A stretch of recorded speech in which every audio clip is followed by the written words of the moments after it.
Solomon felt his resolve harden in the face of Julius's support of the Primarch, for he heard the tone of the sycophant in his friend's words. "I agree with Captain Demeter," added Saul Tarvitz, and Solomon had never been so glad to hear another's voice. "A planet's beauty should have no bearing on whether or not we render it compliant. Whether you agree or not is irrelevant," growled Marius. "Lord Fulgrim has spoken, and we must obey his will. That is our chain of command." Julius nodded, but Solomon couldn't believe how easily they were going along with what was tantamount to disobeying the word of the Emperor. Over the course of the next 2 weeks, the 28th expedition came upon another 5 worlds of a similar nature to 28-4, but each time the fleet moved on without claiming it in the name of the Emperor. Solomon Demeter's frustration grew daily at the expedition's apparent unwillingness to enforce the Emperor's will upon these empty worlds, and no one other than he and Saul Tarvitz appeared to find it unusual to find such paradisiacal worlds unoccupied.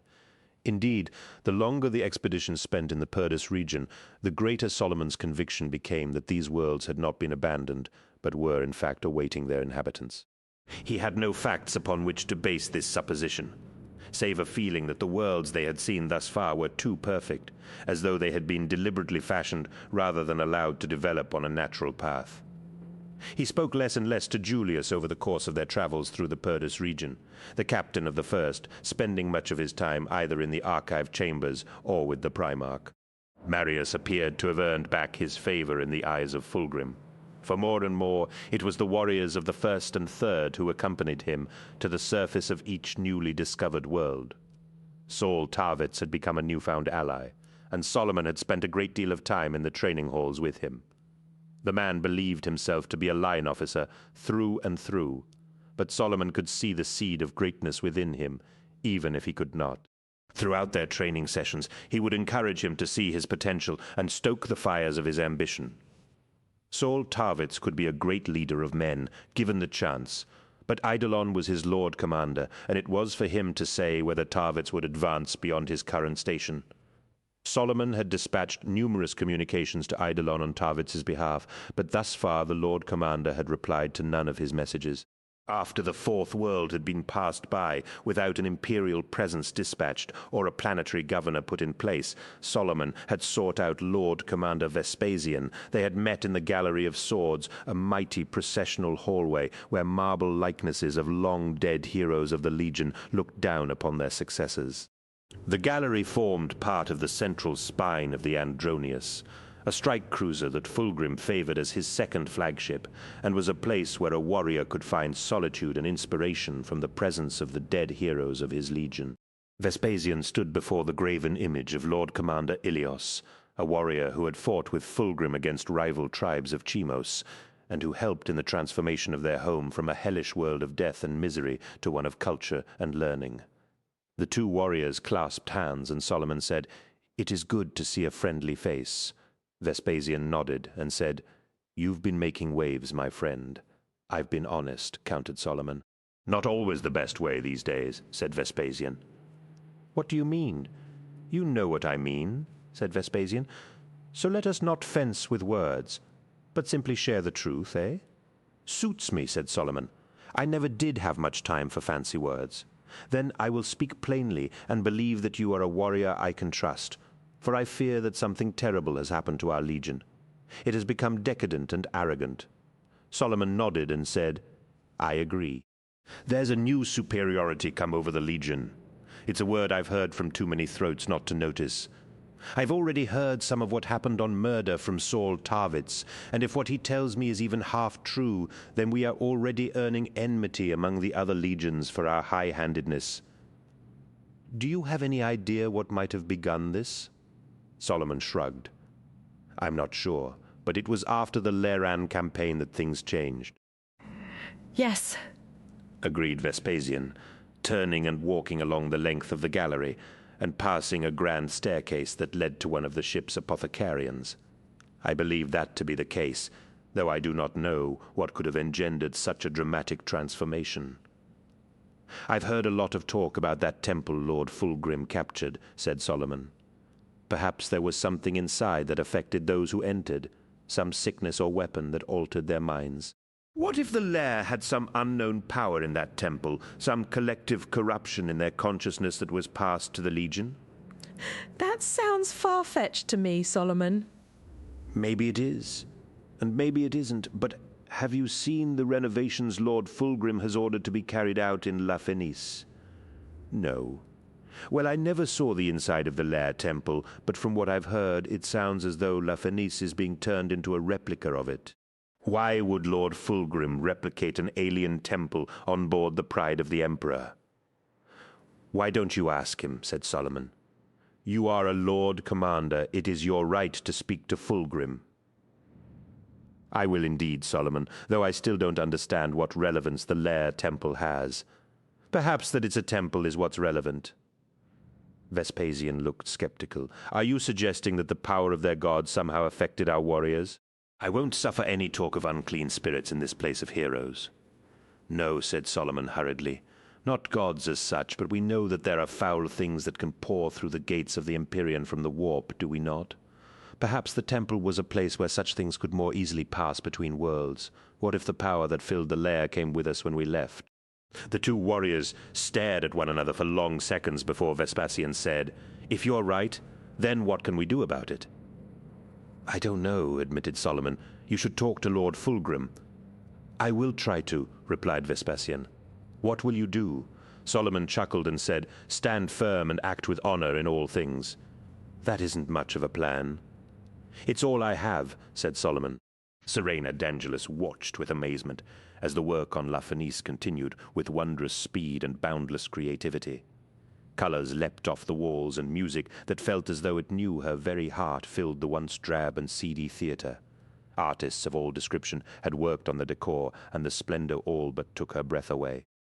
To be surrounded by such an embarrassment of talent made her realize just how much she still had to work on her own paintings, and how worthless her pathetic skills were.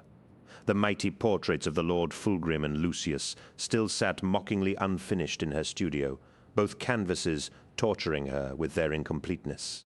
To have beings of such wondrous, unimaginable beauty sitting before her, and yet be unable to blend the precise tones she needed, had driven her to fresh heights of self-loathing and mutilation. The flesh of her arms and legs was scarred with cuts from a sharpened palette knife, her blood mixing with her paints to enrich the colors. But it hadn't been enough. Each droplet of blood held its vibrancy for only a short time, and Serena's mind had filled with dark terrors of what would befall her if she didn't finish her work, or if it was ridiculed for being found wanting or somehow lacking in sensation. She closed her eyes as she tried to picture the light and color that had filled the temple on the floating atoll, but the memory flitted beyond her, elusive and forever out of sight. Her blood had enhanced the colors of her paints, and she had turned to ever more esoteric fluids and substances of her own flesh to improve it yet further. Her tears rendered her whites luminous, her blood the reds to fire, while her waist gave her shades of deep darkness she had not previously imagined possible. Each color had awakened new sensations and passions she had, until now, been unaware of. That such things would have repulsed her only a few months previously never entered her head, for her all-consuming passion was in reaching the next high, the next level of sensation, for as each one was experienced it was soon forgotten like an ephemeral dream. Weeping with frustration, Serena had smashed yet another painting, the crack of timber, the tear of the canvas, and the pain of the jarring impact giving her a moment's pleasure, but even that had faded within seconds. She had nothing more to give. Her flesh was spent and had exhausted the limit of sensation it could give. But even as the realization came to her, so too did the solution. Serena made her way through La Fenice towards the bar area, which, though it was late, was still home to a great many remembrances, without the wit to retire for the night. She recognized a few souls, but avoided them, seeking out one who would be least likely to object to her attentions. Serena ran a hand through her long hair, unkempt compared to its normal shine. But she had at least brushed it and tied it back in an effort to look halfway presentable. Her eyes scanned the patrons of the bar, smiling as she saw Leopold Cadmus sitting alone in a booth nursing a bottle of dark spirit. She made her way through the bar towards his table and slid into the booth next to him. He looked up suspiciously, but brightened up as he saw a woman joining him. Serena had worn her most revealing dress and a low pendant that drew the eye to her breasts. Leopold did not disappoint her. his red-rimmed eyes immediately darting to her cleavage. "Hello, Leopold," she said. "My name's Serena d'Angelis." "I know," said Leopold, "you're Delafour's friend." "That's right," she said brightly, "but let's not talk about him. Let's talk about you." "Me?" he asked. "Why?" "Because I've read some of your poetry," she said. "Oh," said Leopold, suddenly crestfallen. "Well, if you've come to be a critic, save your breath." "I don't have the energy for another bloody review." "I'm not a critic," she said, placing her hand over his. "I liked it." "Really?" "Really." His eyes lit up and his expression changed from that of a mean-spirited drunk to one of pathetic desperation, where suspicion is suddenly ousted at the faint hope of praise. "I'd like you to read some to me," she said. He took a drink from the bottle and said, "I don't have any of my books with me, but—" "That's all right," interrupted Serena. "I have one in my studio. You like to work in a mess," said Leopold, wrinkling his nose at the aroma that filled her studio. "How do you find anything?" He ambled around the edges of her workspace, warily stepping over discarded pots of paint and smashed pieces of timber and canvas. He examined the few pictures that still hung on the wall with a critical eye, though she could tell that the images there meant nothing to him. "I imagine all artistic types work in such disarray," said Serena. "Don't you?" "Me? No," replied Leopold. "I work in a small cubicle with a data slate and a stylus that only works half the time. Only the important remembrances get to work in studios." She heard the bitterness in his voice, and it thrilled her. The blood was singing in her skull, and she had to fight to control her breathing. She poured a deep red liquid into a pair of glasses from a bottle she had obtained from a sutler on the lower decks of the ship for just this occasion. "I suppose I am lucky," she said, picking her way through the detritus of her work, although I know I really should do something about this mess. "I hadn't known I was going to have company tonight, but when I saw you in La Fenice, I knew I just had to talk to you." He smiled at the flattery and took the offered glass, looking inquisitively at the viscous liquid within it. I hadn't expected anyone to want to hear my work," he said. "I was only able to come out to the 28th expedition when the shuttle carrying the poets selected from the American hive crashed." "Don't be foolish," said Serena, raising her glass.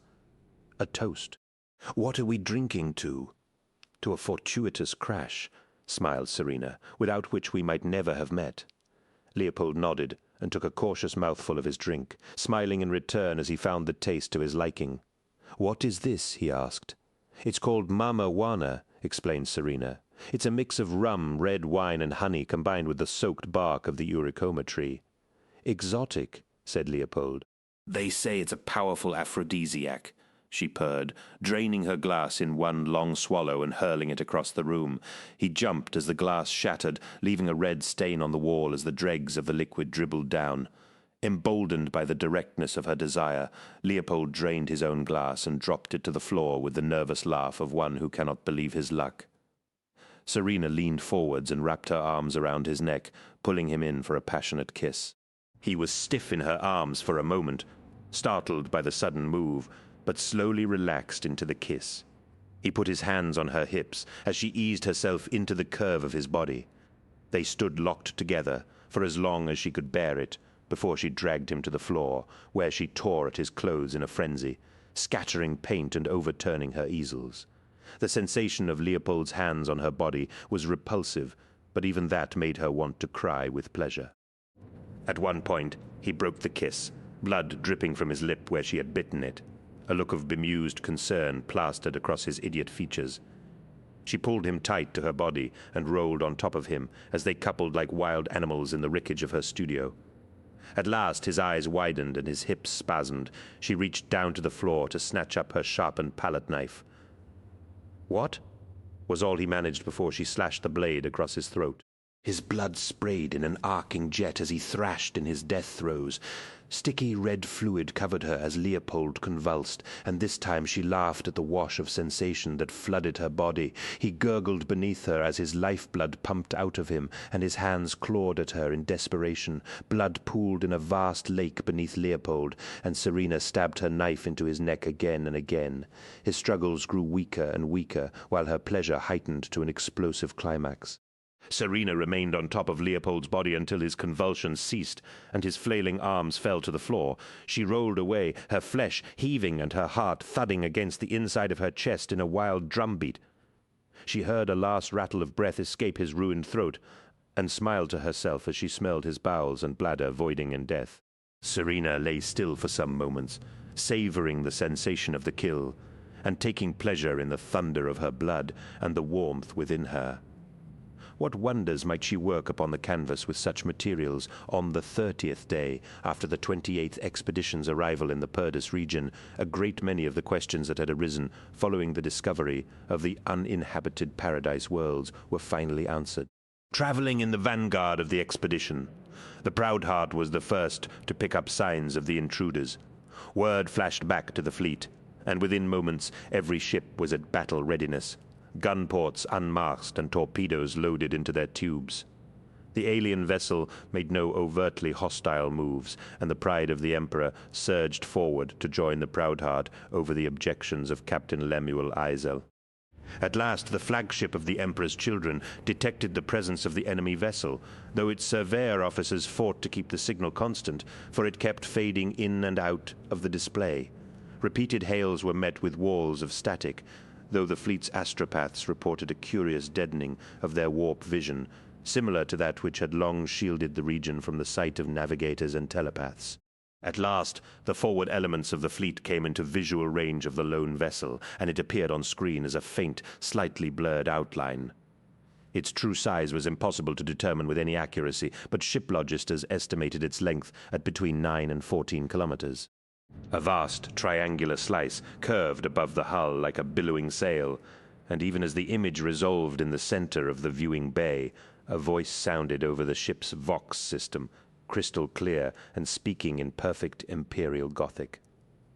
"My name is Eldrad Ulthran," said the voice. "In the name of craft world Ulthri, I bid you welcome. 14 to Tarsus." The nature of genius warning. Solomon kept a close eye on the assault warriors of the Eldar delegation, their movements fluidly lethal in a way his could never be. A curving sword was sheathed across each of their backs, and they all carried delicate pistols holstered at their waists. Pale helmets of fearsome warrior aspects and scarlet plumes obscured their faces, and their smooth, segmented armor was formed of the same substance as the ruin they had seen on 28-4. "They don't look much," whispered Marius. "A strong wind would break them in two."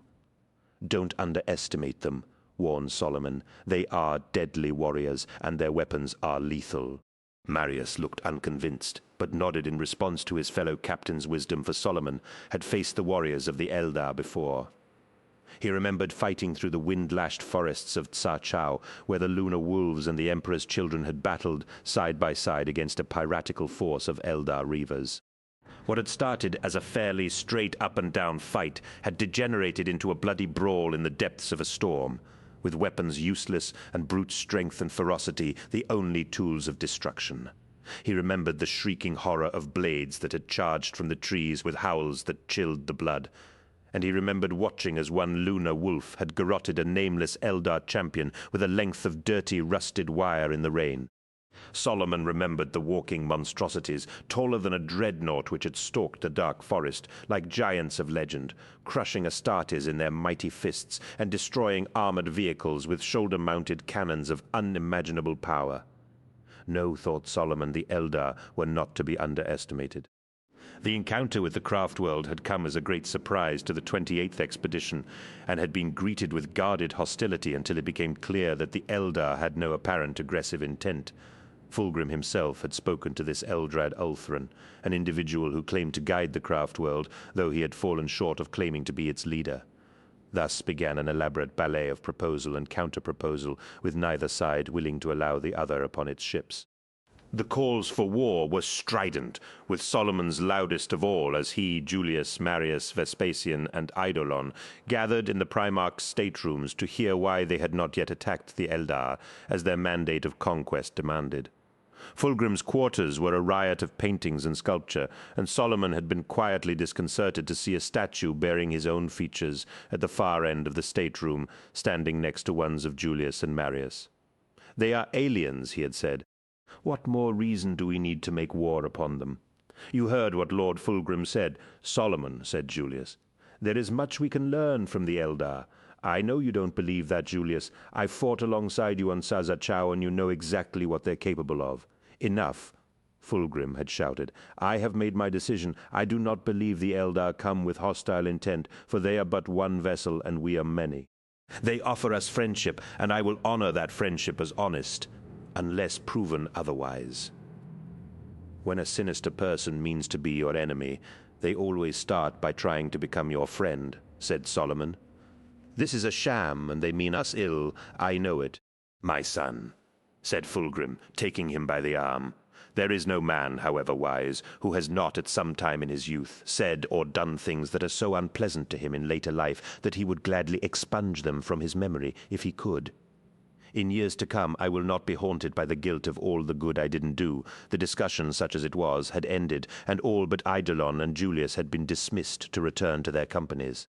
Further communication with the Eldar had yielded no further unlocking of the impasse to a conference until Eldrad Ulthran had offered a meeting on a world named Tarsus. Such a solution had been deemed acceptable, and the ships of the 28th Expedition had followed the craft world on a stately voyage through the Purdus region towards yet another verdant world of beauty that was as empty of life as all the others had been before it. Coordinates had been transmitted to the Pride of the Emperor, and after yet more wrangling, the size of both groups' deputations were agreed upon. A thunderhawk had brought them to the surface of Tarsus as the sun dropped towards the horizon. They had landed atop a rounded hillock on the edge of a large forest, amid the ruins of what must, at one time, have been a stately dwelling of some description. As the clouds of their landing had dissipated, Solomon saw the Eldar were already waiting for them, though the expedition fleet had detected no shuttles or landers detaching from the craft world. Solomon felt nothing but apprehension as he stared down at the Eldar deputation. Lord Commanders Vespasian and Eidolon flanked Fulgrim, with Solomon, Julius, Marius, Saul, Tarvitz, and Lucius bringing up the rear. The Eldar gathered around an arched structure identical to the one they had seen on 28-4. A group of warriors in bone-colored armor and high crests stood around the arch, each of them carrying a pair of long-bladed swords across their backs. Behind them, tall figures in dark plate stood sentinel with long-barreled weapons, while a pair of hovering tanks with jutting prows circled the perimeter. The air shimmered beneath the gracefully skimming vehicles, and clouds of dust were kicked up by the mechanism that kept them in the air. At the center of the group of Eldar, a slender figure robed in a dark tunic and wearing a high helm of bronze sat cross-legged at a low table of polished dark wood. He carried a long staff, and beside him stood one of the giant walking war machines that Solomon had dreaded ever since the battle on Siachau. It carried a sword as long as an Astartes warrior, was tall, and its graceful limbs belied the fearsome power and strength within it, though the golden sweep of its curved head was completely featureless. Solomon felt sure that it was looking right at him with nothing but scorn. Quite a gathering, whispered Julius, and Solomon heard an eager edge to his voice. Solomon said nothing, too intent on watching for the slightest hint of danger. You believe he is the one? I do not know, said Eldrad, as the voice of Kirin Goldhelm echoed in his mind, and that troubles me. The fates are not clear. Eldrad shook his head, knowing the mighty Wraithlord was uneasy at this meeting. Eldrad had urged with the Monkey. The long-dead Warriors' Council had been to attack the humans as soon as they had violated Eldar space, destroying them before they even knew the Eldar were there. But Eldrad had sensed there would be something different in this encounter. I know that this one will be a great player in the bloody drama set to unfold, but I cannot see whether it will be for good or ill. His thoughts and future are hidden from me. Hidden? How is such a thing possible? I do not know for sure, but I believe that whatever dark forces his emperor employed in the creation of these Primarchs renders many of them as little more than specters in the warp. I cannot read this one, nor sense anything of his future. He is Monkey. He has no future but war and death. Eldrad could sense the contempt the dead warrior had for the humans, for it had been a human blade that had ended his life and left him a ghost in the shell of a mighty war machine. He tried not to let the Wraithlord's anger cloud his judgment of the humans, but it was difficult not to agree with him, given the evidence of their blood-soaked history. Yes, The Monkey were a brutal race that lived for conquest, but these humans had behaved in a manner unlike any he had witnessed before, and he fervently hoped that this Fulgrim might be the one with the wit to bear his warning to the ruler of his race. "You know I speak true," urged Kiraen. "You have seen it, haven't you? The great war that set them at one another's throats. "I have seen it, Great One," nodded Eldred. "Then why seek to prevent it? Why should we care whether the Monkey destroy one another in fire and blood? I say, let them. For the life of one Elder is worth 10,000 of theirs." "I agree," said Eldred, "but I see a time in the grim darkness of the far future when our failure to act will be our undoing. I hope you're right, Farseer, and that this is not simply arrogance." Eldred looked up at the armored warriors gathered on the hillside and felt a shiver within his soul as he hoped the same thing. Fulgrim led the way down the hillside without preamble, resplendent in his battle armor and a cloak of bright gold that shone dazzlingly in the fading light. His silver hair was pulled into a number of elaborate plaits, and he wore a glittering golden wreath about his brow. Powder had been applied to his skin, rendering it even paler than normal, and colored inks had then been applied to his cheeks and eyes in elegant swirls. Fulgrim had come armed. The silver sword belted at his waist, and to Solomon's eyes his master was dressed in a manner more akin to some theatrical impresario's vision of a Primarch, rather than the reality. He kept his own counsel, however, as the Emperor's children reached the bottom of the hill, and the Eldar robed in black rose smoothly from the ground and bowed before Fulgrim.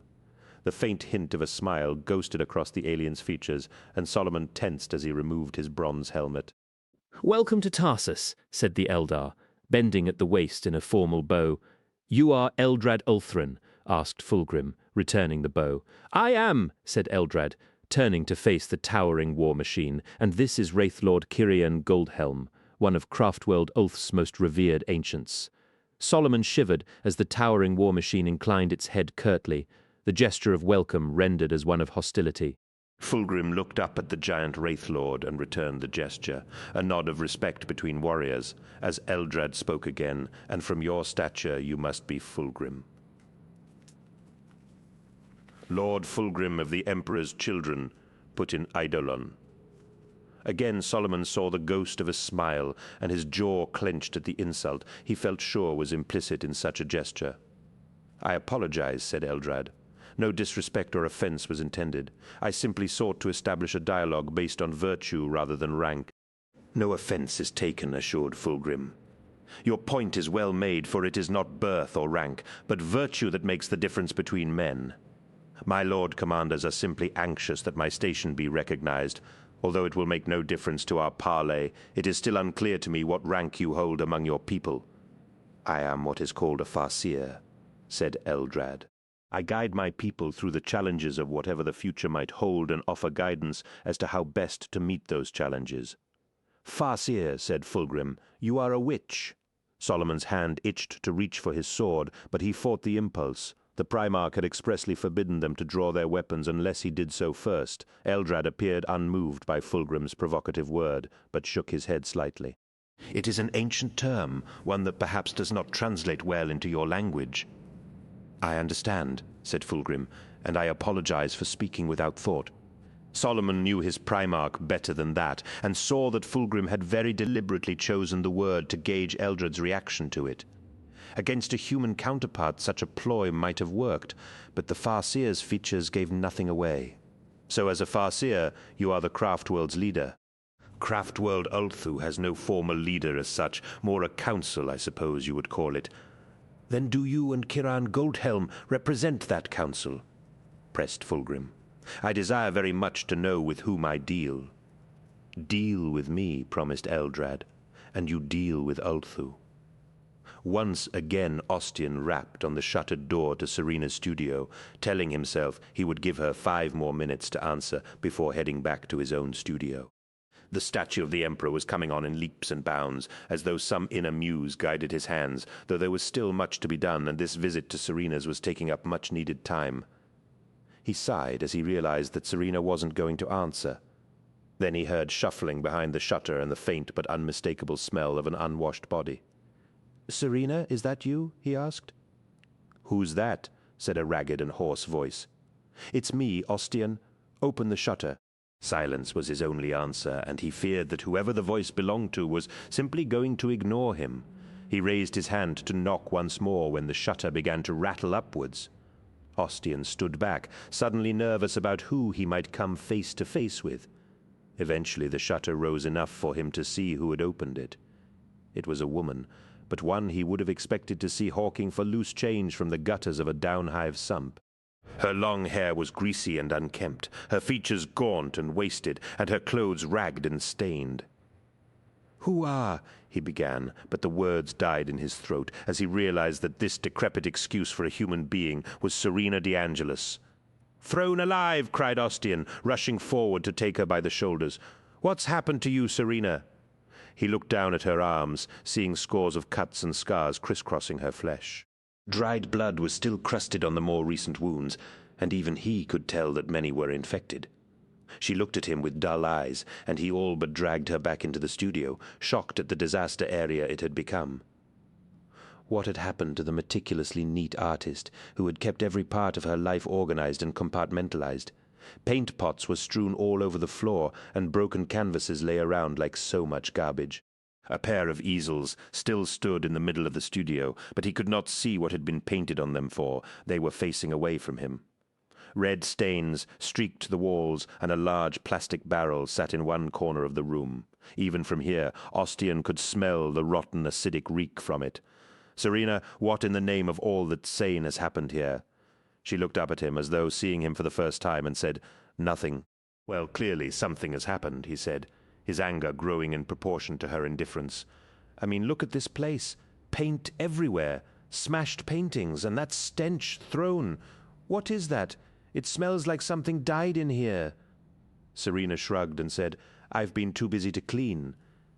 "Well, that's just nonsense," he said. "I was always far messier than you, and my studio's not this bad. Really, what's been going on here?" He wandered through the smashed wreckage that filled Serena's studio, avoiding a large pool of reddish-brown paint in the middle of the floor, and making his way towards the large barrel in the corner of her studio.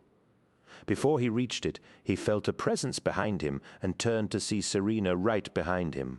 One hand held poised to reach out to him, the other tucked in the folds of her dress as though holding something. "Don't," said Serena. "Please, I don't want to." "Don't want to what?" asked Ostian. "Just don't," she said, and he could see the tears welling up in her eyes. "What have you got in that barrel?" asked Ostian. "It's engraver's acid," she said. I'm trying something new." Something new? Repeated Ostian. "Switching from acrylics to oils is something new. This is... well, I don't know what this is, but it's something insane if you ask me." "Please, Ostian," she sobbed. "Please go, go." "Not until I find out what's been happening with you." "Ostian, you have to go," begged Serena. "I don't know what I might do." "What are you talking about, Serena?" asked Ostian, grabbing her by the shoulders. "I don't know what's the matter with you, but I want you to know that I'm here for you. I'm an idiot and should have said something before now, but I didn't know how to. I knew you were hurting yourself because you didn't think your talent was worth anything, but you're wrong. It is. It so is. You have a rare gift, and you have to realize it. Because this is not healthy." She sagged into his arms, and he felt tears pricking his eyes as her body was convulsed by racking sobs. His heart went out to her, though the wiring of his male brain could not understand the strangeness of her affliction. Serena d'Angelis was one of the most talented artists he had ever seen, and yet she was tormented by delusions of her own inadequacy. He pulled her tight and kissed the top of her head. "It's all right, Serena." Without warning, she pushed him away with a shriek of rage and shouted, No, it's not all right. Nothing lasts. No matter what I do, it won't last." I think it was because he was inferior, no good. His talent wasn't able to sustain it. Ostian recoiled from her rage, not knowing who or what she was talking about, or what she meant. "Serena, please, I'm trying to help." "I don't want your help," she cried. "I don't want anyone's help. I want to be left alone." Utterly confused, he backed away from her, sensing on some instinctive level that he was in danger just by being there. "I don't know what's wrong with you, Serena, But it's not too late to come back from whatever's eating away at you inside. Please let me help you. You don't know what you're talking about, Ostian. It's always been so easy for you, hasn't it? You're a genius, and inspiration comes naturally to you. I've seen you do great things without even thinking about it. But what about the rest of us? What about those of us that aren't geniuses? What do we do? Is that what you think? He asked, outraged at her dismissal of his skill, as if it was the inevitable result of some intangible force within him spilling from him in a torrent. You think it's easy for me? Let me tell you this, Serena. Inspiration comes of working every day. People think that my talent rises each morning, rested and refreshed like the sun. But what they don't appreciate is that, like everything else, it waxes and wanes. It always seems so easy for those without talent to look on those who have it and say that it's easy for us. But it isn't. I work every day to be as good as I am, and it annoys the hell out of me when mediocre people assume an air of knowing better than I do what makes good art. Appreciation of others' work is a wonderful thing, Serena. It makes what is excellent in others belong to you as well. She backed away from him as he spoke, and he realized that he'd let his anger get the better of him. Disgusted with himself, he stormed away as she reached for him, passing through the shutter and into the corridor beyond. "Please, Ostian," wailed Serena as he walked away. "Come back. I'm sorry. I'm sorry. I need your help, please." But he walked on. Throughout the jockeying exchanges of greeting, Solomon had watched the motionless Wraith Lord behind the Farseer. Its slender limbs seemed incapable of supporting its body and elongated golden head and curving crest. Solomon felt his skin crawl just looking at it, for though he knew such things could move with fearsome speed and agility, he felt no sense of life from the machine as he did from a dreadnought. Even though nothing remained of the old one within a dreadnaught's sarcophagus, save a ruined body hung in amniotic suspension, there was still a beating heart and living brain at its core. All he could sense from this monstrous creation was death, as though whatever dwelled within was little more than a ghost somehow bound to a lifeless shell. Fulgrim nodded towards Eldrad and said, "Very well, Eldrad Ulthrin of Craftworld Ulthwu, you may deal with me as a representative of the Emperor of Mankind." Eldrad nodded graciously and gestured towards the low table. "Sit, please, and let us talk and eat as travelers who find themselves on the same road." "That would be pleasant," said Fulgrim, gracefully lowering himself to the ground and indicating that his captains should do the same, introducing each of them as they sat. Solomon adjusted his sword and sat at the table as the skimming tanks pivoted smoothly in the air and a ramp lowered gently to the ground from their rears. Solomon sensed the tension in his fellow Astartes. He could almost feel the Phoenix Guard tighten their grips on their halberds. But no assault came from the interior of the vehicles, only a group of white-robed Eldar bearing platters of food. They moved with such amazing poise and grace that their feet seemed to glide across the grass towards the table. The platters were deposited, and Solomon saw that a feast had been laid before them, choice cuts of the most tender meat, fresh fruit, and pungent cheese. "Eat," said Eldrad. Fulgrim helped himself to meat and fruit, as did Lord Commander Vespasian, but Eidolon refrained from eating. Julius and Marius likewise helped themselves, but for once Solomon found himself in accordance with Eidolon, and took nothing from the platters. He noticed that Eldrad did not touch the meat, but ate only sparingly from a bowl of fruit. "Does your kind not eat meat?" asked Solomon. Eldrad turned his large oval eyes upon him, and Solomon felt as though he were a butterfly pinned to a wall. He saw great sadness in the Farseer's eyes, and reflected in their ageless depths he saw echoes of the great deeds he might yet achieve. "I do not eat meat, Captain Demeter," said Eldrad. "It is too rich for my palate, but you should try some. I am told it is very good." Solomon shook his head. "No, what interests me more is why you choose now to reveal yourself to us. It is my belief that you have been shadowing us ever since we arrived here." Fulgrim shot him an irritated glance, but Eldrad pretended not to see it. "Since you ask, Captain Demeter, yes, we have been shadowing you, for it is a curious thing to see your ships abroad in this region of space," said Eldrad. "We had thought that it was shrouded from your kind. How is it that you managed to reach it?" Fulgrim put down his food and said, "You have been shadowing us?" "Merely a precaution," said Eldrad, "for the worlds you have encountered in your travels belong to the Eldar race." "They do indeed," confirmed Eldrad. "When first we realized you were traversing our territory, we thought to attack, but when we saw that you simply passed onwards without attempting to settle worlds that were not yours, I desired to know why. I knew that to despoil such beautiful worlds would be wrong," said Fulgrim. "It would have been wrong," agreed Eldrad. "These maiden worlds have been awaiting the coming of my people for aeons. To try and take them from us would have been a grave mistake." "Is that a threat?" asked Fulgrim. "A promise," warned Eldrad. "You have displayed a restraint we have not come to expect from your race, Lord Fulgrim.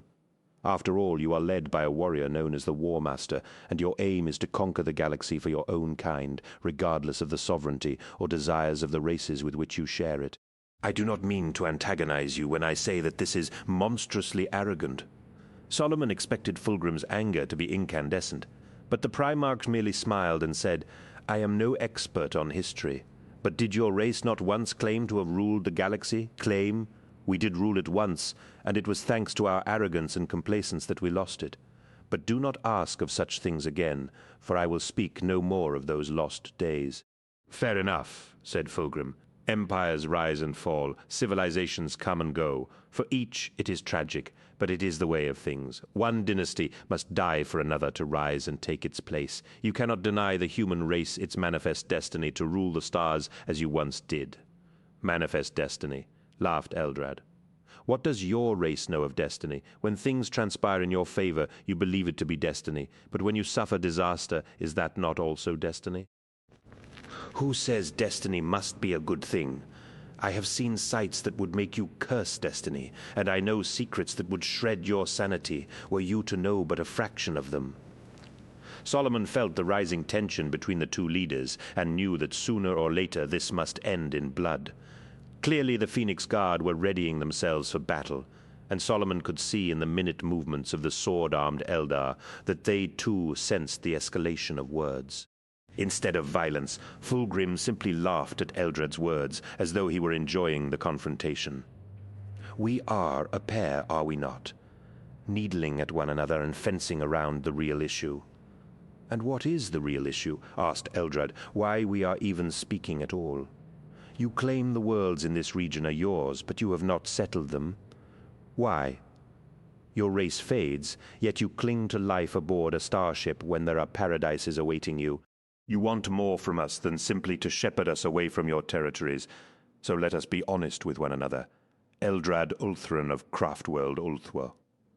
Why are we sitting opposite one another? Very well, Fulgrim of the Emperor's Children, but I tell you now that you will not want to hear the real reason I desired to speak with you." "No?" Eldrad shook his head sadly.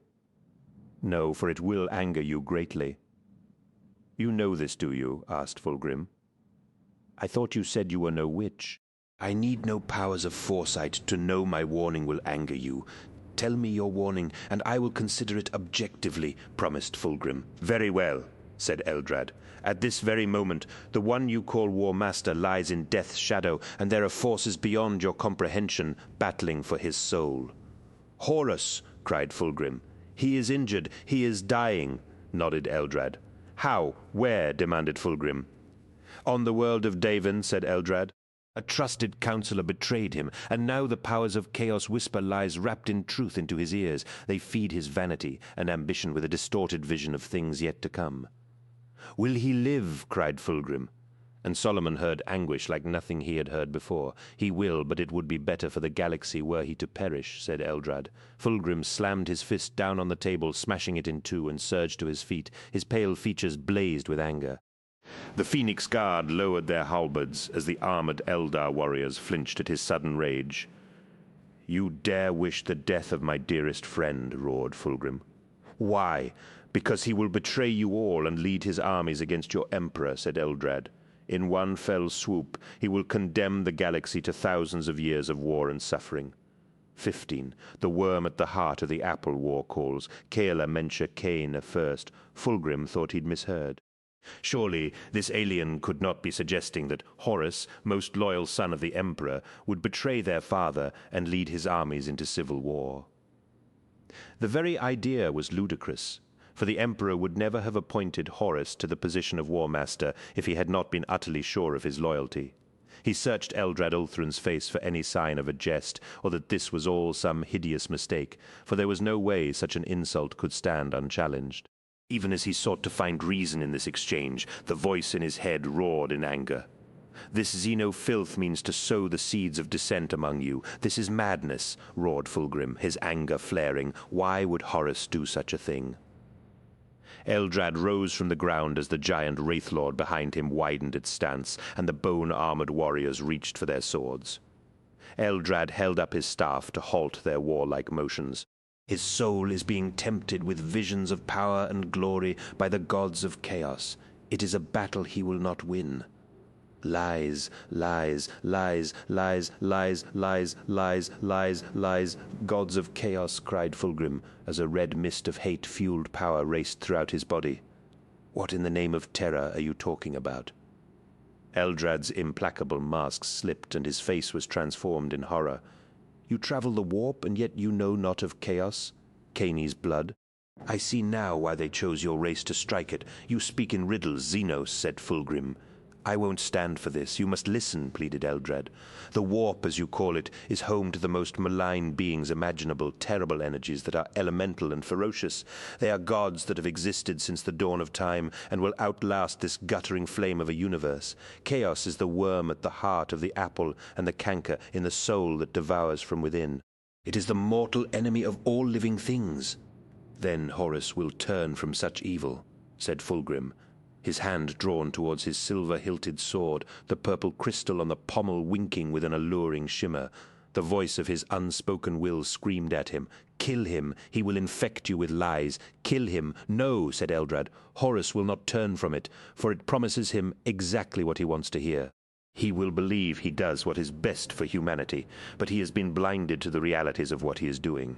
The gods of chaos have woven falsehoods around him, but these are mere fripperies that lesser minds will use to explain his betrayal. The truth is more prosaic.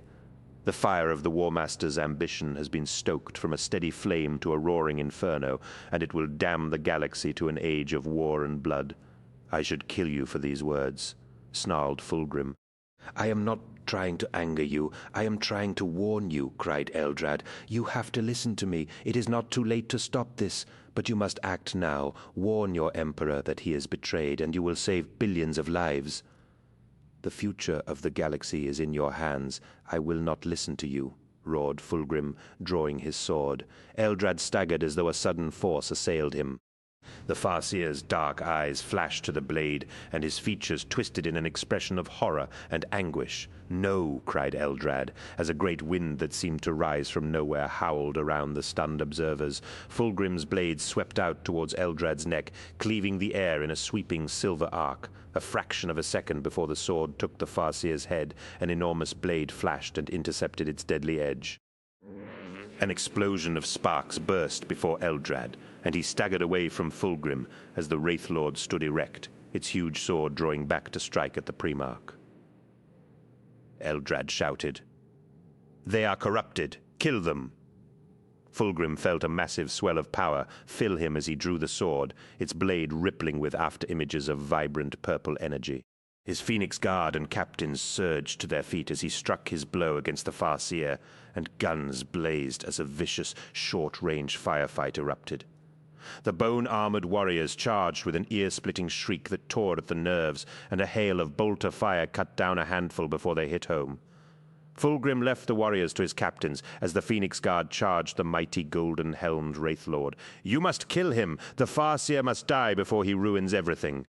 Fulgrim roared as he leapt after the Farseer, the Wraithlord's monstrous sword arcing towards him as the Phoenix Guard slashed at it with their golden blades.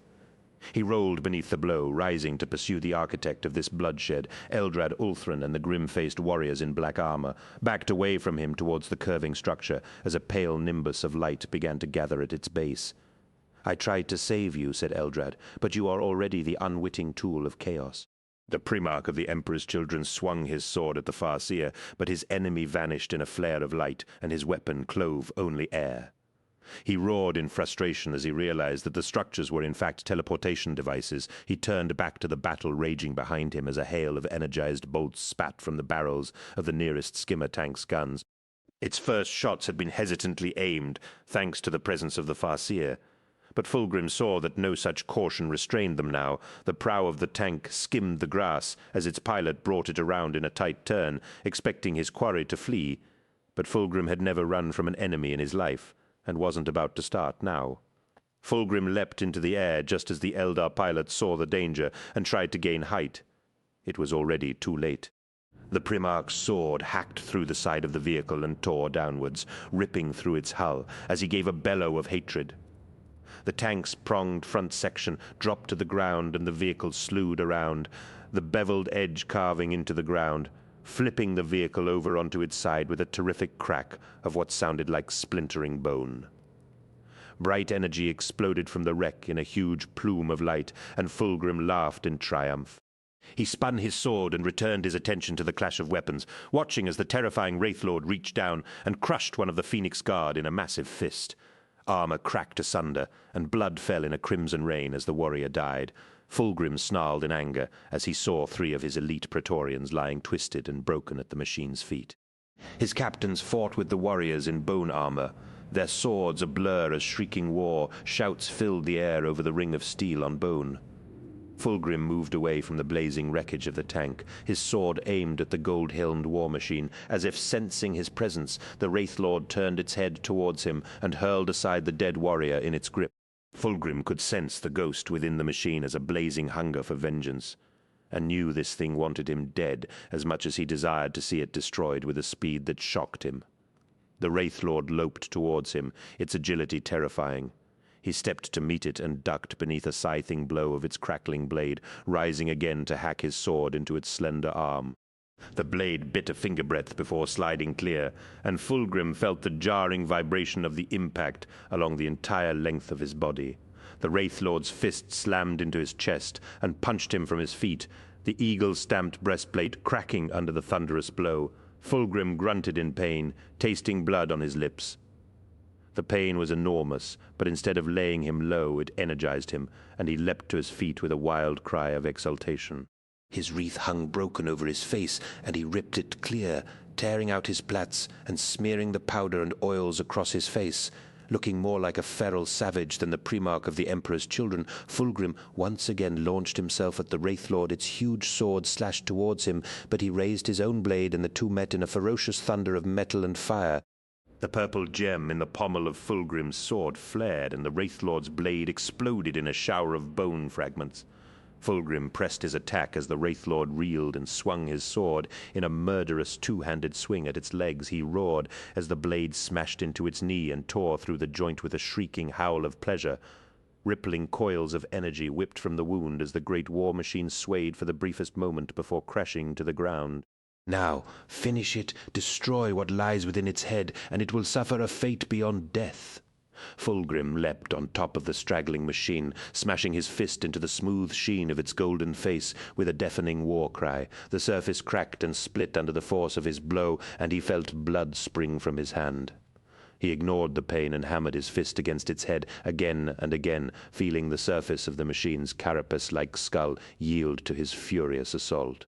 It tried to reach up and hurl him from its body, but he lashed out with his sword, the blade hacking off its huge fist, with an ease that had seemed impossible only moments before at last. The golden helm cracked, and Fulgrim tore the Wraithlord's head open, revealing a smooth ceramic faceplate, pierced and woven with gold wire and engraved with silver runes. Its surface was studded with gleaming gems, and at the center of this arrangement sat a pulsing red stone. Fulgrim could sense the fear emanating from this stone, and reached down to pluck it from its mounting, a rising shriek of panic felt in the soul rather than heard. The stone was hot to the touch, and fiery lines danced within its depths, haunted shapes and alien features writhing within it. He felt its anger and hatred towards him, but most of all he felt its dreadful, all-consuming fear of oblivion. Fulgrim laughed as he crushed the stone in his fist, hearing a shrieking howl of anguish flee its destruction. He felt his sword grow warm, and looked down to see the gem at its pommel burn like an amethyst star, as though feeding on the spirit released from the stone. How he knew this, he did not know, but next to the elation he felt in victory. It seemed a minor mystery, and no sooner had the realization surfaced than it was gone. As the wondrous feeling of power faded, Fulgrim turned his face towards the battle being fought by his captains. They struggled against the shrieking warriors in bone armor, their swords fencing in a deadly ballet with these supremely skilled warriors behind them. The remaining enemy tank waited to support its fellow Eldar, its guns useless while the combat raged. Fulgrim raised his sword and charged. Eldrad cried out as he felt the soul of Kiraean Goldhelm torn from its spirit stone and cast into the void alone and unprotected. He felt the great and terrible hunger of the great enemy devour the mighty soul of the warrior, and wept bitter tears of recrimination at his folly in attempting to parley with the barbarous Monkey. Never again would he trust that their intentions could be anything other than hostile, and he vowed to remember forever the lesson Kiraean Goldhelm's loss had taught him. The air still shimmered around him after his transit through the webway portal from the surface of Tarsus, and he could feel the psychic roar of violence running through the naked ribs of the craft world's wraithbone skeleton. He could feel the lust for aggression from every Eldar aboard and the racing, molten heartbeat of the avatar of the bloody-handed god as it roused itself from the sealed wraithbone chamber at the heart of the craft world.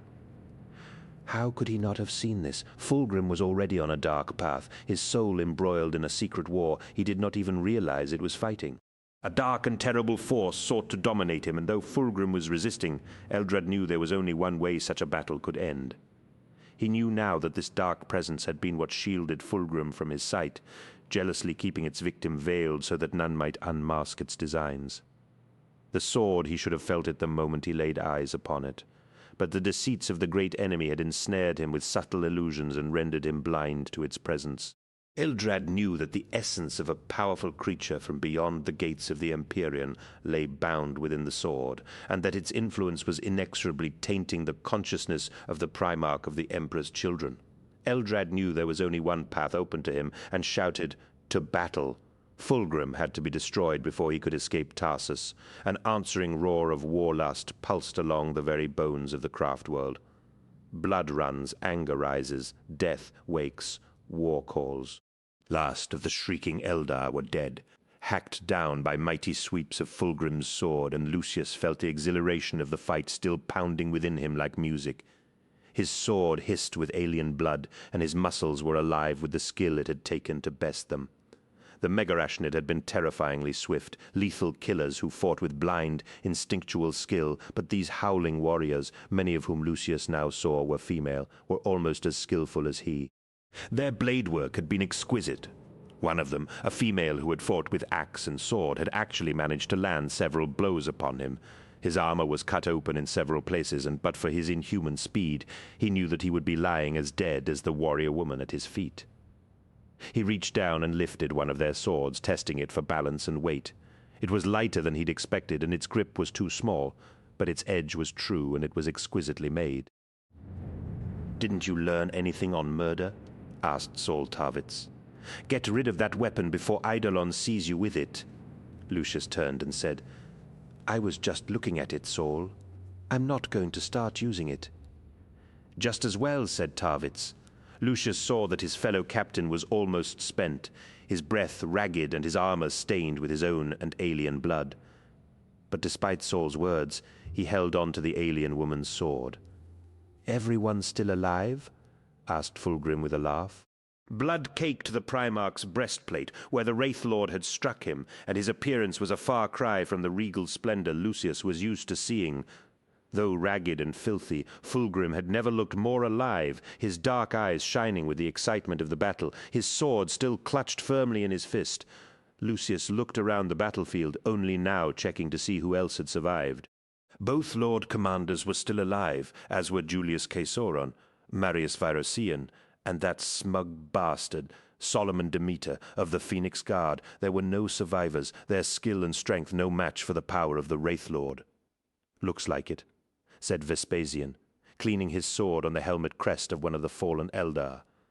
"We should get out of here before they return in greater numbers. That tank's keeping its distance after what happened to the other one, but it won't be long before the pilot finds his courage again."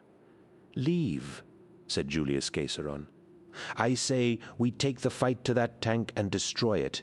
These aliens have betrayed the truce of a parley, and honor demands we make them pay in blood."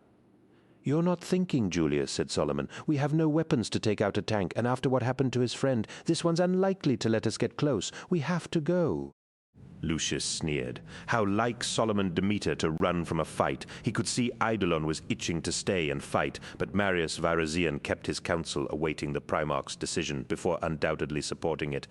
Silently he urged Fulgrim to order them to attack the tank. Fulgrim's eyes homed in on him as though sensing his need to inflict more violence. He smiled, his teeth bright against the smudged inks on his face. "I think the decision has been taken out of our hands," said Solomon as a bright light once again built at the base of the curved structure where the Farseer had vanished. "This can't be good," said Tarvitz. "Stormbird 1," shouted Vespasian into the Vox. "Spool up the engines, we're coming to you right now, my lord. We have to go." "Go," said Fulgrim, his voice sounding as though he had just woken from a deep slumber. "Go where? Off this planet, my lord," urged Vespasian. "The Eldar are returning, and they would not do so unless they had overwhelming force." Fulgrim shook his head, as if in pain, and put a hand to his temple. The first Eldar warriors emerged from a blazing ripple of light held suspended beneath the apex of the alien portal. The Primarch looked up and saw the Eldar sprint from the light, first in ones and twos, then in squads. Like the dead aliens at their feet, these Eldar wore form-fitting armor of overlapping plates, though these warriors' armor was clear blue, and they sported yellow crests on their helms. Each carried a short-barreled rifle, and they advanced with cautious grace towards the Astartes. Behind them came a pair of the dark-armored Eldar with long-barreled weapons aimed at the Stormbird above them. Lucius twisted his neck and stretched his shoulder muscles in readiness for the fight, but Fulgrim shook his head once more and said, "We go. Everyone back to the Stormbird. We will return for our dead when we destroy their craft world and leave them nowhere to retreat to." Lucius swallowed his disappointment and followed his Primarch as they fell back towards the screaming aircraft, its engines building to a shrieking howl. He kept hold of the alien sword as he jogged back up the hill towards the vehicle. Blinding streaks flashed overhead, and Lucius was slammed into the ground by the pressure wave of a terrific explosion. More hissing streaks followed in quick succession, and secondary blasts filled the air with debris and smoke.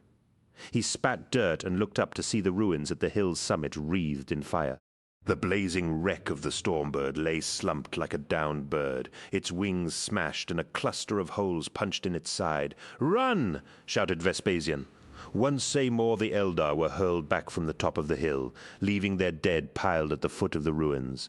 Wickering gunfire rattled from the cover of the ruins with musical clangs, and slashing beams of incandescent energy lit up the purpling sky in bright streaks. The wreckage of the Stormbird still blazed behind them, secondary explosions of onboard ammunition popping and crackling in the heat. Marius took a deep breath as he slotted another magazine home into his bolter and waited for the next assault. So far, every one of them had come through the violence of the Eldar attacks alive, though they all sported wounds from the hails of razor-sharp discs fired by the Eldar weapons. One of the discs lay on the ground next to him, and he picked it up, turning it over in his hands. It seemed ridiculous that such a thing could cause injury, but its edges were lethally sharp, and could penetrate even Mark IV plate, if it struck a weak area such as a joint.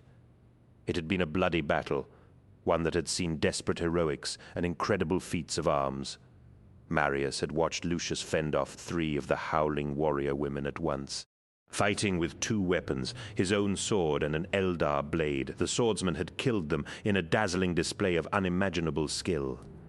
Vespasian had fought like one of the heroes from the Gallery of Swords, his perfection and purity shining like a beacon as he hurled back green-armored Eldar with bulbous helmets that spat blue fire. Solomon and Julius had fought back to back, killing with brutal vigor, while Saul Tarvitz fought with mechanical precision, lending his sword arm to a multitude of combats. But Eidolon, how had he fought? In the thick of the fighting, Marius had heard an ululating howl of nerve, shredding ferocity, and turned, expecting to see more of the warrior women charging him. Instead, he had seen Lord Commander Eidolon with a trio of shrieking enemies scattered before him. 2 were on their knees, clutching their ruptured helmets, while a third staggered as though in the grip of a powerful seizure. Eidolon stepped in to finish them, and Marius had been left with the impossible, but unshakable sensation that the scream had, in fact, come from Lord Commander Eidolon. "How long before the damn Firebird gets here?" asked Julius, crawling through the smouldering wreckage towards him and shaking Marius from his thoughts of the battle. "I don't know," he said. "Lord Fulgrim has tried to call it down, but I think the Eldar must be jamming our Vox system. Filthy Xenos bastards," swore Julius. "I knew we couldn't trust them."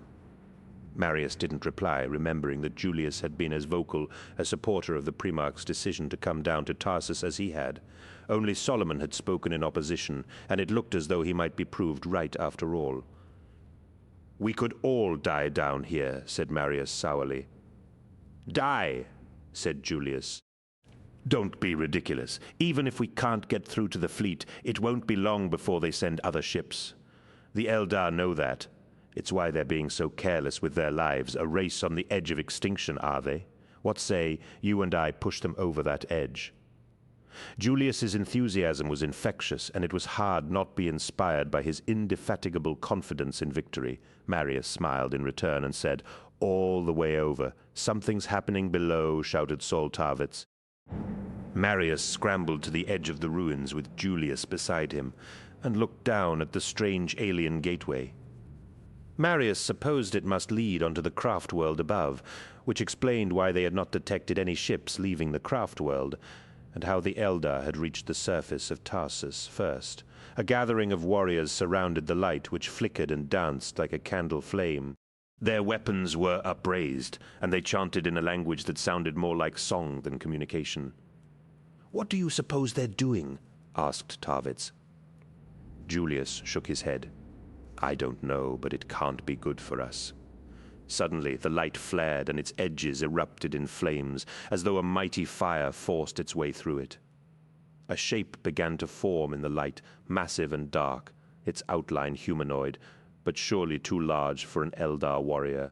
Marius wondered if they would have to face another of the Wraith Lords. A mighty spear-tip emerged first, blazing runic symbols writhing on its wide blade, followed by a brazen arm that bled molten light into the air. The limb groaned like hot iron as it flexed, and the body it belonged to emerged from the gateway. Solomon let out a breath at the primal horror of the giant warrior that stood at the base of the hill. Towering above the Eldar warriors, the mighty creature's body was fashioned as if from dark iron, its veins rippling like rivers of lava across its surface. Curling horns of smoke and ash oozed from its skin and coiled about its head like a living crown of fire-pierced smoke. Its head was a roaring, wailing terror, and its eyes blazed like ingots straight from the forge. The living avatar of bloody death bellowed its promise of carnage to the skies and raised its mighty arms, a thick red gore oozing from between its fingers. "Thrown alive," cried Lucius. "What is it?" Marius looked to Fulgrim for an answer, but the Primarch simply watched the arrival of the monstrous being with apparent relish. Fulgrim unbuckled his golden cloak, which had been shredded by gunfire and blades, and drew his silver sword, the gem at its pommel winking in the twilight. "My lord?" asked Vespasian. "Yes, Vespasian," replied Fulgrim, as though only half hearing his lord commander.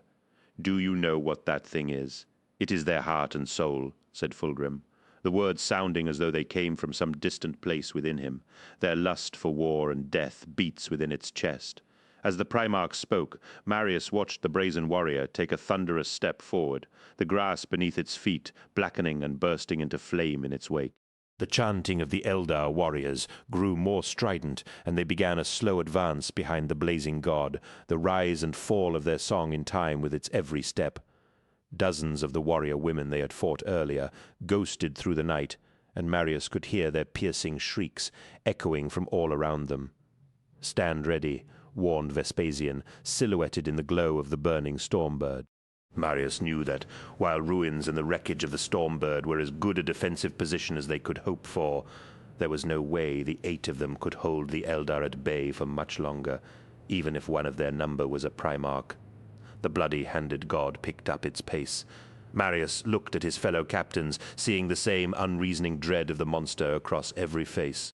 The power of the dark, fiery idol spoke to their souls of the torments it would inflict, and the blazing horror its wrath would unleash on those who defied it. Fulgrim spun his sword and stepped from the cover of the ruins, a chorus of cries following him as he marched to meet the terrifying apparition. Though its features were of carved metal, Marius saw its mouth twist in a grimace of anticipation as the Primarch came towards it. Two mighty gods faced each other, and the world seemed to halt its progress, as though fearful of disturbing the drama being played out upon its surface. With a mighty bellow of rage, the Eldar god attacked. Fulgrim saw the blazing spear hurtling towards him, and swayed aside as its fiery heat slashed past his head. He laughed as he saw that the Eldar god had disarmed itself, but the laughter died in his throat as he heard the voice in his head scream a warning. "Fool, you think Eldar trickery is so easily thwarted?" He turned to see the spear twisting in the air like a serpent, swooping back in a graceful arc towards him. It roared as it flew, the noise like the eruptions of 1,000 volcanoes. He brought up his sword and deflected the flaming missile, the heat of its passing scorching the skin of his face and setting the plaits of his hair on fire. Fulgrim beat his head with his free hand, extinguishing the flames in his hair, and raised his sword in challenge. "Will you not fight me in honorable combat? Must you do your killing from afar?" The monstrous iron creature plucked the flaming spear from the air, black smoke and spitting embers drifting from its eyes and mouth as it spun the weapon, and aimed it at Fulgrim's heart. Fulgrim grinned as he felt the thrill of combat pulsing through every fiber of his being. Here was a foe that would truly test his mettle. For what being had he ever fought that had truly challenged him? The lair? The diasporics? The greenskin? No, this was a creature with a power to match his own, a terrible godlike being that bore the heart of its fading race within its iron breast. It would not be baited or riled with petty insults. It was a warrior creature with one purpose, and one purpose alone, to kill. Such a one-dimensional aspect made Fulgrim sick, for what was life and death but a series of sensations to be experienced one after another? Without sensation, what was life? A wild exultation filled him, and his senses seemed to rise to the surface of his skin. He felt every tiny gust of wind as it wound past his body, the heat of the creature before him, the coolness of the planet's atmosphere, and the softness of the grass beneath him. He was truly alive and at the height of his powers. "Come on, then," snarled Fulgrim. "Come on and die!" The two beings leapt towards each other, Fulgrim's sword slashing down to meet the mighty creature's blade, which he now saw resembled a great sword where once it had been a spear. Both blades met with a tearing shriek that echoed in realms beyond those of the five senses, and an explosion of unlight that left those who saw it blinded. The roaring Eldar god recovered first, and its molten sword asked for Fulgrim's head. He ducked and slammed his fist into its midriff, feeling the hard impact on iron and the blistering heat that seared the skin from his knuckles. Fulgrim laughed with the pain and raised his sword to block a murderous slash towards his groin. The Eldar god attacked with wild, atavistic fury, its blows driven by racial hatred and the ferocious joy of unbound emotion. Flames wreathed its limbs, and dark tendrils of smoke enveloped the two combatants as they struggled. Silver sword and fiery blade sparked and clanged as they traded blows, neither able to penetrate the other's defenses. Fulgrim felt his anger at this blazing monstrosity surge in his veins, its inability to do more than simply fight and kill, offending his refined sensibilities. Where was its appreciation of art and culture, beauty and grace? Such a thing did not deserve the boon of existence, and his limbs filled with renewed strength, as though a new-found power flowed from his sword arm and into his flesh. He could hear the sounds of battle all around him. Bolter fire, cries of pain, wickering razor discs from alien weapons, and howling screams like the cries of the banshees of legend. He paid them no heed, too focused on his own fight to the death. His sword pulsed with a silver glow, streamers of light and power rippling along its length as he swung it, every strike delivered with a roar of ecstasy. The gleam of purple light from the pommel stone was strong, and he could see that the fiery gaze of his foe's eyes was ever drawn to it. A wild idea took root in his mind, and though a powerful surge of denial washed through him at the thought, he knew that it was the only way to defeat his enemy quickly. He stepped in close to the flaming Eldar god and hurled his sword high into the air. Instantly, its burning gaze snapped upwards, the coals of its eyes homing in on the spinning blade. It drew back its arm to hurl its spear at the sword, but before it could throw, Fulgrim leapt towards it and delivered a thunderous right hook to its face. Every ounce of his power and rage powered the blow, and he let loose a bellowing cry of hate as he struck. Metal buckled, and an eruption of red light exploded from the Eldar monster's head. Fulgrim's fist hammered through its helmet and into the molten core of its skull, and he cried out in agony and pleasure as he felt the blow smash from the back of its head. The wounded creature staggered, its head a twisted ruin of metal and flame. Spears of red light streamed from its helmet, and the molten rivers of its blood blazed like phosphor against its iron skin. Fulgrim felt the pain of his maimed hand, but savagely suppressed it as he stepped in again and wrapped his hands around its neck. The heat of its molten skin seared his flesh, but Fulgrim was oblivious to the pain, too intent on his foe's destruction. Plumes of red light streamed from the Eldar god's face, the sound like a manifestation of the combined rage and heart of its creators. An age of regret and lust flowed from the creature, and Fulgrim felt the aching sadness of the necessity of its existence pour into him even as it poured out of the dying monster. His hands blackened as he crushed the life from his enemy, the metal cracking with the sound of a dying soul. Fulgrim forced the creature to its knees, laughing insanely as the pain of his wounds vied with the powerful elation he felt in crushing the life from another being with his own bare hands and watching as the life fled from its eyes. The sound of a great and terrible thunder built, and Fulgrim looked up from his murder to see a graceful bird of fire carve its way across the heavens. He released his hold on the dying Eldar creature and punched the heavens as the firebird streaked overhead, followed by a host of stormbirds and thunderhawks. Fulgrim returned his gaze to his defeated foe as whipping light and noise poured from it like the nuclear fire blazing at the heart of a star. The light of the creature's death flared, and its body exploded in a thunder of hot iron and molten metal. Fulgrim was hurled through the air by the screaming explosion, and he felt the touch of its power sear his armor and skin. The released essence of a god surrounded him. He saw a whirling cosmos of stars, the death of a race and the birth of a bright new god, a dark prince of pleasure and pain. A name formed from the raw sound of ages past, a bloody scream of birth and a wordless shout of unbound sensation building into a mighty roar that was a name and a concept all at once. Slaanesh. Slaanesh! Slaanesh! Slaanesh! Slaanesh! Slaanesh! Slaanesh! Even as the name formed, Fulgrim slammed into the ground and laughed as the Emperor's children descended to Tarsus on wings of fire. He lay still, broken and burnt, but alive. Oh, how he was alive! He felt hands upon him and heard voices begging him to speak, but he ignored them, suddenly feeling an aching longing seize him as he realized he was unarmed. Fulgrim pushed himself unsteadily to his feet, knowing that his warriors surrounded him, but not seeing them or hearing their words. His hands throbbed, and he could smell the scorched ruin of his flesh, but all his attention was fixed on the silver glow that split the night. His sword stood upright in the grass, its blade having come down point first, after he had hurled it into the air. It shimmered in the darkness, the silver blade reflecting the light of the firebird and the descending assault craft. Fulgrim's hands itched to reach out and grip the sword once more, but a screaming portion of his mind begged him not to. He took a faltering step towards the weapon, his hand outstretched, though he could not remember consciously ordering it to do so. His blackened fingers trembled, and his muscles strained as though forcing their way through an invisible barrier. The siren song of the sword was strong, but so was his will, and what remained of his vision of the dark god's birth stayed his hand for the moment. "Only through me will you achieve perfection." The words thundered in his head, and memories of the battle surged powerfully in his mind, the fire and the hunger to kill, and the wondrous elation of a god's death by his own hands. In that moment, the last vestige of his resistance collapsed, and he slid his fingers around the hilt of the sword.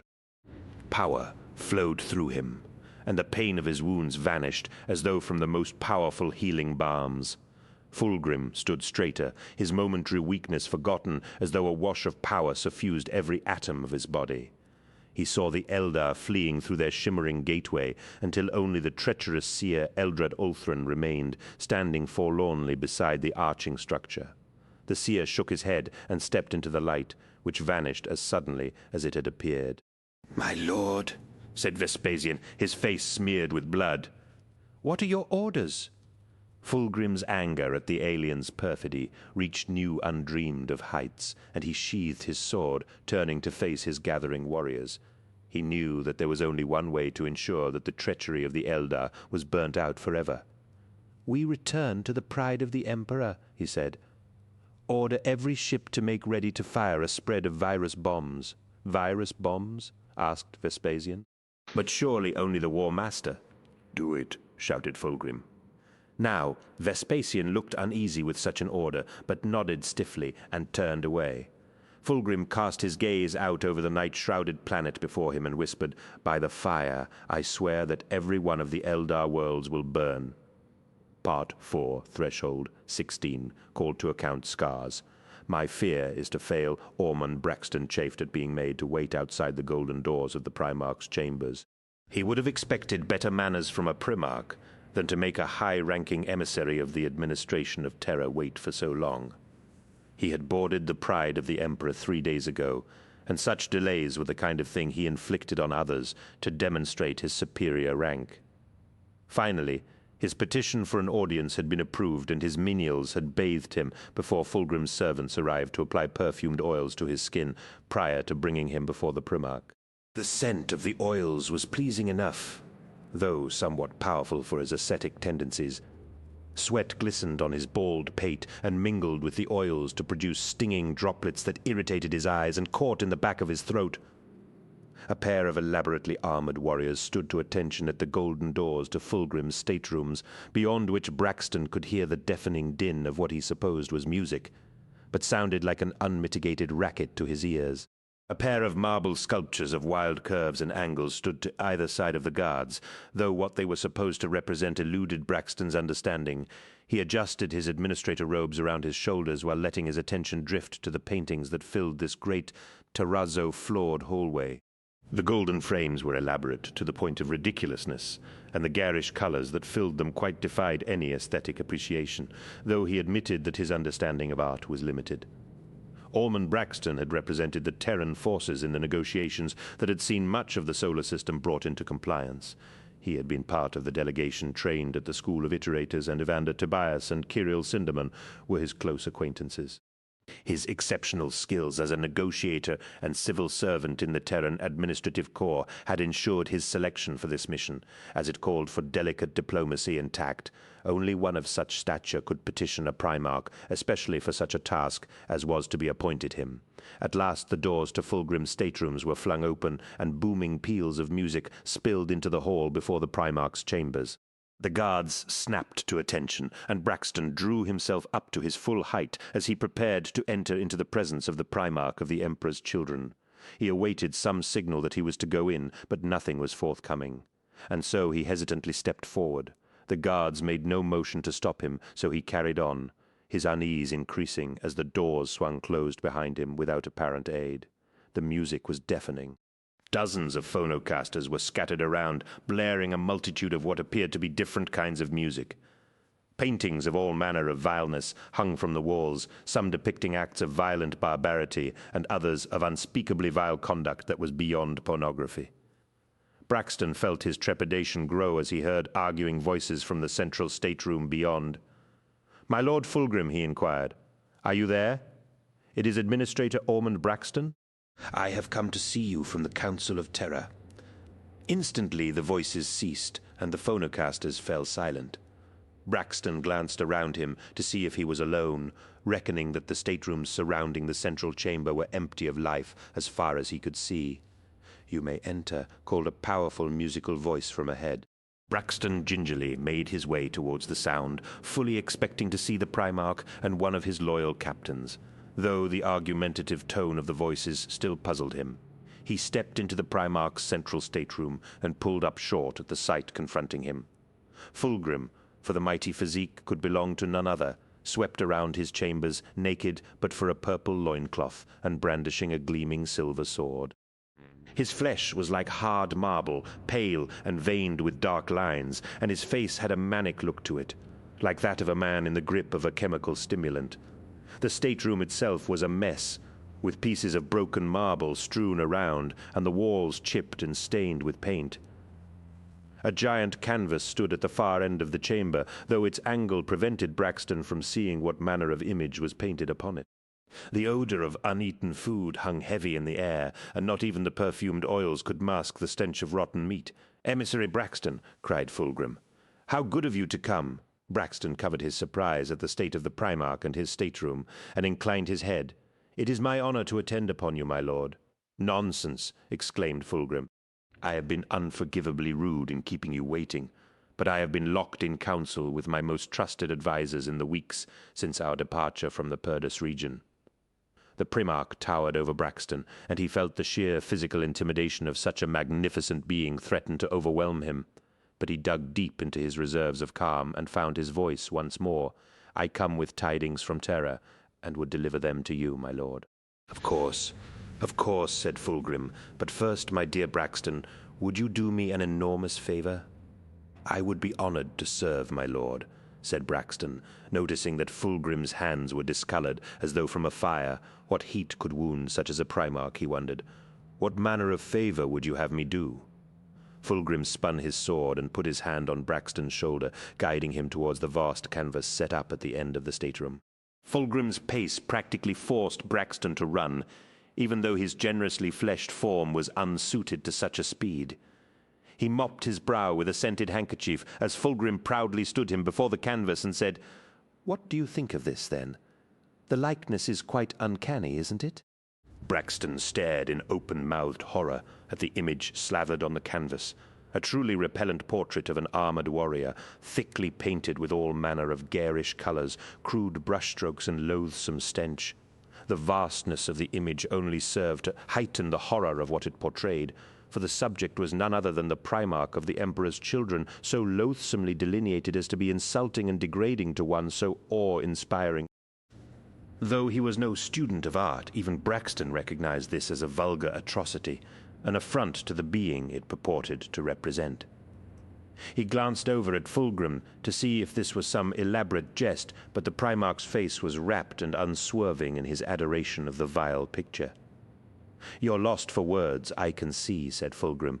"I'm not surprised. It is, after all, by Serena de Angelis, and only recently finished. You are honored to see it before its public unveiling at the first performance of Mistress Kinska's Maravilla in the newly refurbished La Fenice. That will be a night to remember, I can tell you." Braxton nodded, too afraid of what he might say were he to open his mouth. The horror of the picture was too much to bear, its colors nauseating in a way that went beyond its simple crudity, and the stench of its surface was making his gorge rise.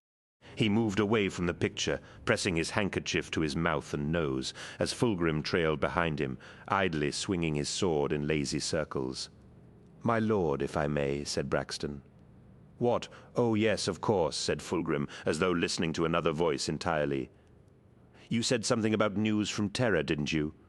Recovering himself, Braxton said, "Yes, my lord, from the mouth of the Sigillite himself." "So what does old Malcador have to say for himself?" asked Fulgrim, and Braxton was shocked at the informality and lack of respect inherent in the Primarch's tone. "Firstly, I bring word of Lord Magnus of Prospero.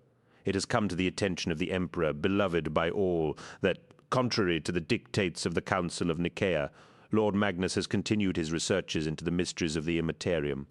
Fulgrim nodded to himself as he began pacing once more and said, "I knew he would, but the others were too blind to see it. Even with the new chaplains in place, I suspected Magnus would backslide. He does love his mysteries." "Quite," agreed Braxton. "The Sigillite has dispatched the wolves of Fenris to bring Magnus back to Terra, to await the Emperor's judgment upon him." Fulgrim paused, turned to face the vile painting once more, and shook his head as though disagreeing with some unseen interrogator. "Then Magnus is to be what? Charged with a crime?"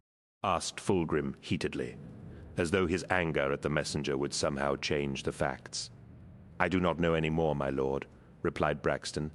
"Simply that he is to return to Terra with Leman Russ of the Space Wolves." Fulgrim nodded, though he was clearly unhappy at such a development, and said, "You said firstly. What other news do you bring?"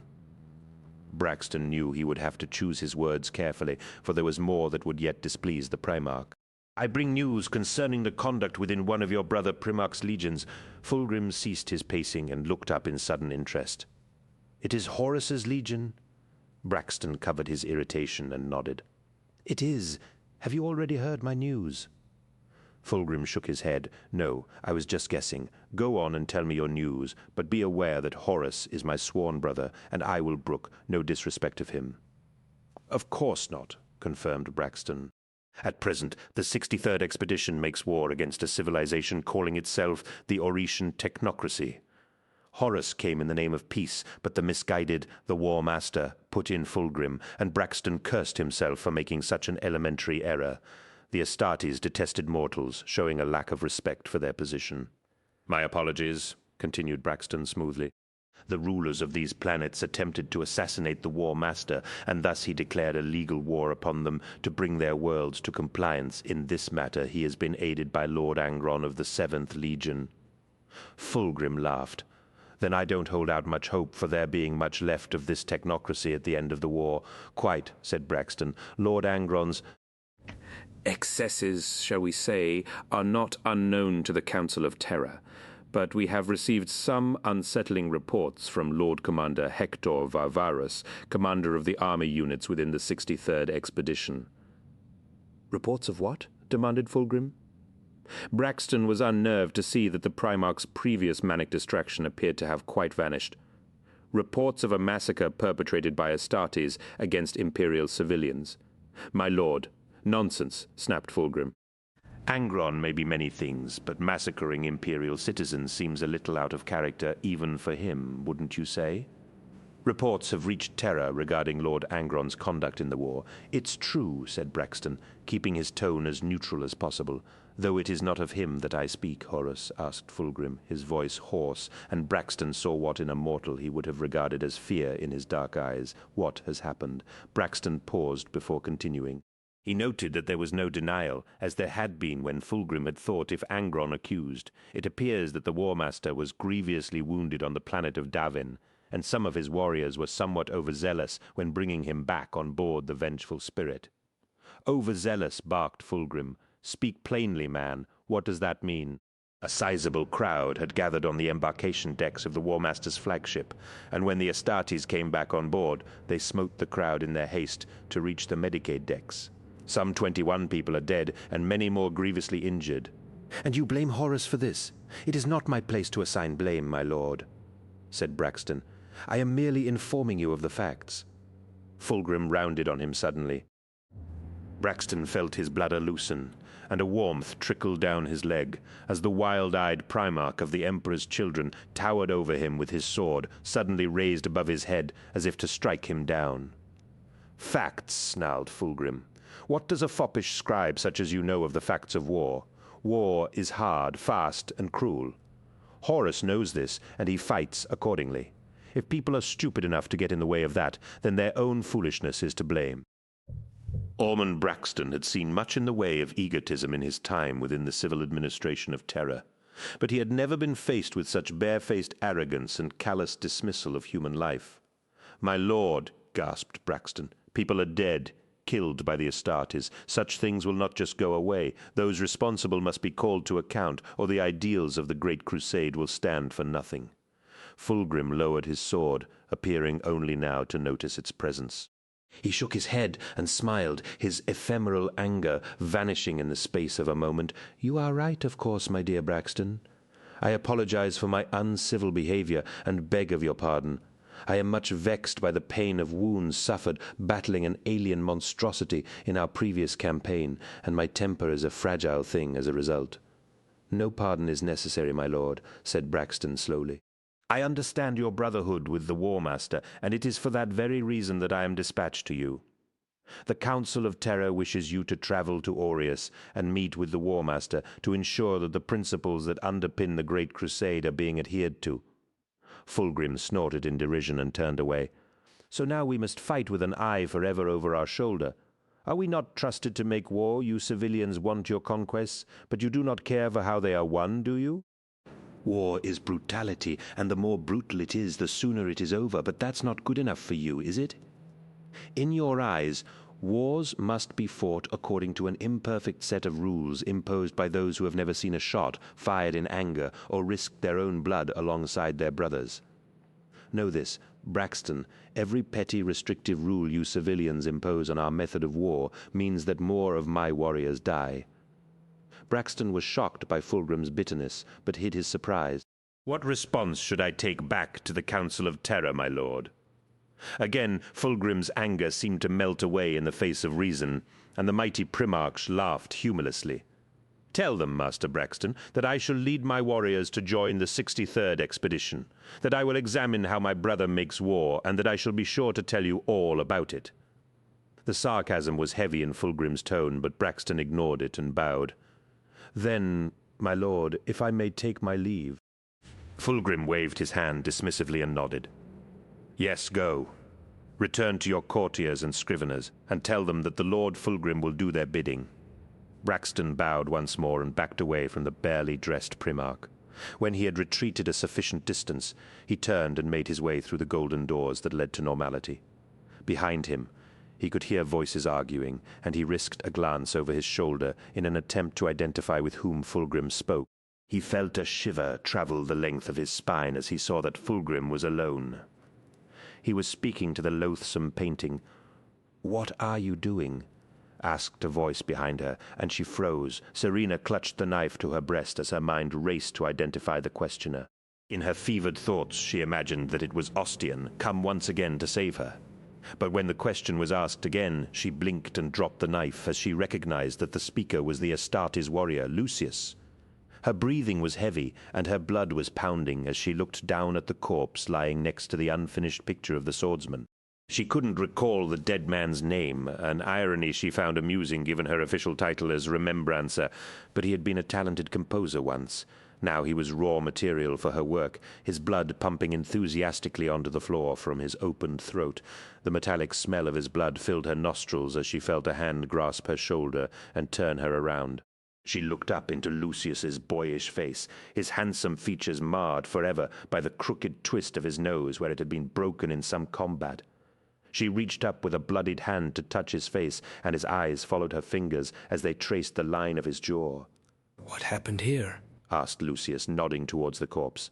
"That man is dead." "Yes," said Serena, slumping to the floor. "I killed him." "Why?" asked Lucius. Even in her fugue state, Serena detected an interest beyond that which would normally be aroused by such a discovery. What remained of the rational part of her mind understood the precariousness of the situation, and she covered her face with her hands and began to weep uncontrollably, hoping the onset of tears would trigger the male comfort reaction. Lucius let her weep, and she cried, "He tried to rape me." "Rape you?" asked Lucius, aghast. "What?" "He tried to force himself upon me, and I killed him. I fought him, but he was too strong. He hit me, and I reached out to grab the first thing I could find to use as a weapon. I suppose I must have picked up my knife, and you killed him," finished Lucius. Serena looked up through her tears, hearing no condemnation in Lucius's tone. "Yes, I killed him.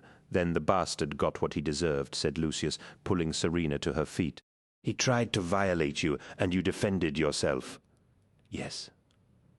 Serena nodded, the exhilaration of lying to this warrior who could snap her neck with his fingers sending warm rushes of pleasure through her entire body. "I met him in La Fenice, and he said he wanted to see some of my work." She gasped, already knowing that Lucius would not arrest her or otherwise call her to account for the killing.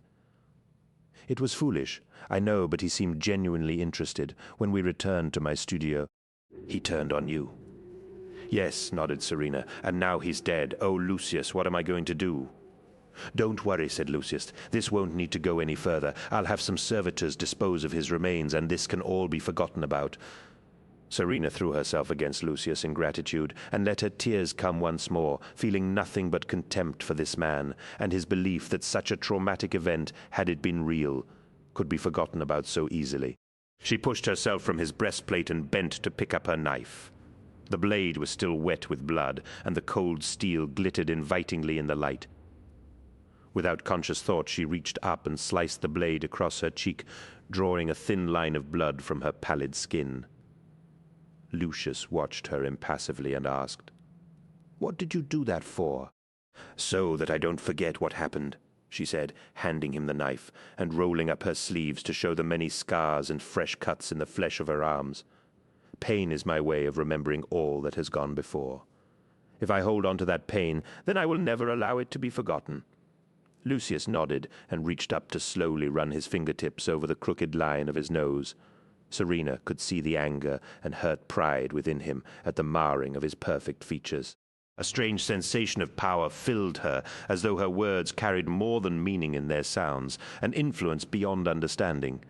She felt this power flow through her and into the very air, filling the space between them with unknown potential. "What happened to your face?" asked Serena, unwilling to lose this remarkable sensation. "A barbaric son of a bitch named Loken broke it when he cheated in a fair fight. He wounded you, didn't he?"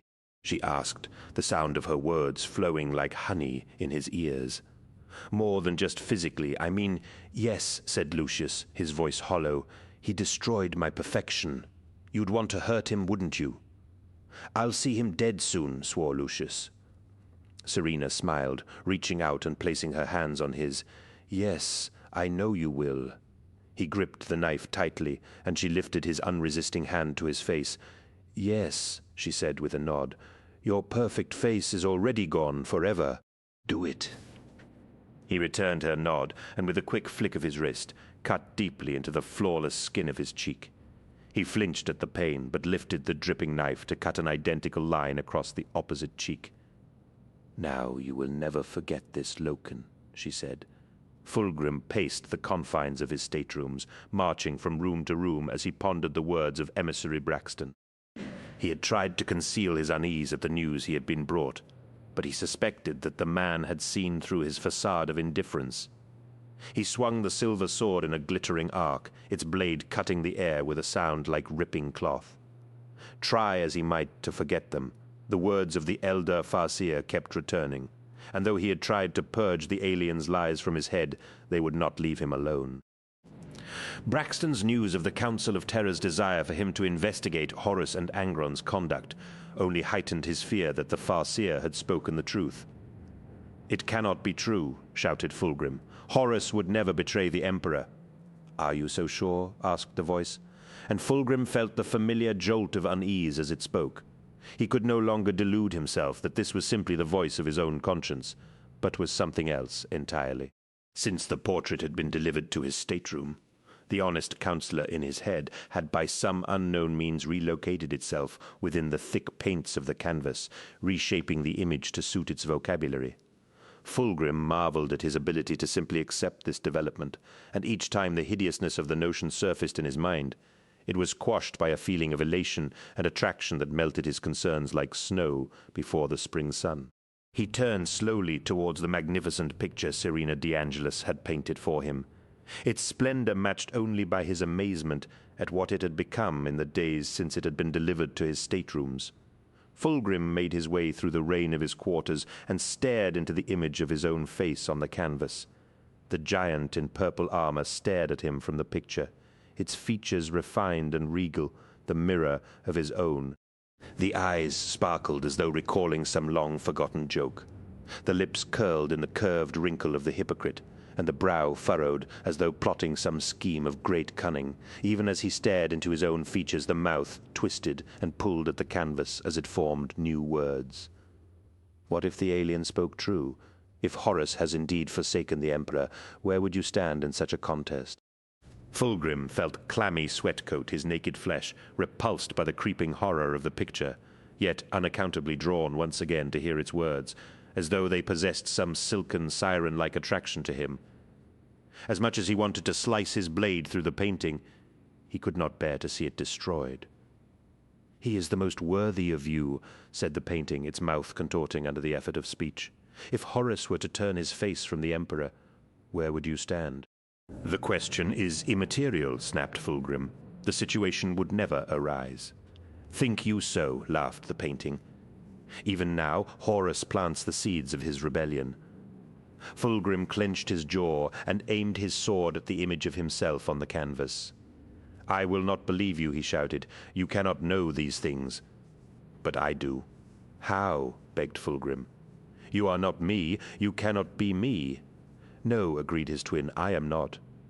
Call me the spirit of perfection that will guide you in the coming days. Horus seeks war with the Emperor, asked Fulgrim, almost unable to speak the words, such was the horror of what they represented. He does not seek it, but it is forced upon him. The Emperor plans to abandon you all, Fulgrim. His perfection is naught but a sham. He has used you all to conquer the galaxy for him, and now seeks to ascend to godhood on the blood you have shed. No, cried Fulgrim, I won't believe this. The Emperor is human intelligence raised above all error and imperfection and extended to all possible truth. Your belief is irrelevant. It is already happening. Grand things are necessarily obscure to weak men. That which can be made explicit to the idiot is not worth my care. If Horus can see this, how is it that you, most perfect of Primarchs, cannot? Because you are lying. Bellowed Fulgrim, smashing his fist into one of the green marble pillars that supported the domed roof of his staterooms. Powdered stone exploded from the column, and it collapsed in a cracked pile of splintered rock. You waste time in denial, Fulgrim. You are already on the road to joining your brother. I will support Horus in all things, gasped Fulgrim, but turn against the Emperor. That is too far. You will never know what is too far until you go beyond it. I know you, Fulgrim, and have tasted the forbidden desires you hold chained within the deepest, darkest recesses of your soul. Better to murder an infant in its cradle than nurse an unacted-upon desire. No, said Fulgrim, raising his bloodied hand to his temple. I won't listen to you. Expose yourself to your deepest fear, Fulgrim. After that, fear has no power, and the fear of freedom shrinks and vanishes. You will be free. Free, cried Fulgrim. Betrayal is not freedom. It is damnation. Damnation?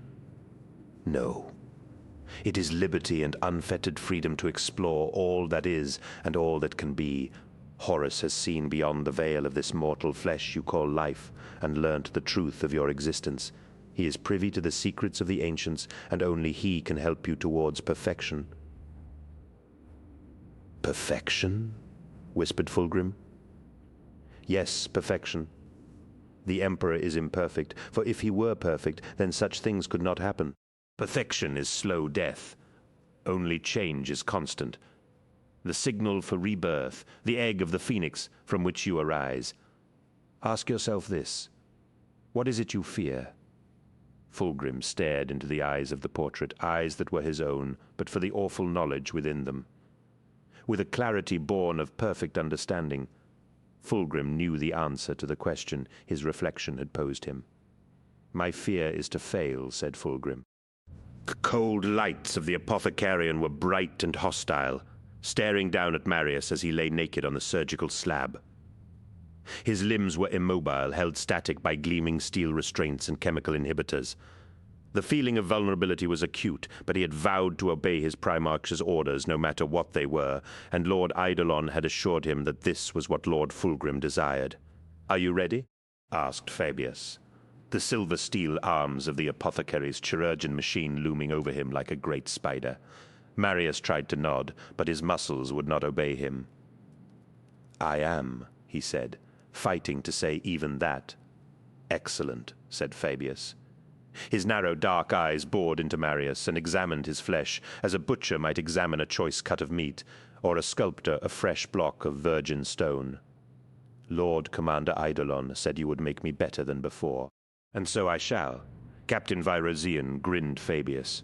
You will not believe the things I can do. 17. Nothing against your conscience. The ships of the 63rd expedition floated like a school of silver fish above the twin worlds of the Auratian technocracy. Sharing a common moon, the space above them was alive with electronic chatter as the War Master's forces prosecuted the war below. Wrecked communication satellites were debris in the upper atmosphere, and what remained of the Auratian monitors had long since plummeted as fiery meteors to the planet's surface. Fulgrim watched the slow drift of the War Master's ships above the second planet, their attention fixed on the conflict raging below rather than their rear defenses. He smiled as he realized that, if he was clever, he could catch his brother unawares. Slow to 1/4 flank speed, ordered Fulgrim. all active systems to passive. The bridge of the Pride of the Emperor throbbed with activity as its crew hurried to obey his orders. He kept his eyes glued to the readouts and hololithic projections of the surveyor station and issued fresh orders in response to each sensor sweep. Captain Azel watched his every move with admiration. Fulgrim could just imagine the bitter envy that must fill any man who knew that he would never approach such genius. The 8-week journey to the Oretian system had been one of enormous tedium for Fulgrim, with every diversion delighting him for only the briefest moment before becoming stale. He had even hoped for some catastrophe to occur in their warp translation, just for something to occupy his thoughts with some new sensation, but no such disaster had occurred. In preparation for his meeting with his beloved brother, Fulgrim's armor had been polished to a mirror sheen. The great golden eagle's wings sweeping high over his left shoulder, his armor had been restored to its familiar brilliant purple. Edged in bright gold and inlaid with opalescent stones and gilded carvings, a long, scaled cloak was secured to his armor by silver brooches, and trailing parchments hung from his shoulder guards. He bore no weapon, and his hands continually itched to reach for his absent sword, to feel the reassuring heat of its silver grip and the perversely comforting presence that spoke to him through Serena de Angelis's masterpiece. Though he had not wielded Fireblade in many months, he missed even its balance and fiery edge. Without a weapon, especially the one torn from the Leia temple, his thoughts were clearer, uncluttered by intrusive voices and treacherous thoughts, but try as he might, he could not bring himself to forsake the weapon. The wounds he had suffered on Tarsus had healed, such that no observer would ever suspect the seriousness of them, and to commemorate his defeat of the Eldar god, a fresh mosaic had been created and hung in the central apothecarium of the Andronius. "Issue orders to all ships to disperse into attack formation at my order," whispered Fulgrim, as though the glinting specks of light before him might hear his words, were he to speak too loudly. "Yes, my lord," said Captain Azel with a smile, though Fulgrim could see past his apparently genuine pleasure to the jealousy beyond. He returned his attention to the viewing bay, smiling to himself as he saw that Horus's fleet still had no idea that the entire 28th expedition was within striking distance. Fulgrim rested his hands on the command lectern as the enormity of his last thoughts settled on him. He could attack the War Master's expedition and destroy it utterly from here. His own warships were closing to the optimal firing distance, and he could unleash a devastating fusillade that would cripple the ability of the 63rd Expedition to respond in any meaningful way. If Eldrad Ulthran had spoken the truth, then he could end the coming rebellion before it began. "Plot firing solutions to the vessels before us," he ordered. Within moments, the guns of the 28th Expedition were trained on the War Master's ships, and Fulgrim licked his lips as he realized that he wanted to open fire. "My lord," said a voice beside him. He turned to see Lord Commander Eidolon holding out his sheathed sword, the silver hilt gleaming in the low light of the bridge. Fulgrim felt the dark, smothering weight of its presence settle upon him and said, "Eidolon? You asked for your sword?" said the Lord Commander. Fulgrim could not remember issuing the order, but nodded and resignedly reached out to take the proffered weapon. He looped it around his waist as though it was the most natural thing in the world, and as he snapped the golden eagle buckle closed, the desire to order the attack faded like morning mist. "Order all ships to unmask, but not to fire," he ordered. Captain Eisel leapt to obey, and Fulgrim watched as the fleet before the 28th Expedition suddenly became aware of his ships and began to scatter, desperately trying to maneuver into a position where it could avoid being blasted to pieces. Fulgrim knew that the frantic change of formation was a fruitless endeavor, for his vessels were in the perfect attack formation and at the perfect firing range. The Vox system burst into life as dozens of hails were received from the 63rd Expedition, and Fulgrim nodded as a channel was opened to the vengeful spirit, the War Master's flagship. "Horus, my brother," said Fulgrim. "It seems I still have a thing or two to teach you." Fulgrim marched across the docking umbilicus towards the sealed hatch leading to the vengeful spirit's upper transit dock. Lord Commander Eidolon walked beside him, and Apothecary Fabius, Saul Tarvitz, and the swordsman Lucius followed him. Fulgrim was disturbed to note that Lucius's face was heavily scarred with deep, parallel grooves. Many were fresh or recently healed, and he made a mental note to ask the warrior about them once their business with the 63rd Expedition was concluded. He had chosen Tarvitz and Lucius because he had heard that they had forged friendships amongst the Lunar Wolves, and such associations were never to be overlooked. Eidolon accompanied him, for he feared for what Vespasian would make of what Horus might say in response to the allegations laid against him by the Council of Terra. As to why he had included Fabius, he wasn't sure, though he had a suspicion that the reason would be made clear to him soon enough. As he drew near the hatch, the eagle-stamped pressure door began to rise, and warm air and light rushed to fill the umbilicus. Setting his face in an expression of calm reserve, Fulgrim stepped onto the metal decking of the vengeful spirit. Horus was waiting for him, resplendent in gleaming armor of sea green, with a brilliant amber eye at its center. His brother's handsome, patrician features were alive with simple pleasure at the sight of him, and Fulgrim felt his worries fade at the sight of the magnificent warrior before him. To imagine that Horus might plan some treachery against their father was ludicrous, and his love for his brother swelled in his breast. 4 heroic specimens stood behind the War Master, who could only be the warriors that his brother called the Mournival, his trusted counselors and advisers. Each was a warrior born, and carried himself proudly erect. Fulgrim easily recognized Ezekiel Abaddon from his bellicose stance, familiar topknot, and martial bearing. By the startling similarity between him and his Primarch, the warrior next to Abaddon could only be Horus Aximand, Little Horus. The remaining 2 he did not know, but each looked proud and noble warriors to walk through the fire with. Fulgrim opened his arms, and the 2 Primarchs embraced like long-lost brothers. "It has been too long, Horus," said Fulgrim. "It has, my brother." "It has," agreed Horus. "My heart sings to see you, but why are you here? You were prosecuting a campaign throughout the Padus anomaly. Is the region compliant already?" "What worlds we found there are now compliant?" "Yes," nodded Fulgrim as his retinue stepped through the pressure door behind him. Fulgrim could see the pleasure the Mournival took in seeing their familiar faces, and knew he had chosen his companions wisely. Fulgrim turned from Horus and said, "I believe you're already familiar with some of my brothers, Tarvitz, Lucius, and Lord Commander Eidolon, but I do not believe you have met Chief Apothecary Fabius." "It is an honor to meet you, Lord Horus," said Fabius, bowing low. Horus acknowledged the gesture of respect and said, "Come now, Fulgrim, you know better than to try and stall me. What's so important that you turn up unannounced and give half my crew heart attacks?" The smile fell from Fulgrim's lips, and he said, "There have been reports, Horus." "Reports? What does that mean?" "Reports that things are not as they should be," he replied, hating that he had to bring the petty concerns of scribes and notaries to his brother's notice.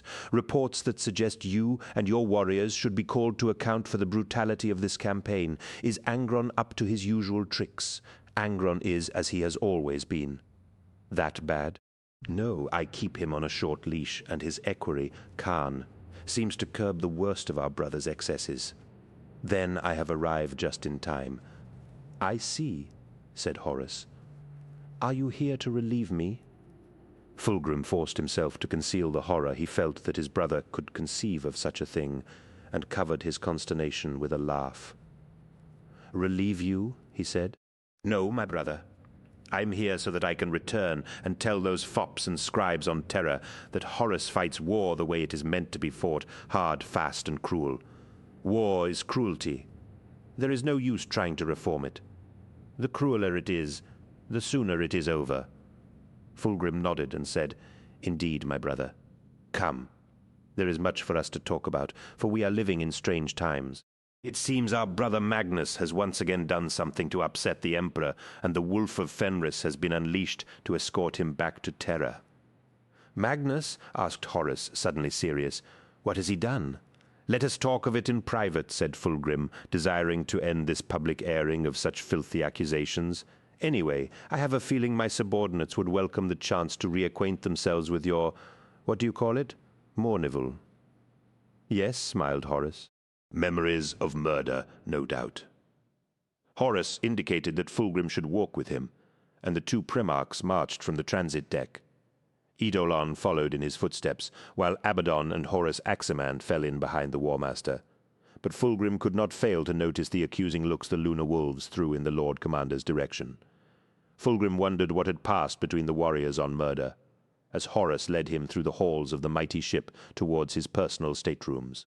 Horus spoke volubly of shared memories of more innocent times, when all that had been before them was the simple joy of warfare, but Fulgrim heard none of it, too locked in his own private misery to listen. At last the journey ended at a pair of simple dark wood doors, and Horus dismissed the 2 members of his Mournival. Fulgrim likewise dismissed Eidolon, ordering him to attend upon Apothecary Fabius.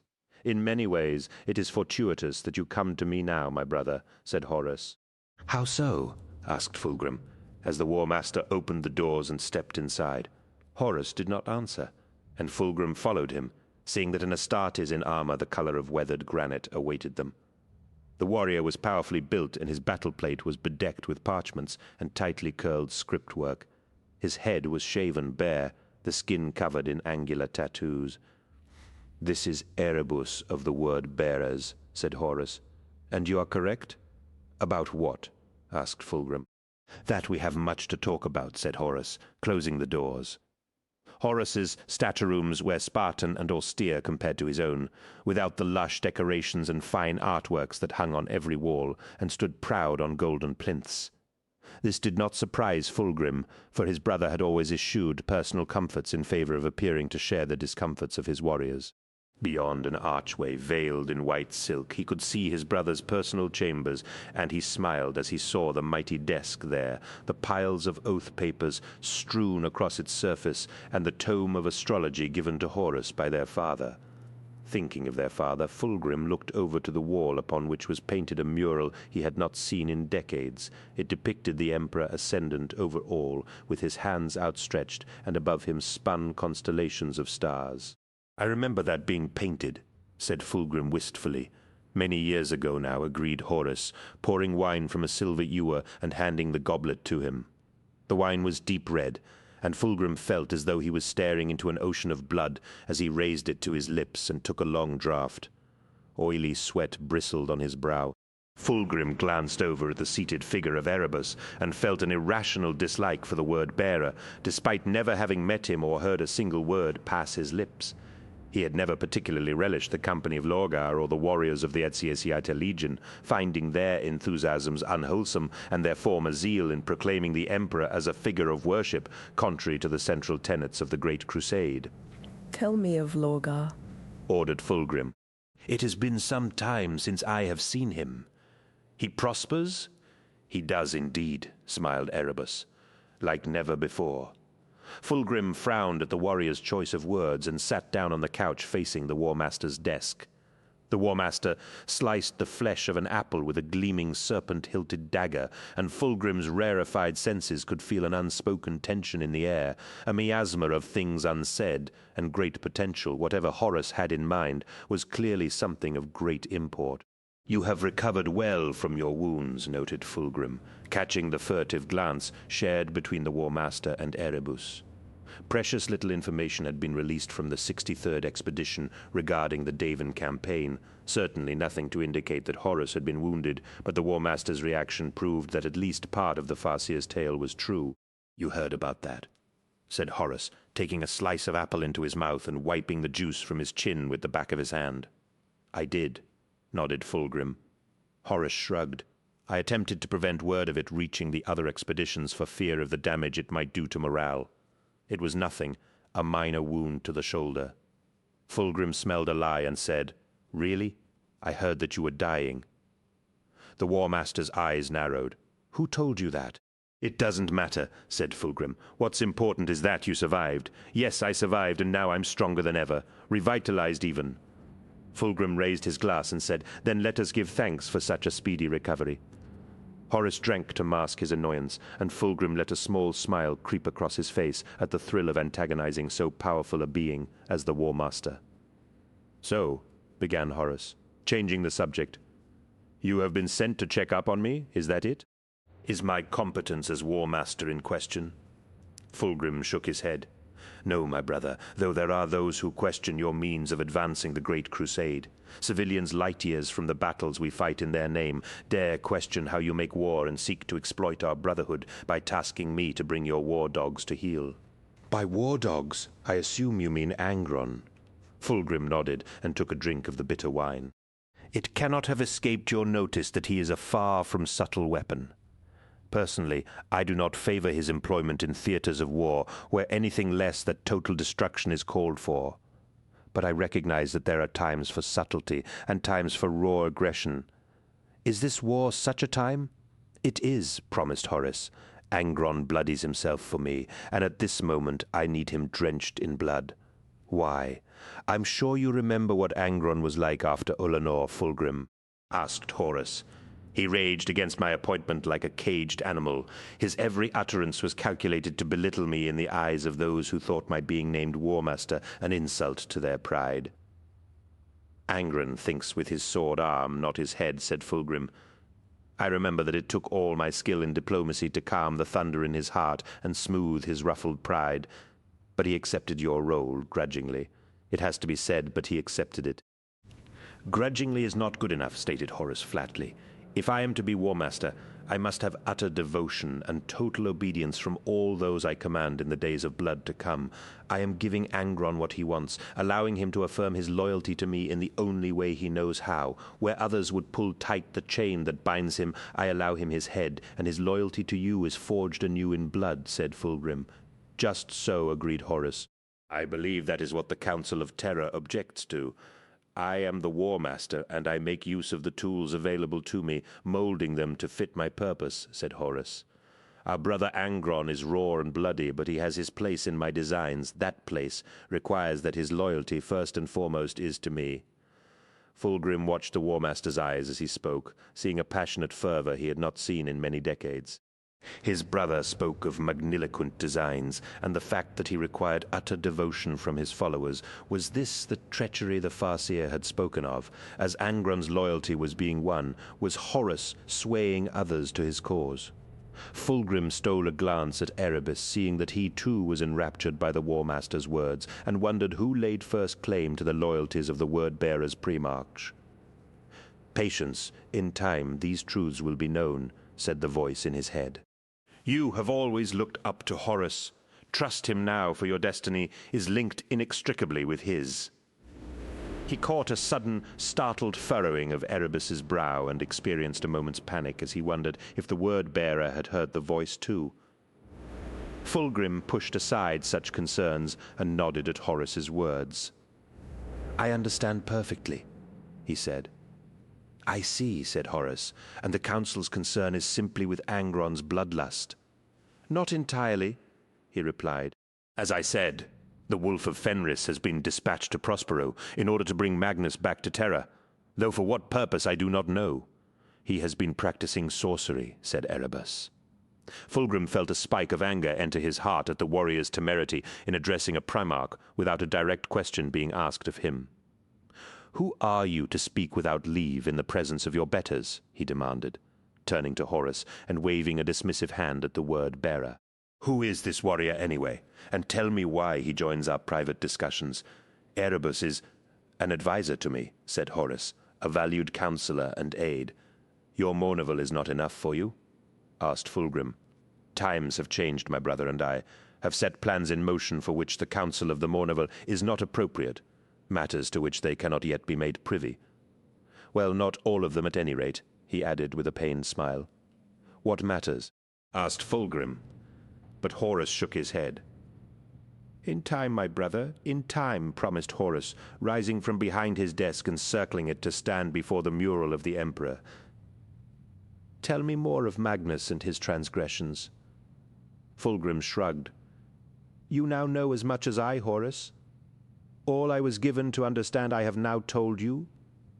Nothing of substance as to how Magnus is to travel to Terra as a penitent or a supplicant?" "I do not know," admitted Fulgrim.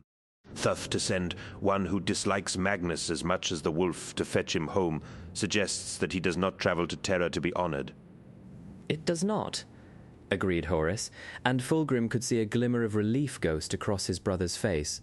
Had Magnus, like Eldrad Ulthrin, seen a glimpse of the future and attempted to give warning of an imminent betrayal?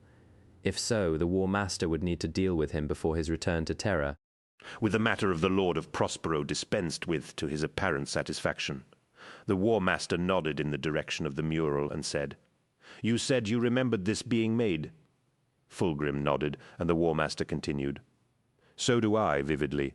You and I, we had just felled the last of the Omakad princes aboard their observatory world, and the Emperor decided that such a victory should be remembered. While the Emperor smote the last of their princes, you slew their king and took his head for the Museum of Conquests," said Fulgrim. "As you say," nodded Horus, tapping a finger against the painting. "I slew their king, and yet it is the Emperor who holds the constellations of the galaxy in his grip. Where are the murals that show the honors you and I won that day, my friend?" "Jealousy," chuckled Fulgrim. "I knew you thought highly of yourself, but I never expected to see such vanity." Horus shook his head. "No, my brother, it is not vanity to wish your deeds and achievements recognized. Who among us has a greater tally of victory than I? Who among us was chosen to act as War Master? Only I was judged worthy, and yet the only honors I possess are those I fashion for myself. In time, when the crusade is over, you will be lauded for your actions," said Fulgrim. "Time," snapped Horus. "Time is the one thing we do not have. In essence, we may be aware that the galaxy revolves in the heavens, but we do not perceive it. And the ground upon which we walk seems not to move. Mortal men can live out their lives undisturbed by such lofty concepts, but they will never achieve greatness by inaction and ignorance. So it is with time, my brother. Unless we stop and take its measure, the opportunity for perfect glory will slip away from us before we even realize that it was there." The words of the Eldar seer echoed in his head, as though shouted in his ear. "He will lead his armies against your Emperor." Horus locked his gaze with him, and Fulgrim felt the fires of his brother's purpose surge like an electric current in the room, feeding the flames of his own obsessive need for perfection. As horrified as he was by the things he was hearing, he could not deny a powerful force of attraction swelling within him at the thought of joining his brother. He saw the rampant ambition and yearning for power that drove Horus, and understood that his brother desired to hold the stars in his grip as the Emperor did upon the mural. "Everything you have been told is true?" Fulgrim leaned back in his chair and drained the last of his wine. "Tell me of this perfect glory," he said. Horus and Erebus spoke for 3 days, telling Fulgrim of what had befallen the 63rd expedition on Davin, of the treachery of Yugan Temba, the assault on the crashed Glory of Terror, and the necrotic possession that had taken his flesh. Horus spoke of a weapon known as the anatheme, which was brought to his staterooms by Fulgrim's apothecary, after he had handed Fabius his seal to have it removed from the vengeful spirit's Medicae deck. Fulgrim saw that the sword was a crude thing, its blade like stone-worked obsidian, a dull grey filled with a glittering sheen like diamond flint. Its hilt was made of gold, and was of superior workmanship to the blade, though still primitive in comparison to Fireblade, or even the silver sword of the Lair. Horus then told him the truth of his injury, how he had indeed almost died, but for the diligence and devotion of his legion's quiet order. Of his time in the Delphos, the massive temple structure on Davin. He said little, save that his eyes had been opened to great truths and the monstrous deception that had been perpetrated upon them. All through this retelling, Fulgrim had felt a creeping horror steal across him, a formless dread of the words that were undermining the very bedrock of his beliefs. He had heard the warning of the Eldar seer, but until this moment he had not believed that such a thing could be true. He wanted to deny the War Master's words, but each time he tried to speak, a powerful force within him urged him to keep his counsel, to listen to his brother's words.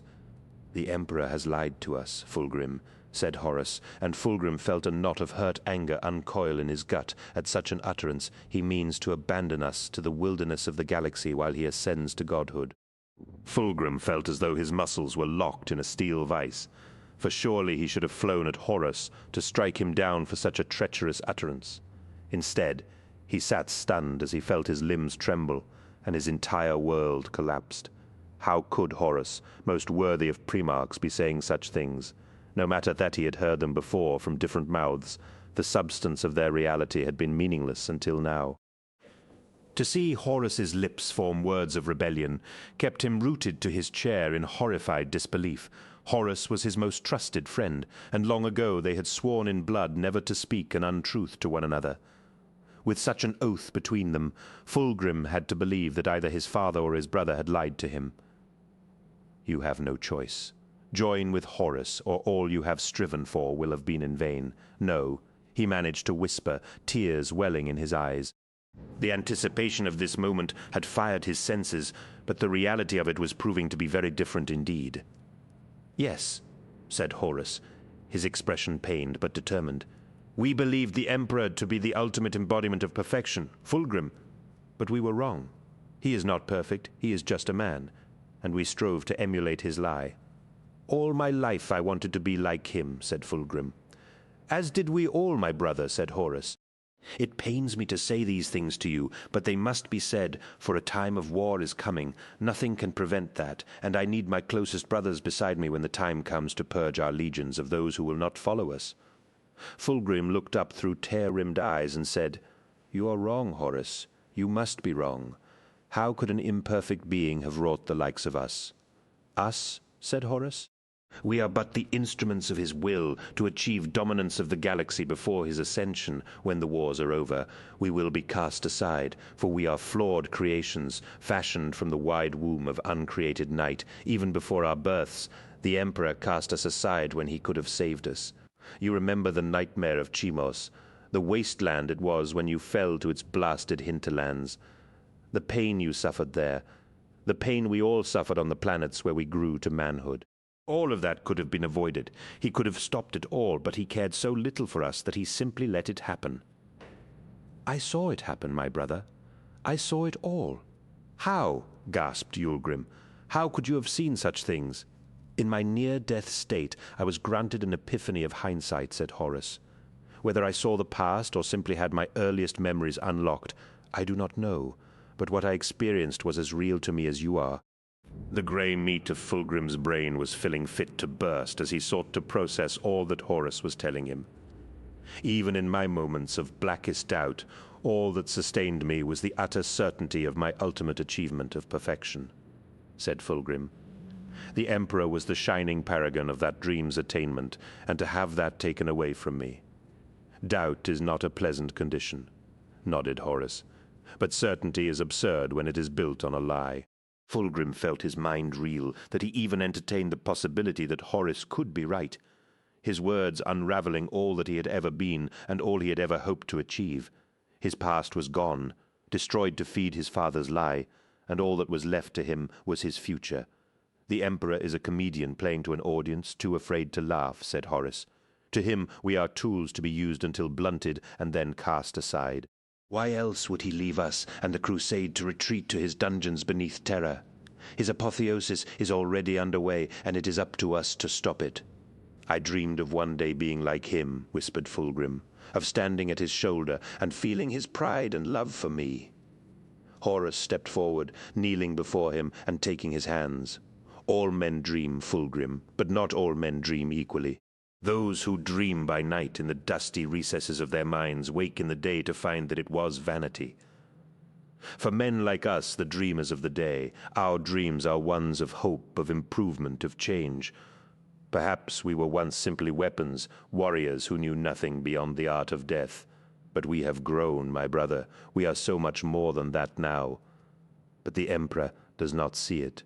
He would abandon his greatest achievements to the darkness of a hostile universe. I know this for a fact, Fulgrim, for I did not simply receive this wisdom, I discovered it for myself after a journey that no one could take for me or spare me. I cannot hear this, Horus, cried Fulgrim, surging to his feet as his flesh threw off the paralysis that had thus far held him immobile. He marched towards the mural of the Emperor and shouted, You have no idea what you're asking me to do. On the contrary, replied Horus, rising to follow him. I know exactly what I'm asking you to do. I'm asking you to stand with me to defend our birthright. This galaxy is ours by right of conquest and blood, but it is to be given away to grubby politicians and clerks. I know you have seen this, and it must make your blood boil as it does mine. Where were those civilians when it was our warriors dying by the thousand? Where were they when we crossed the span of the galaxy to bring illumination to the lost fragments of humanity? I'll tell you where. They huddled in their dark and dusty halls and penned diatribes like this. Horus reached down to his desk, snatched up a handful of papers and thrust them into Fulgrim's hands. What are these? He asked. Lies, said Horus. They call it the Lectitio Divinitatis, and it is spreading through the fleets like a virus. It is a cult that deifies the Emperor and openly worships him as a god. Can you believe it? After all we have done to bring the light of science and reason to these pathetic mortals, they invent a false god and turn to him for guidance. A god? I, Fulgrim? A god? Said Horus, his anger spilling out in a surge of violence. The War Master roared and hammered his fist into the mural, his gauntlet smashing the painted face of the Emperor to shards of cracked stone. Ruptured blocks fell from the wall to crash upon the metal deck, and Fulgrim released the papers he held, watching them flutter to the floor amid the ruin of the mural. Fulgrim cried out as his world shattered into shards, as fragmented as the rubble of the mural, his love for the Emperor torn from his breast, and held up for the dirty, useless thing it was. Horus came to him and cupped his face in his hands, staring into his eyes with an intensity that was almost fanatical. "I need you, my brother," pleaded Horus. "I cannot do this without you, but you must do nothing against your conscience. My brother, my phoenix, my hope, wing your way through the darkness and defy fortune's spite, revive from the ashes and rise." Fulgrim met his brother's stare. "What would you have me do?" 18. Deep orbital, excision. Separate ways, the flight deck of deep orbital DS-191 was a tangled mess of twisted metal and flames. The Greenskins had occupied the orbiting defense platform for some time, and their unique brand of engineering had already begun to take root. Great idols of fanged iron behemoths squatted amid piles of wreckage, and machines that looked like crude fighter planes lay scattered and broken throughout the deck. Solomon took cover from the chattering hail of gunfire spraying from the rude barricade that had been thrown together. Constructed was too elegant a word for what the Greenskins had built at the end of the flight deck. Hundreds of roaring aliens had fired randomly, or waved enormous cleavers at the 30 warriors of the Second when they landed on the flight deck from their Thunderhawks.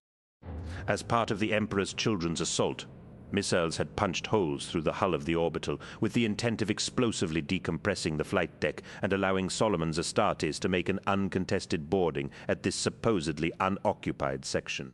The plan had proceeded without any problems until the tide of wreckage had plugged the holes, and hundreds of bellowing, fang-toothed greenskin brutes had charged from the shattered wreckage of their fighters and bombers to attack with mindless ferocity. Wild gunfire ripped through the flight deck, corkscrewing rockets burst amongst the Astartes, and crude powder charges exploded as hurled grenades burst among the charging Emperor's children.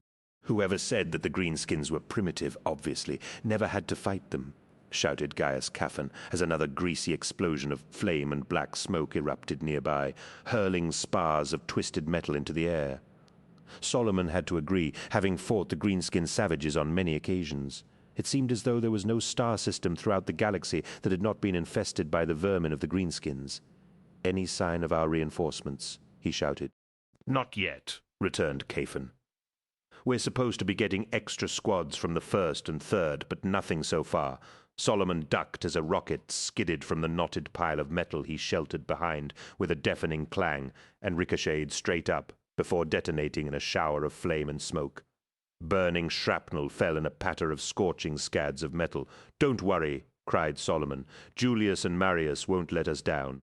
At least they better not, he thought grimly, as he bleakly considered the possibility of being overrun. With the unexpected counterattack by the aliens, he and his warriors would be trapped on the flight deck unless they could fight their way through hundreds of shouting enemy warriors. Solomon wouldn't have given the matter a second thought against any other foe, but the greenskin warriors were monstrous brutes whose strength was very nearly the equal of an Astartes warrior. Their central nervous systems were so primitive that they took a great deal of punishment before they lay down and stopped fighting. A greenskin warrior was not the equal of an Astartes by any means, but they had enough raw aggression to make up for it, and they had numbers on their side. The Kalanides system was an imperial collection of worlds under threat from the Greenskins, and to begin the liberation of those worlds that had already fallen, the defense orbitals had to be won back.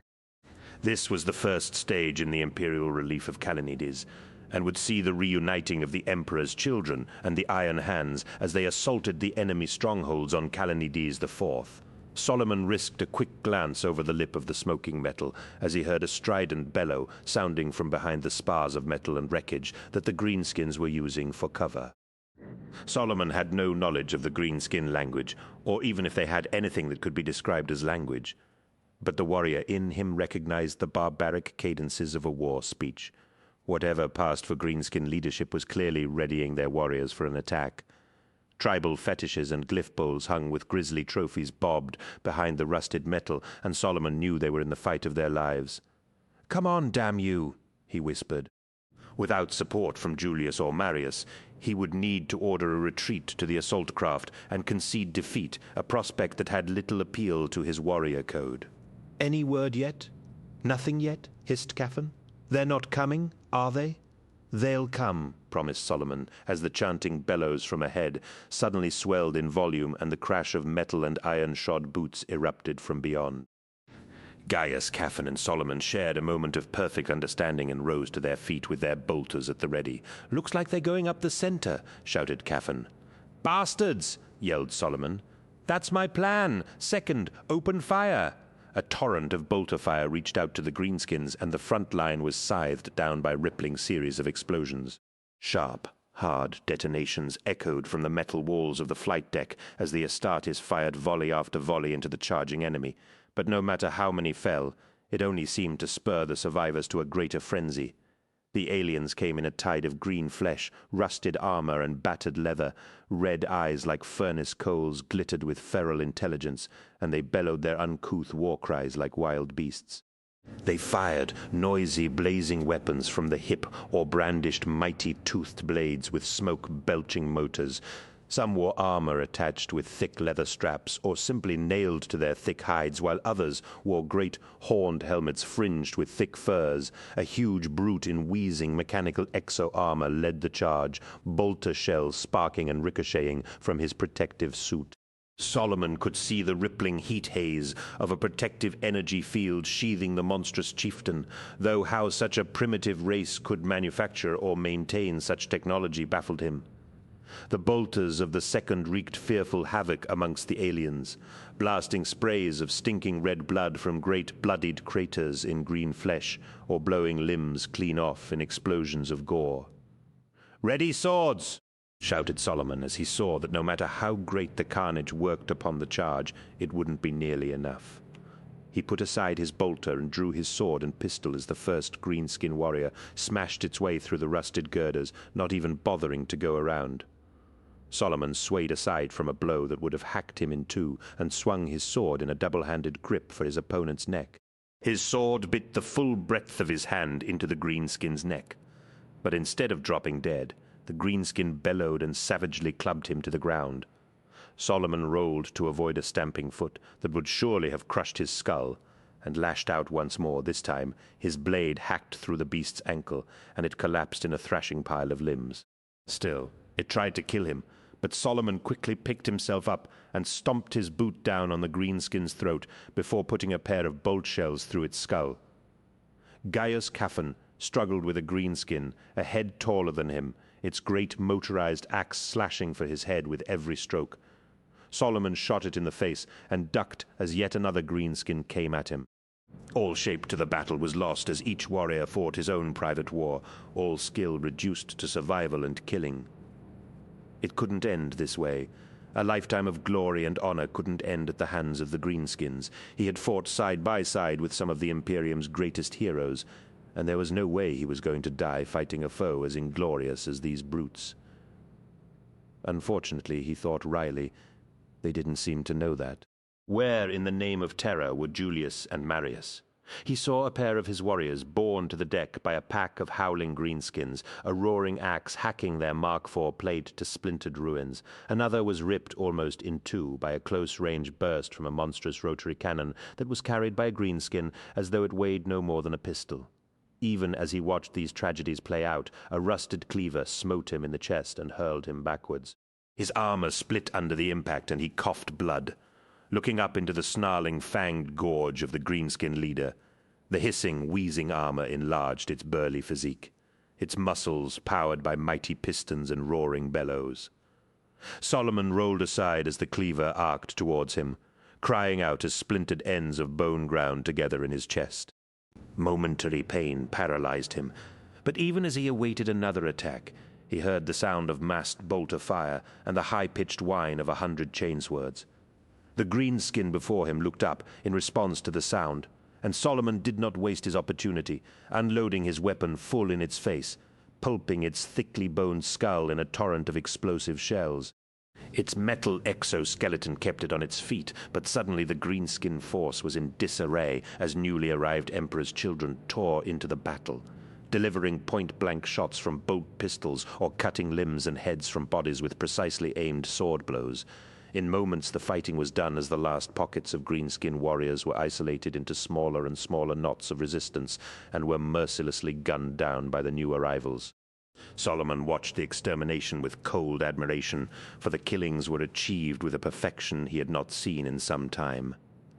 Gaius Caphan, bloodied and battered but alive, helped him to his feet, and Solomon smiled despite the pain in his cracked ribs. "I told you Julius and Marius wouldn't let us down," he said. Caphan shook his head as the captains who led the relief force marched over towards them. "That's not who came." Solomon looked up in confusion as the nearest warrior removed his helm. I heard you could use some help and thought we'd lend a hand, said Saul Tarvitz. Behind Tarvitz, Solomon saw the unmistakable swagger of the swordsman, Lucius. "What about the third and the first?" he hissed, the fact that his battle brothers had forsaken the second more painful than any wound. Tarvitz shrugged apologetically. "I don't know. "We were beginning our push to the main control center and heard your request for support." "It's a good thing we did," said Lucius, his scarred face twisted in amusement. "Looks like you needed the help."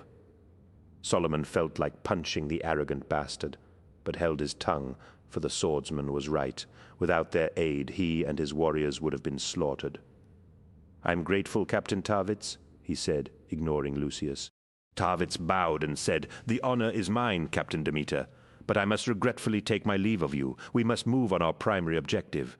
"Yes," said Solomon, waving him away. "Go do the Legion proud." Tarvitz threw him a quick martial salute and turned away, sliding his helmet back on and issuing orders to his warriors. Lucius gave him a mock bow and saluted him with the energized edge of his blade before joining his fellow captain. Julius and Marius had not come. "Where were you?" he whispered, but no one answered him. "My lord," cried Vespasian, marching into Fulgrim's staterooms without pause or ceremony. The Lord Commander was arrayed in his battle armor, the smooth plates oiled and polished to a reflective finish. His face was flushed, and his stride urgent as he made his way through the mess of broken marble and half-finished canvases towards where Fulgrim sat in contemplation before a pair of statues carved to represent the captains of 2 of his battle companies. Fulgrim looked up as he approached, and Vespasian was struck again by the change that had come over his Primarch since they had taken their leave of the 63rd expedition. The 4-week journey to the Kalanides system had been one of the strangest times Vespasian could remember, his Primarch sullen and withdrawn, and the soul of the Legion in turmoil. As more and more of Apothecary Fabius's chemicals were introduced to the Legion's blood, only a blind man could fail to see the decline in the Legion's moral fiber. With Fulgrim's and Eidolon's sanction, few of the Legion's captains were willing to resist the slide into decadent arrogance. Only a very few of Vespasian's companies still held to the ideals that had founded the Legion, and he was at a loss as to know how to stop the rot, with the orders coming directly from Fulgrim and Eidolon. The rigid command structure of the Emperor's children allowed little, if any, room for leeway in the interpretation of their orders. Vespasian had requested an audience with Fulgrim all through the journey to the Kalanides system, and though his exalted rank would normally entitle him to such a meeting without question, his requests had been denied. As he had watched the battle hololiths from the Heliopolis and seen Solomon Demeter's company abandoned, he had decided to take matters into his own hands. "Vespasian," said Fulgrim, his pale features energized as he returned his gaze to the statues before him. "How goes the battle?" Vespasian controlled his temper and forced himself to be calm. "The battle will be won soon, my lord, but—" "Good," interrupted Fulgrim. Vespasian now saw that his lord and master had 3 swords laid out before him. Fireblade lay pointed at a statue of Marius Varosian. The damnable silver sword of the Lair pointed at one of Julius Cassoron. A weapon with a glittering grey blade and golden hilt lay in a shattered pile of marble sitting between the two statues, and Vespasian could see from the remains of a carved face that the statue had once been of Solomon Demeter. "My lord," pressed Vespasian, "why were Captains Virosian and Caesaron held back from supporting Captain Demeter? But for the intervention of Tarvitz and Lucius, Solomon's men would be dead." "Tarvitz and Lucius saved Captain Demeter?" asked Fulgrim, and Vespasian was shocked to see a hint of annoyance surface on Fulgrim's face. "How courageous of them! They shouldn't have needed to," said Vespasian. "Julius and Marius were supposed to support the second, but they were held back. Why?" "Are you questioning me, Vespasian?" asked Fulgrim. "I'm enacting the War Master's will. Do you dare to suggest that you know better than he how we should prosecute this foe?" Vespasian was stunned at Fulgrim's pronouncement and said, "With all due respect, my lord, the War Master is not here.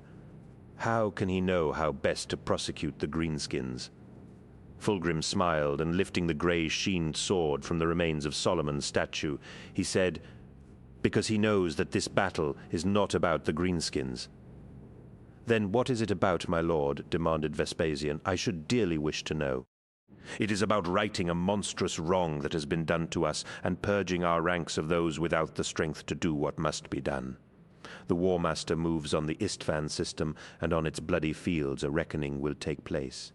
"The Istvan system?" asked Vespasian. "I don't understand. Why is the War Master moving on the Istvan system?" "Because it is there that we will cross the Rubicon, my dear Vespasian," said Fulgrim, his voice choked with emotion.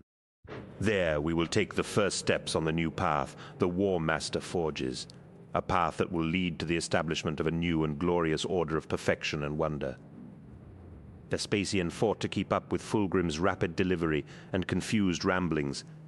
His eyes flickered to the sword in the Primarch's hand, feeling a dreadful threat from the blade, as though the weapon itself were a sentient thing, and desired his death.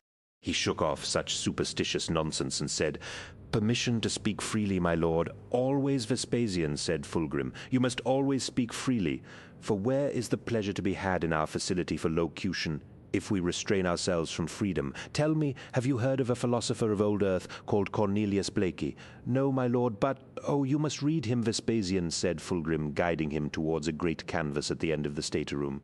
"Julius introduced me to his works, and I can barely conceive of how I endured this long without them. Evander Tobias thinks highly of him, though an old man such as he is, beyond making use of such raptures as may be found locked within the pages of Blake's work."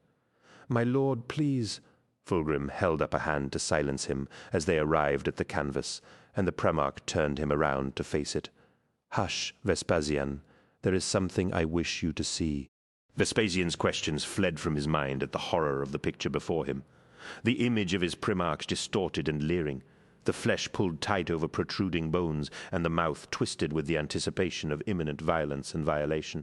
The figure's armor was a loathsome parody of the proud, noble form of Mark IV plate, its every surface covered with bizarre symbols that appeared to writhe on the canvas, as though the thick layers of stinking paint had been applied over a host of living worms. It was in the eyes, however, that Vespasian saw the greatest evil they burned with the light of secret knowledge, and of things done in the name of experience that it would sear his soul to know but a fraction of. No vileness was beyond this apparition, no depths too low to embrace, and no practice too vile to be indulged in. As he stared into the lidless eyes of the image, they fixed upon him, and he felt the painting's leprous visage peel back the layers of his soul as it hunted for the darkness within him that it would bring forth and nurture. The sense of violation was horrific. He dropped to his knees as he fought to avert his gaze from the burning cruelty of the painting and the terrifying void that existed beyond its eyes. He saw the birth and death of universes in the wheeling stars of its eyes, and the futility of his feeble race in denying their every whim. The painting's lips bulged, twisting in a rictus grin. "Give in to me," it seemed to say. "Expose your deepest desires to me." Vespasian felt every corner of his being dredged for darkness and spite, bitterness and bile, but his soul soared as he sensed the growing frustration of the violator as it found nothing to sink its claws into. Its anger grew, and as it did, so too did his strength. He tore his eyes from the painting, feeling its anger at the purity of his desires. He tried to reach for his sword to destroy this creation of evil, but the painting's monstrous will held his power of action locked in the prison of his flesh. "He harbors nothing," said the horrifying painting in disgust. "He is worthless. Kill him." Vespasian, said Fulgrim above him, and he had the vivid sensation that the Primarch was not talking to him, but was addressing the sword itself.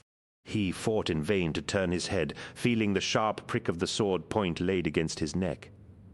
He tried to cry out, to warn Fulgrim of what he had seen, but his throat felt as though bands of iron had clamped around it, his muscles locked to immobility by the power of the image before him. "Energy is an eternal delight," whispered Fulgrim, "and he who desires, but acts not, breeds pestilence. You could have stood at my right hand, Vespasian, but you have shown that you are a pestilence within the ranks of the Emperor's children. You must be cut out."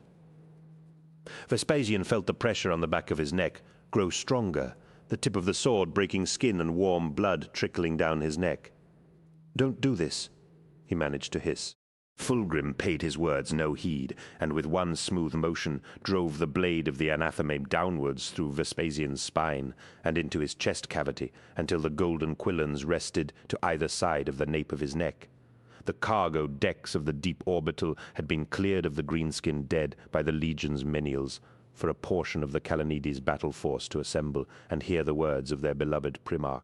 Fulgrim marched behind a line of heralds, chosen from among the young initiates who were soon to complete their training as Emperor's children. The trumpeters fanned out before him, playing a blaring fanfare to announce his arrival, and a thunderous roar of applause swelled from the assembled warriors as they welcomed him. Arrayed in his battle armor, the Primarch of the Emperor's children knew he was a truly magnificent sight. His face was pale and sculpted, framed by the flowing mane of his albino white hair. He wore the golden hilted sword that he had used to slay Vespasian, belted at his hip, eager to display the bond of brotherhood that existed between him and the War Master. Lord Commander Eidolon, Apothecary Fabius, and Chaplain Charmosian, the senior officers of his inner circle, flanked him. They had been instrumental in spreading the clarity of the War Master's vision to the warriors of the Legion. The massive dreadnought body of ancient Rylanor, the Emperor's children's Ancient of Rites, also accompanied him through tradition rather than loyalty to the Legion's new vision. Fulgrim waited graciously for the applause to die down before speaking, letting his dark eyes linger upon those he knew would follow him, and ignoring those he knew would not. "My brothers," called Fulgrim, his voice lilting and golden. "This day you have shown the accursed greenskin what it means to stand against the children of the Emperor." More applause rolled around the cargo decks, but he spoke over it, his voice easily cutting through the clamor of his warriors. "Commander Eidolon has wrought you into a weapon against which the greenskins had no defense. Perfection, strength, resolve, these qualities are the cutting edge of the Legion, and you have shown them all here today. This orbital is in Imperial hands once more, as are the others the greenskins had occupied in the futile hope of fending off our invasion. The time has come to press home this attack against the greenskins and liberate the Kalanides system. My brother Primarch, Ferrus Manius of the Iron Hands, and I shall see to it that not a single alien stands upon land claimed in the name of the Crusade." Fulgrim could taste the expectation in the air, and savored the anticipation of his next words, knowing that they carried death for some and glory for others. The Legion awaited his orders, most of them unaware of the magnitude of what he was to command, or that the fate of the galaxy hung in the balance. "Most of you, my brothers, will not be there," said Fulgrim. He could feel the crushing weight of disappointment settle upon his warriors, and had to fight to control the wild laughter that threatened to bubble up as they cried out at what was to be a death sentence for many of them.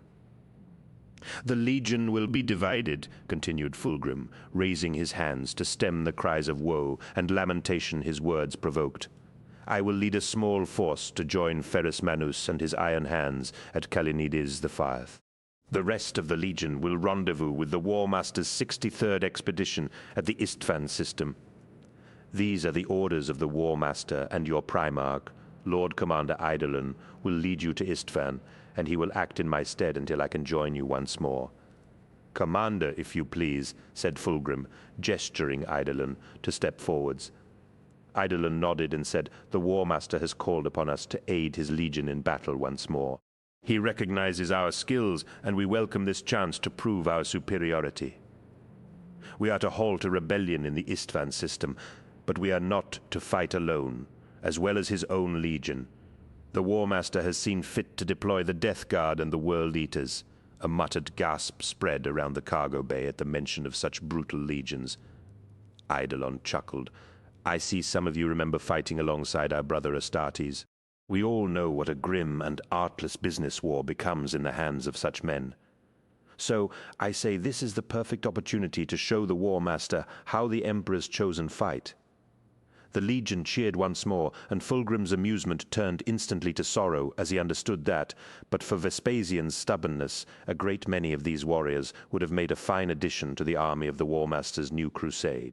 With such warriors fighting for the War Master, what heights of perfection would have been beyond them? Vespasian's refusal to allow his men to sample the heady delights of Fabius's chemical stimulants, or to undergo enhancing surgeries, had condemned the warriors once under his command to death in the War Master's trap of Istvan III. He realized he should have disposed of Vespasian much sooner, and the mixture of guilt and excitement at the deaths he had set in motion was a potent cocktail of sensations. The War Master has requested our presence immediately, shouted Eidolon through the cheering. Though Istvan is not far distant, the conditions in the warp have become more difficult, so we must make all haste. The strike cruiser Andronius will leave for Istvan in 4 hours.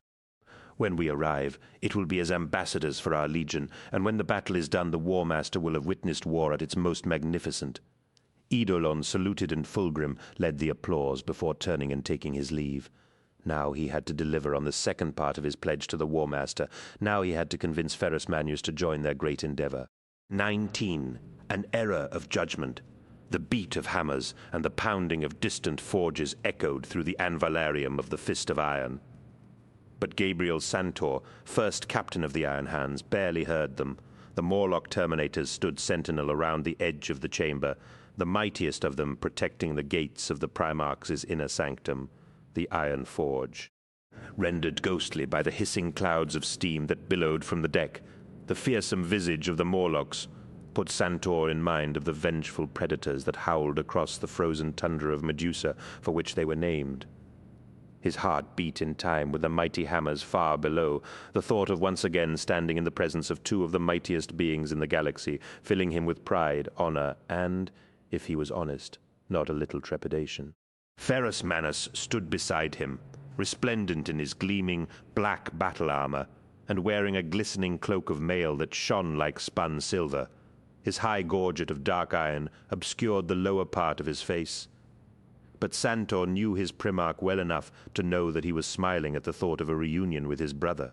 "It will do my heart proud to see Fulgrim again, Santor," said Ferrus, and Santor risked a sidelong glance at the Primarch of the Ex-Legion, hearing a note of weariness in his master's voice that echoed his own feelings on the matter. "My lord," he asked, "is something the matter?" Ferrus Manus turned his flinty eyes on Santor and said, "No, not exactly, my friend, but you were there when we parted from the Emperor's children after the victory over the Diasporex. You know that our legions did not part as brothers in arms should." Santor nodded, remembering well the ceremony of parting on the upper embarkation deck of the Pride of the Emperor. The ceremony was to be held aboard Fulgrim's flagship, for the Fist of Iron had suffered horrendous damage when it had intercepted the Diasporex cruisers closing on the Firebird, and the Primarch of the Emperor's children had deemed it unfit for a ceremony of such magnitude. Though such a proclamation had incensed its captain and crew, Ferrus Manus had laughed off his brother's hasty words and agreed to come aboard the Pride of the Emperor. Surrounded by the Morlocks, Ferrus Manus and Santor had marched through the ranks of elaborately armored Phoenix Guard towards the waiting forms of the Phoenician and his battle captains. The march had felt like they were running a gauntlet of enemy warriors instead of the Praetorians of their closest brothers.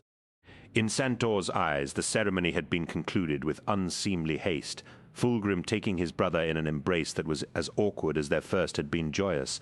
Ferrus Manus must surely have noticed the change in his brother's mien, but he had said nothing of it upon their return to the Fist of Iron.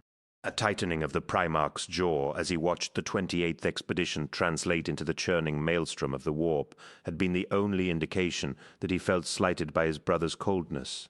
"You think Fulgrim still feels affronted by what happened at the Carolus Star?" Ferrus did not answer immediately, and Santor knew that was exactly what was bothering his Primarch. "We saved him and his precious Firebird from being blown to bits," continued Santor. "Fulgrim should be grateful." Ferrus chuckled and said, "You don't know my brother, then. That he needed saving at all is unthinkable to him, for it suggests that he acted in a manner less than perfect. Be sure not to mention it around him, Gabriel. I'm serious."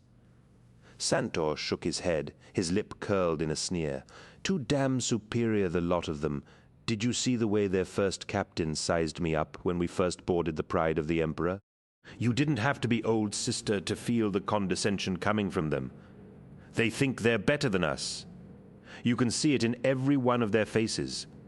Ferrus Manus turned to face him, and the full power of his silver eyes bored in on Santor, their cold depths chilling in their controlled anger. Santor knew he'd gone too far, and he cursed the fire within him that surged in him at the thought of any insult done to his legion. "My apologies, Lord," he said. "I spoke out of turn." As quickly as Ferrus's ire had risen at his fiery words, it subsided, and he leaned down close to Santor, his voice little more than a whisper. "Yes, you did, but you spoke from the heart, and that is why I value you. It's true that this rendezvous is unexpected, for I did not request the presence of the Emperor's children to aid us. The 52nd Expedition needs no assistance in defeating the Greenskins." "Then why are they here?" asked Santor. "I do not know, though I welcome the chance to see my brother again and heal any rifts between us. Perhaps he feels the same and comes to make amends." "I doubt it," said Ferrus Manus. "It is not in Fulgrim's nature to admit when he is wrong." The great black iron gates of the Anvalarium swung open, and Fulgrim marched towards them with his flowing fur-lined cape billowing in the heated gusts of air from the forges below. He stood for a moment at the chamber's threshold, knowing that to step across this line was to set foot on a road that might see him sundered forever from his closest brother. He saw Ferrus Manus with his first captain and chief astropath flanking him, the grim form of his Morlock bodyguards placed around the chamber's perimeter. Julius Caesaron, resplendent in his Terminator armor, and a full 10 of the Phoenix Guard, accompanied him to mark the gravity of the moment. When Fulgrim sensed the moment was right, he stepped into the dry heat of the Anvalarium and marched to stand before his brother Primarch. Julius Caesaron remained at his side as the Phoenix Guard moved to join the Morlocks at the chamber's edge, so that there was a purple and gold armored twin for each of the steel-skinned Terminators. The risk of approaching Ferrus Manus like this was great, but the rewards to be reaped upon the inevitable success of the War Master's ambition outweighed any doubts he might once have had. The War Master had already begun the process of winning the other Primarchs to his cause, and Fulgrim had promised that he could bring him Ferrus Manus without a shot being fired. Such was their shared history and bonds of brotherhood that Fulgrim knew Ferrus Manus could not fail to see the justice of their cause. The veil of lies had been lifted from Fulgrim's eyes, and it was his duty to reveal that lie to his closest brother. "Ferrus," he said, opening his arms to his brother, "it gladdens my heart to see you again." Ferrus Manus embraced him, and Fulgrim felt his love for his brother swell in his breast as the Primarch of the Iron Hands thumped his silver hands against his fur cape. "It is an unexpected joy to see you, my brother," said Ferrus, stepping back and looking him up and down. "What brings you to the Kalanides system? Are we not prosecuting the foe quickly enough for the War Master?" "On the contrary," beamed Fulgrim. "The War Master himself sends his compliments and bids me honor you for the speed of your conquests." He bit back a smile as he felt the pride of achievement fill every warrior of the Iron Hands in the Anvilarium. Of course, the War Master had said no such thing, but a little flattery never failed to win over hearts and minds at such times. "You hear that, my brothers?" shouted Ferrus Manus. "The War Master honors us! Glory to the 10th Legion!" "Glory to the 10th Legion!" bellowed the Iron Hands. And Fulgrim felt like laughing at such primitive displays of pleasure. He could show these dull warriors the true meaning of pleasure. But that would come later. Ferrus clapped his silver hand on Fulgrim's shoulder and said, "But come, brother, aside from passing on the War Master's honor, what brings you here?" Fulgrim smiled and placed his hand on Fireblade's golden pommel. He had deemed it impolitic to come before Ferrus without the sword his brother had forged beneath Mount Nerodnia over 2 centuries ago, but he felt the absence of his silver blade keenly. Ferrus saw the gesture and reached behind him to lift Forgebreaker, the great hammer that Fulgrim had crafted. The two Primarchs smiled, and once again their brotherhood was obvious to all. "You are right, Ferrus. There is more that I would speak of, but it is for your ears alone," said Fulgrim. "It concerns the very future of the Great Crusade." Suddenly serious, Ferrus nodded and said, "Then we shall talk in the Iron Forge." Marius stood rigidly to attention on the bridge of the Pride of the Emperor, his flesh alive with sensation as he watched the drifting slab of steel and bronze that was the Fist of Iron through the viewing bay. The ship was an ugly beast, decided Marius, its hull still scarred and unpainted after the damage done to it during the Battle of the Carolus Star. What kind of legion would travel in a vessel so unfitted to the glory of the warriors it carried? What manner of leader did not have the pride to embellish his fleet so that it displayed the perfection of the legion it represented? Marius felt his choler rise and straggled to control it as he found himself crushing the brass rails around the command pulpit. His anger stimulated the newly rewired pleasure centers of his brain, and it was only with a supreme effort of will that he forced himself to be calm. He had explicit orders from his Primarch, orders that might be the difference between life and death for all those aboard the Fist of Iron, and it would be the death of them all were he to fail when called upon. Fulgrim had specifically selected him for this role, for he knew there was no warrior more reliable than Marius in the Emperor's children, who would not hesitate or suffer any conflict of conscience at doing what might have to be done. Ever since going under the knives of Apothecary Fabius, Marius had felt as though his skin were a prison for the universe of sensation that seethed in the meat and bone of his body. Every emotion brought an ecstasy of joy, and every hurt a spasm of pleasure. Julius had instructed him on the teachings of Cornelius Blake, and he had passed that knowledge throughout his company. Every one of his officers and many of the fighting Astartes had been sent to the Andronius for chemical and surgical enhancement. The demands on Apothecary Fabius had been so great that he had even established an entirely new corps of augmentative chirurgeons to meet the Legion's requirements for enhancements. With the Legion's surprise attack on deep orbital DS-191, the Iron Hands had welcomed them with open arms, renewing the oaths of brotherhood that had been sworn amid the corpses of the Diasporic's fleet. The piquet vessels of the Iron Hands had stood down, and discreetly, and without provocation, the Pride of the Emperor and her escorts drifted amongst the ships of the 52nd Expedition. With one command he could visit unimaginable destruction upon the Iron Hands. The thought made him sweat, and his every nerve ending leapt to the surface of his skin, singing with sensation. If Fulgrim's mission was successful, such drastic action would not be necessary. Despite himself, Marius realized that he hoped his Primarch's mission would fail. Ferrus Manus kept his most prized relics and personal creations within the Iron Forge. Its gleaming walls were fashioned from smooth, glassy basalt and hung with all manner of wondrous weapons, armor, and machinery crafted by the Primarch's silver hands. A vast anvil of iron and gold sat in the center of the forge, and Ferrus Manus had long ago declared that none save his brother Primarchs were permitted to enter this most private sanctum. Fulgrim himself had only set foot in it once before. Vulcan of the 18th Legion had once declared it a magical place, using the language of the ancients to describe the magnificence it contained. To honor Ferrus's skill, Vulcan had presented him with a Firedrake banner, which hung next to a wondrously crafted gun with a top-loading magazine and perforated barrel formed in the shape of a snarling dragon. Its brass and silver body comprised the finest workmanship Fulgrim had ever seen, and he paused before it. Its lines and curves so beautiful that to simply label it a weapon was to deny that it was in fact a work of art. "I made that for Vulcan 200 years ago," said Ferrus, before he led his legion into the mordant stars. "So why is it still here? You know what Vulcan's like? He loves to work the metal, and doesn't trust anything that hasn't had the beat of a hammer laid upon it or the fire of the forge in its heart."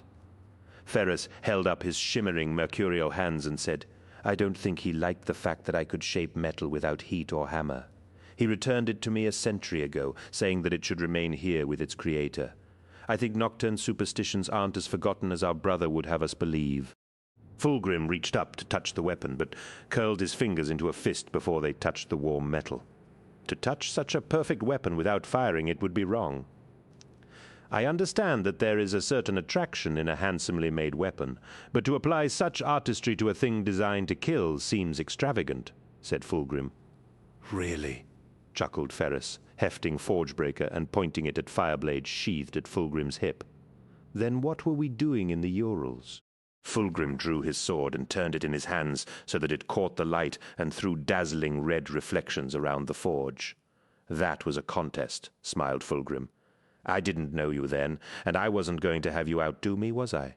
Ferris circled the iron forge, pointing his warhammer at the magnificent creations he had wrought and which hung upon the wall. There is nothing in weapons, machinery, or engineering devices that obliges them to be ugly, said Ferris. Ugliness is a measure of imperfection. You, of all people, should appreciate that. Then you must be perfectly imperfect, said Fulgrim, his smile rubbing the comment of malice. I'll leave being pretty to you and Sanguinius, my brother. I'll stick to fighting. Now come on, what's this all about? You speak of the future of the Great Crusade and then want to talk of weapons and old times. What's going on? Fulgrim tensed, suddenly anxious at what he was to ask of his brother. He had hoped to approach the matter circuitously, feeling out his brother's position and the likelihood of him joining them willingly. But with typical Medusan directness, Ferrus Manus had come right out and demanded to know his purpose. How artless and blunt. When did you last see the Emperor? Asked Fulgrim. The Emperor? What has that to do with anything? Indulge me, when was it? A long time ago, admitted Ferrus. Aurena Septimus, on the crystal headlands above the acid oceans. I last saw him on Ulanor at the War Master's coronation, said Fulgrim, moving towards the great anvil and trailing his fingers along the cold metal. I wept when he told us that he believed the time had come for him to leave the crusading work to his sons, and that he was returning to Terra to undertake a still higher calling. The great triumph, nodded Ferrus sadly. I was on campaign in the Kalor Nebula and too far distant to attend personally. It is the one regret I have, not being able to say my farewells to our father. I was there, said Fulgrim, his voice choked with emotion. I stood on the dais next to Horus and Dawn when the Emperor told us he was leaving, and it was the second most heartbreaking moment of my life. We begged him to stay, to see out what he had begun, but he turned his back on us. He would not even say what this great work was, only that were he not to return to Terra, then all that we had won would crumble and fall into ruins. Ferrus Manus looked up at him, his eyes narrowed. You talk as if he abandoned us. That was how it felt, said Fulgrim, his tone bitter. How it still feels. You said yourself that our father was returning to Terra to preserve all that we have fought and bled for. Do you really think he would not have wanted to see the final victory of the crusade? I don't know, said Fulgrim angrily. He could have stayed. What difference would a few years make? What could be so important that he had to leave us there and then? Ferrus took a step towards him, and Fulgrim saw the reflection of his hurt anger in the mirrored eyes of his brother, the betrayal of everything he and the Emperor's children had fought for over the last 200 years. I do not understand what you imply, Fulgrim, said Ferrus, his words trailing off as the import of Fulgrim's earlier words came to him. What did you mean when you said it was the second most heartbreaking moment of your life? What could be greater than that? Fulgrim took a deep breath, knowing that he would have to come flat out and say what he had come to say. What could be greater than that? When Horus told me the truth of how the Emperor had betrayed us and planned to cast us aside in his quest for godhood, said Fulgrim, relishing the horrified expression of surprise and fury on his brother's face. Fulgrim, shouted Ferrus, what in terror is wrong with you? Betrayed us? Godhood? What are you talking about? Fulgrim took quick steps to stand before Ferrus Manus, his voice passionate now that he had taken the final step and confessed his true reasons for coming here. Horus has seen the truth of things, my brother. The Emperor has already abandoned us, and even now plots his apotheosis. He lied to us all, Ferrus. We were nothing more than tools to win back the galaxy in preparation for his ascension. The perfect being he pretended to be was a filthy lie. Ferrus pushed him off and backed away, his ruddy, craggy features pale and horrified, knowing he had to press on. Fulgrim said, Others have already seen this truth and are moving to join Horus. We will strike before the Emperor is even aware that his designs have been unmasked. Horus will reclaim the galaxy in the name of those whose blood was spent to conquer it. Fulgrim wanted to laugh as the words spilled from him, the thrill of finally unburdening himself, almost too great to stand. The breath heaved in his lungs, and he could not tell whether the thundering he could hear was the blood surging in his skull or the hammers of far-away forges. Ferrus Manius shook his head, and Fulgrim despaired as he saw his brother's horror turning to fury. "This is the new direction of the crusade you spoke of." "Yes," cried Fulgrim. "It will be a glorious age of perfection, my brother. What we have won is already being given away to imperfect mortals who will waste the glories we won for them. What we have earned in blood and tears will be ours again. Can't you see that?" "All I see is betrayal, Fulgrim," roared Ferrus Manius. "You're not talking about claiming back what we have won. You're talking about betraying everything we stand for." "My brother," implored Fulgrim, "please, you must listen to me. The Mechanicum has already pledged its support to the War Master, as have many of our brothers. War is coming, war that will engulf this galaxy in flames. When it is over, there will be no mercy for those on the wrong side." He saw the color flood back into his brother's face, a raw and bellicose red that he knew all too well. "Ferrus, I beg you for the sake of our brotherhood to join us." "Brotherhood," bellowed Ferrus. "Our brotherhood died when you decided to turn traitor." Fulgrim backed away from his brother as he saw the murderous intent in his blazing silver eyes. "Lorgar and Angron are ready to strike, and Mortarion will soon be with us. You must join me, or you will be destroyed." "No," snarled Ferrus Manius, hefting Forgebreaker to his shoulder. "It is you who will be destroyed." "Ferrus—" "No," pleaded Fulgrim. "Think about this. Would I come to you like this if I did not believe that it was the right thing to do? I don't know what's happened to you, Fulgrim, but this is treachery, and there is only one fate for traitors. So, you are going to kill me?" Ferrus hesitated, and Fulgrim saw his shoulders sag in despair. "I am your sworn honor, brother, and I swear to you that I do not lie," pressed Fulgrim, hoping that there was still a chance to convince his brother not to act in haste. "I know you're not lying, Fulgrim," said Ferrus sadly, "and that's why you have to die." Fulgrim brought his sword up as Ferrus Manius swung his hammer for his head with blinding speed. The two weapons rang with a clash of steel that Fulgrim felt echo in the very depths of his soul. Flames blazed from his blade, and lightning crackled from the head of Ferrus's hammer.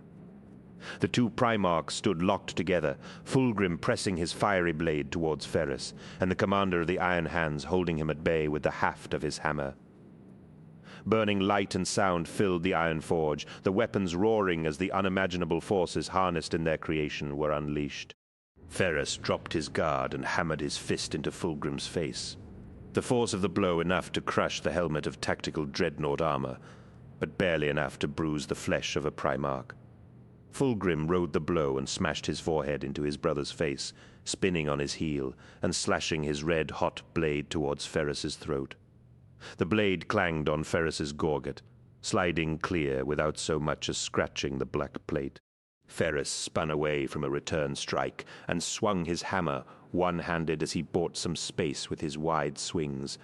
The two warriors circled one another warily, both aware of how deadly the other could be, having fought side by side in decades of war.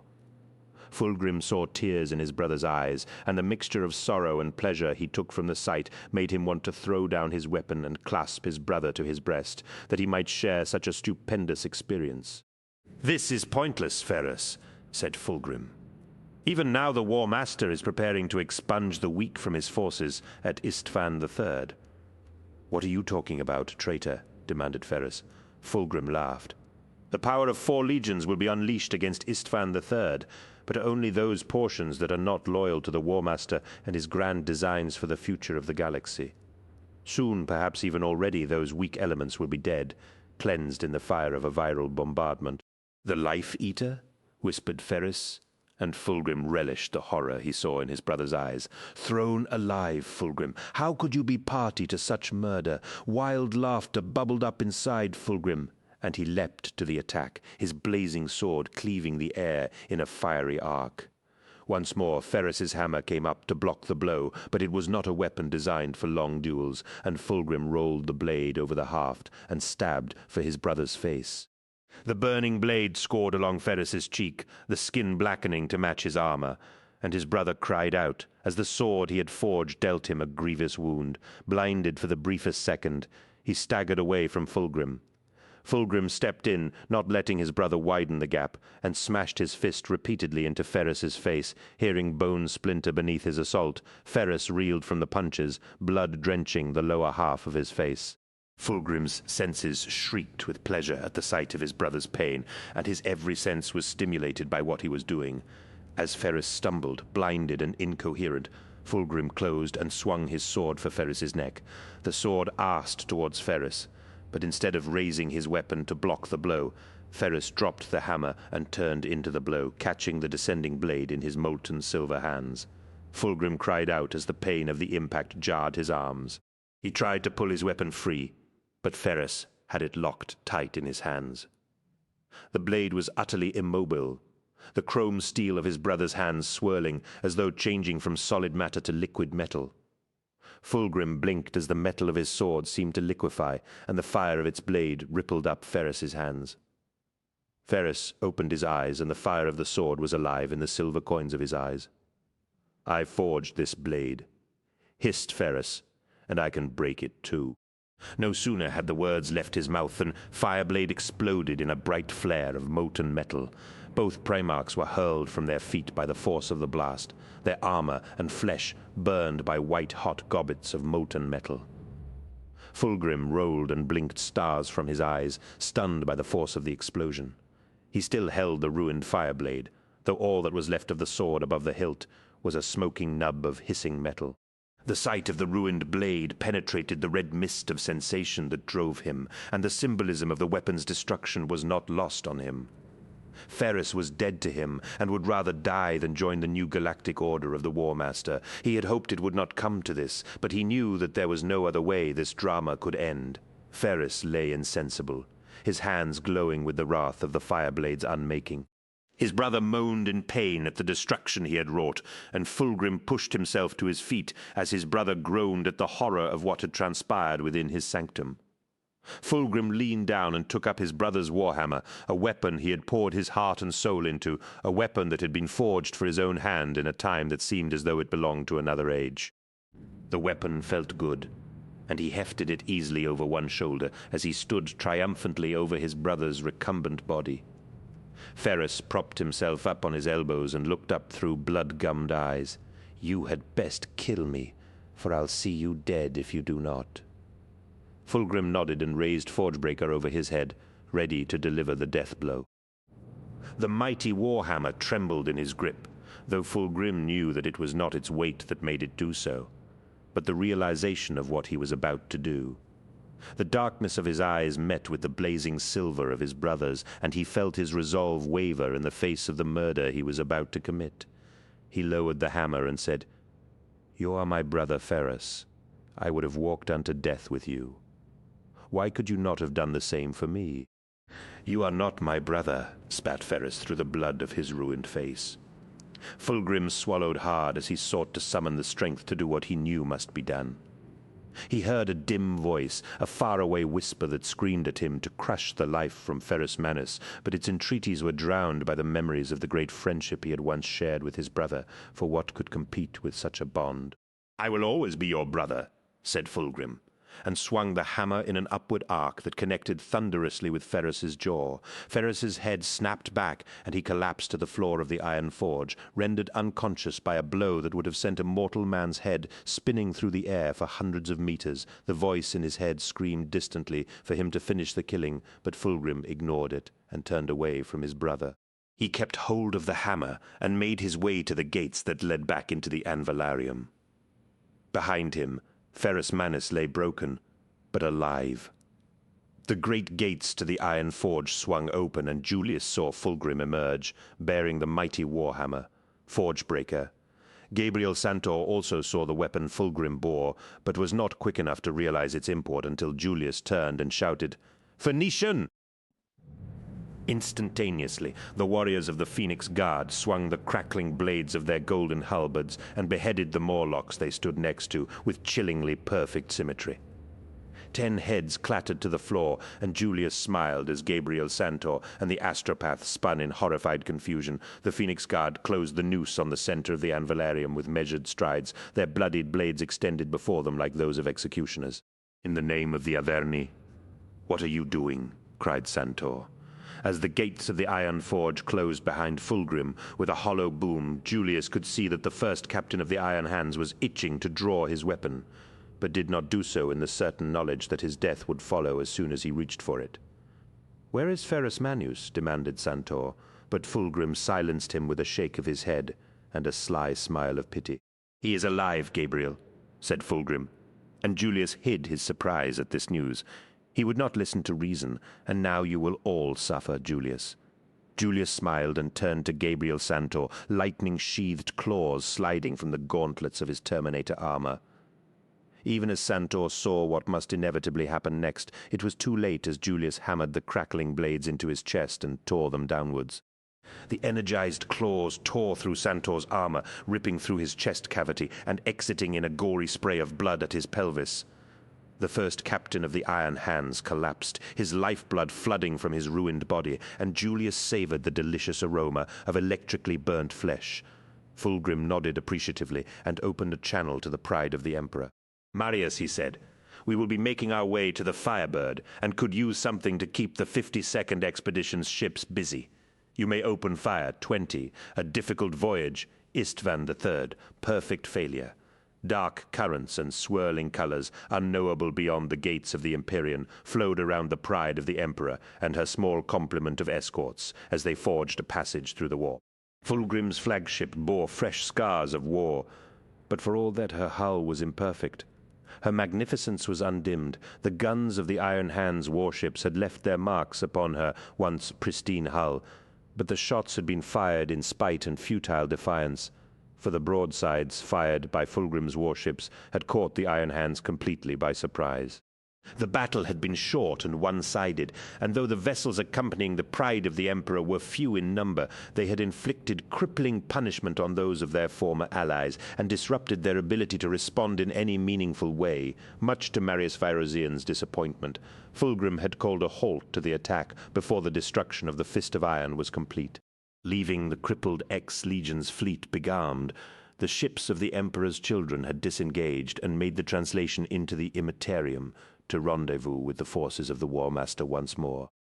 Initially, things had gone as smoothly as could be hoped for, but barely a week into the journey to Istvan III, storms of fearsome power erupted in the warp, tsunamis of unreality that crashed around the vessels of the 28th Expedition and smashed one to destruction before the few surviving navigators had managed to fight their way through the storms and guide the ships to relative safety. Moments prior to the first maelstrom of force, terrifying shrieks of agony and terror had echoed the length and breadth of the pride of the Emperor's astropathic choir chambers. Alarms had sounded, and one entire chancel was blown clear of the vessel by the force of the psychic forces unleashed, forks of purple lightning dancing across the hull before null shields and integrity fields had contained the breach. Hundreds of telepaths were dead, and those wretched ruins of flesh that survived were reduced to babbling moronic psychotics.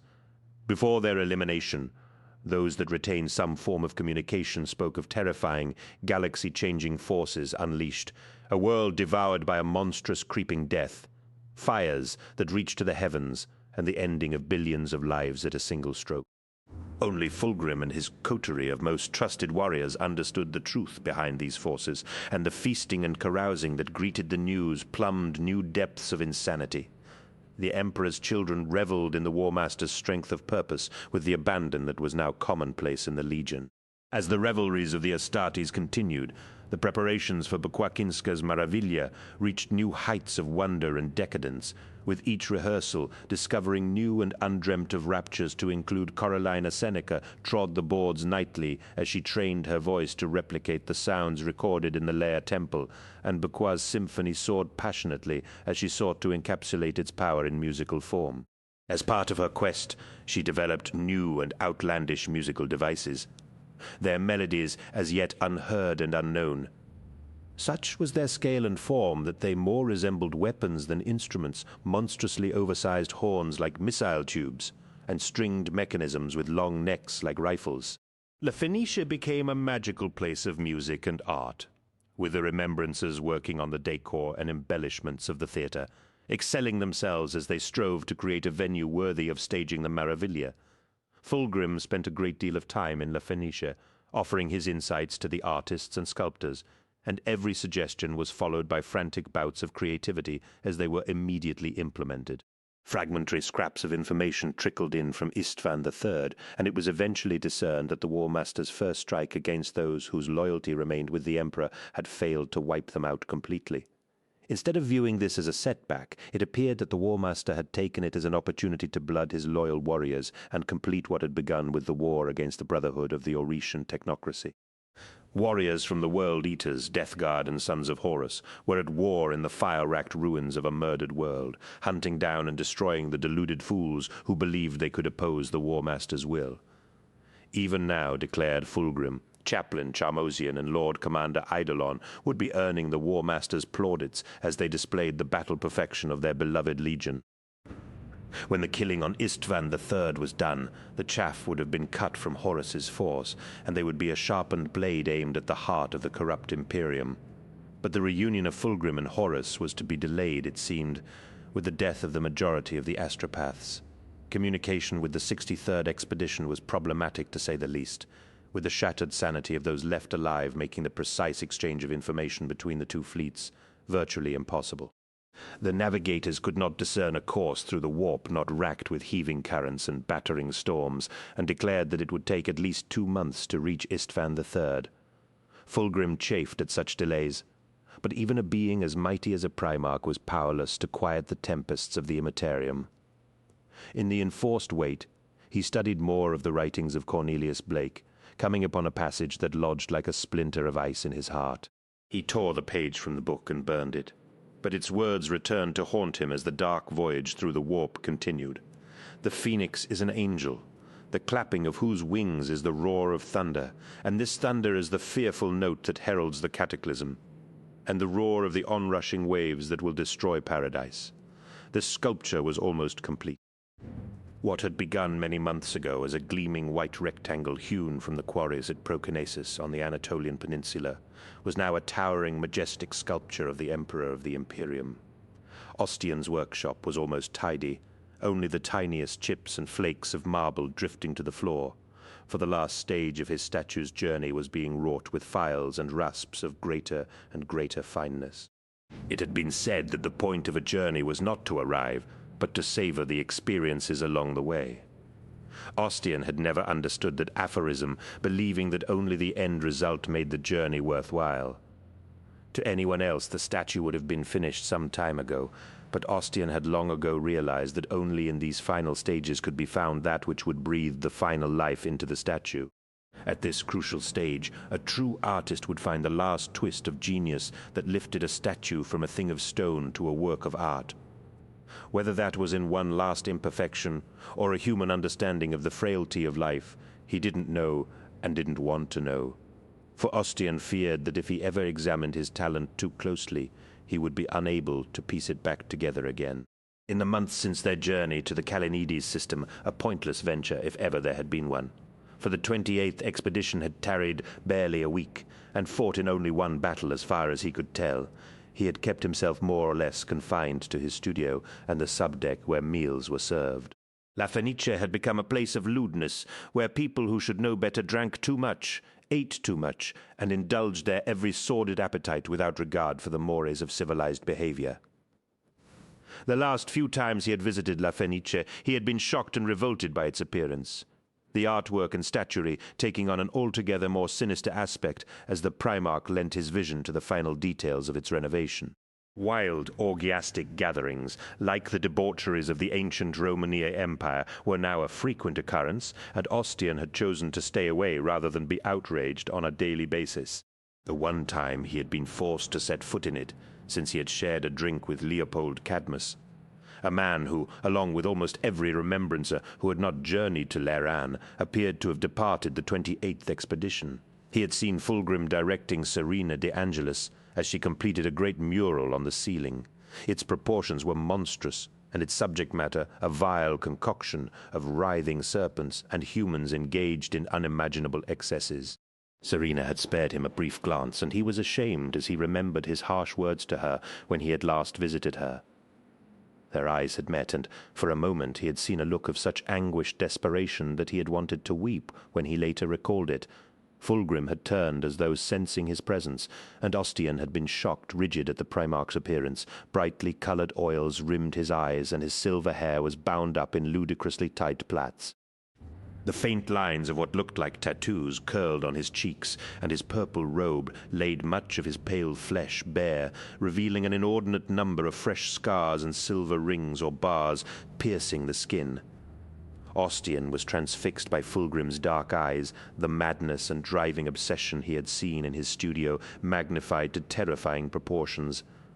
The memory chilled him, and he returned his attention to the marble. Perhaps the remembrances that had vanished from the 28th expedition to greener pastures had the right idea, though a suspicious voice in the back of his head worried that some darker reason lay behind the sudden lack of dissenting voices. Even the thought of such a suspicion was enough, and Ostian resolved that as soon as he found the spark of humanity that brought the statue to life, he would request a transfer to another expedition.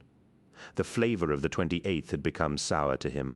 "The sooner I'm out of here, the better," he whispered to himself, though he could not know of it. Ostian Delafor's sentiment echoed, Solomon Demeter's almost exactly, as he stared over the bombed-out ruins of the Coral City and the Precentor's palace. The desolate, fire-blackened landscape stretched out before him, as far as the eye could see, as close to a vision of hell as he could ever imagine. This had once been a beautiful world, the obliterated perfection of its architecture in stark contrast to the rebellion that had fomented within its gilded palaces and the treachery that played out in its blackened remains. A dark shroud had hung over Solomon ever since the battle on the deep orbital of the Kalanides system, though the reason for Julius and Marius's abandonment of the second was now horribly apparent. He had seen neither of his brothers following the battle, and within hours he and the second had been in transit to the Istvan system to rendezvous with 3 other legions to pacify the rebellious world of Istvan III. The heart of the rebellion was centered on a city of polished granite and tall spires of steel and glass, known as the Coral City. Its corrupt governor Vardus Pral had fallen under the influence of the War Singers, rogue psykers that had supposedly been wiped out by the Raven Guard Legion over a decade ago. Initial attacks on the Coral City had washed away many of Solomon's feelings of unease. The release of his anger and hurt in bloodshed, reassuring him that things were as they should be, and that his earlier misgivings were no cause for concern. Then Saul Tarvitz had arrived with an incredible tale of betrayal and imminent attack. Many had scoffed at Tarvitz's warning, but Solomon had immediately known the truth of it, and had fought to make his brothers realize their danger. As the monstrous scale of the betrayal sank in, the sons of Horus, world-eaters, and Emperor's children had raced to find shelter before the deadly viral payload struck the world intended to be their tomb. Solomon had watched in horror as the first streaks of light lit up the sky, and the detonations covered the skies in thick starbursts of deadly viral agents. The screaming of the city as it died haunted him still, and he couldn't even begin to imagine the horror that must have filled the minds of those who watched as the life-eater devoured the flesh of their loved ones before reducing them to disintegrated hunks of rotted, dead matter. Solomon knew how deadly the life-eater was, and he knew that within hours the entire planet would be a charnel house. Then the firestorm had come and raised the surface bare of any signs of its former inhabitants, burning them to ashen flakes on the wind as it destroyed all in its path and howled across the surface of Istvan III in a seething tide of flame. He shut his eyes as he remembered the underground bunker that had sheltered both himself and Gaius Caphan from the viral attack, finally yielding to the molten heat of the firestorm. The roar of the fire had been like that of some ancient dragon of legend come to devour him, and the agony as his armor melted in the heat and seared his flesh was still fresh in his consciousness. Trapped beneath the rubble, they had called for help, but no one had come, and Solomon had wondered whether they were the only survivors of the War Master's treachery.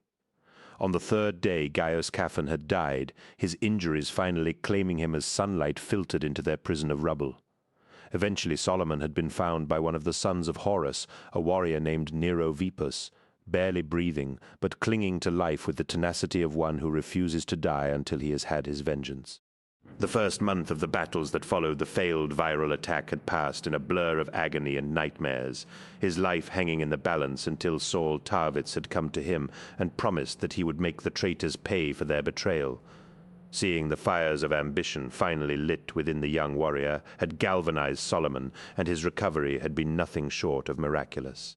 An apothecary named Vadon had found time between treating the wounded to bring him back from the brink, and as the war ground onwards, Solomon found his strength returning to the point where he was able to fight once more. Taking the armor of the dead, Solomon had risen, phoenix-like, from what many had considered to be his deathbed, and had fought on with all the ferocity and courage for which he was renowned. Saul Tarvitz had immediately offered to transfer command to him, but he had refused, knowing that the surviving warriors of all the legions looked to Tarvitz for leadership to usurp. That would be pointless, especially now that their heroic defiance of betrayal was almost at an end. The massed forces of the War Master had driven them back into the heart of the palace, and the sons of Horus had committed their best warriors to the assault. Solomon knew the end was not far off, and had no wish to deprive Tarvitz of the glory of his last stand. To Solomon's surprise, Tarvitz had not been the only warrior to excel in the crucible of this desperate combat. But the swordsman Lucius had also performed wonders, taking the head of Chaplain Charmosian in a duel atop the traitor's land raider for all to see. As gratifying as it was to see these warriors come into their own, it was but a shadow compared to the anguish of Caffin's death and the revulsion he felt at what had become of their former battle brothers. How could it have come to this, that warriors who had once stood shoulder to shoulder in forging the Emperor's realm could be locked in a bloody fight to the death? What had happened to drive them to this? It was beyond his understanding, and the aching hollowness inside him could not be filled with the deaths of his enemies. The dream of a galaxy for mankind to inherit was dying with this treachery, and the golden future that awaited them was slipping out of reach forever. Solomon grieved for the future of grim darkness that was being hammered out on the anvil of Istvan III, and hoped that those who would come after them would forgive them for what they had allowed to happen. He hoped the future would remember the warriors around him for the heroes they were. But most of all, he hoped that Nathaniel Garrow's Eisenstein could escape this trap and take word of the War Master's treachery to the Emperor. Tarvitz had told of his honor brother, and how he had seized the frigate and sworn to return with the Loyalist legions to crush Horus utterly. That hope, that tiny flickering ember of belief in salvation, had kept the warriors defending the shattered ruins of the Precentor's palace, fighting long after logic and reason would have otherwise dictated. Solomon loved each and every one of them for their heroism. The distant thump of a bombardment drifted from the western reaches of the city, where the scattered remnants of the Death Guard hunkered down in the face of near-constant shelling from the traitor forces. Solomon limped through the eastern reaches of the palace. The once mighty colonnades, little more than a series of empty, mosaic-floored chambers whose furnishings had long since been dragged out to form ad hoc barricades.